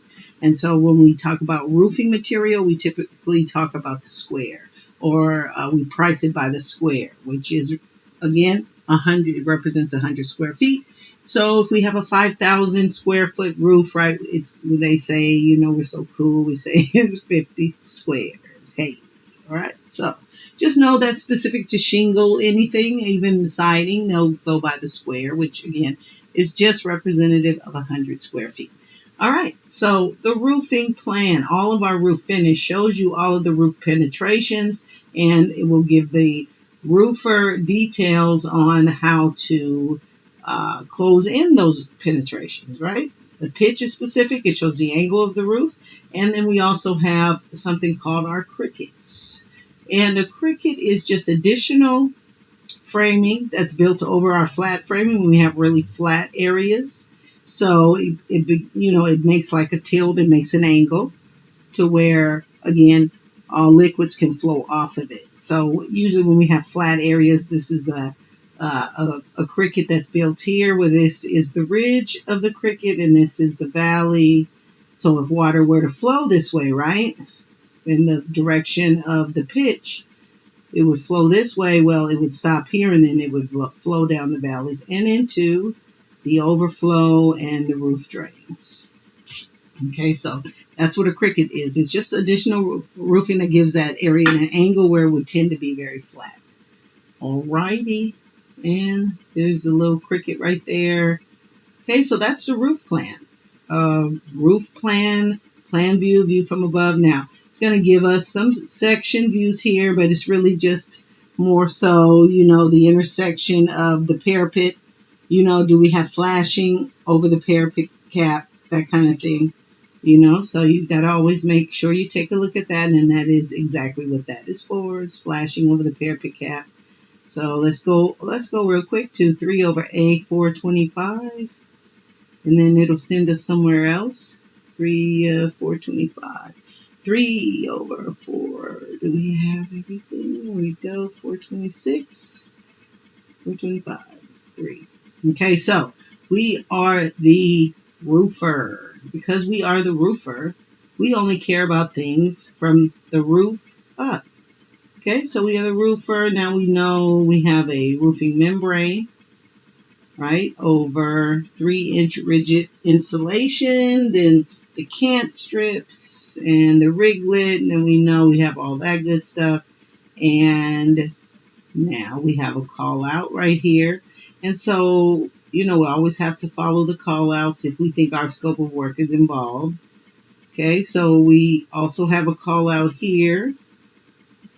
Okay, membrane flashing top parapet. So yes, that's our scope of work for the roofer. And then, we got to follow the call out. This is a call out. What is it doing? It's calling out whatever's in the circle. So if my scope of work is reflected in the circle, which pretty much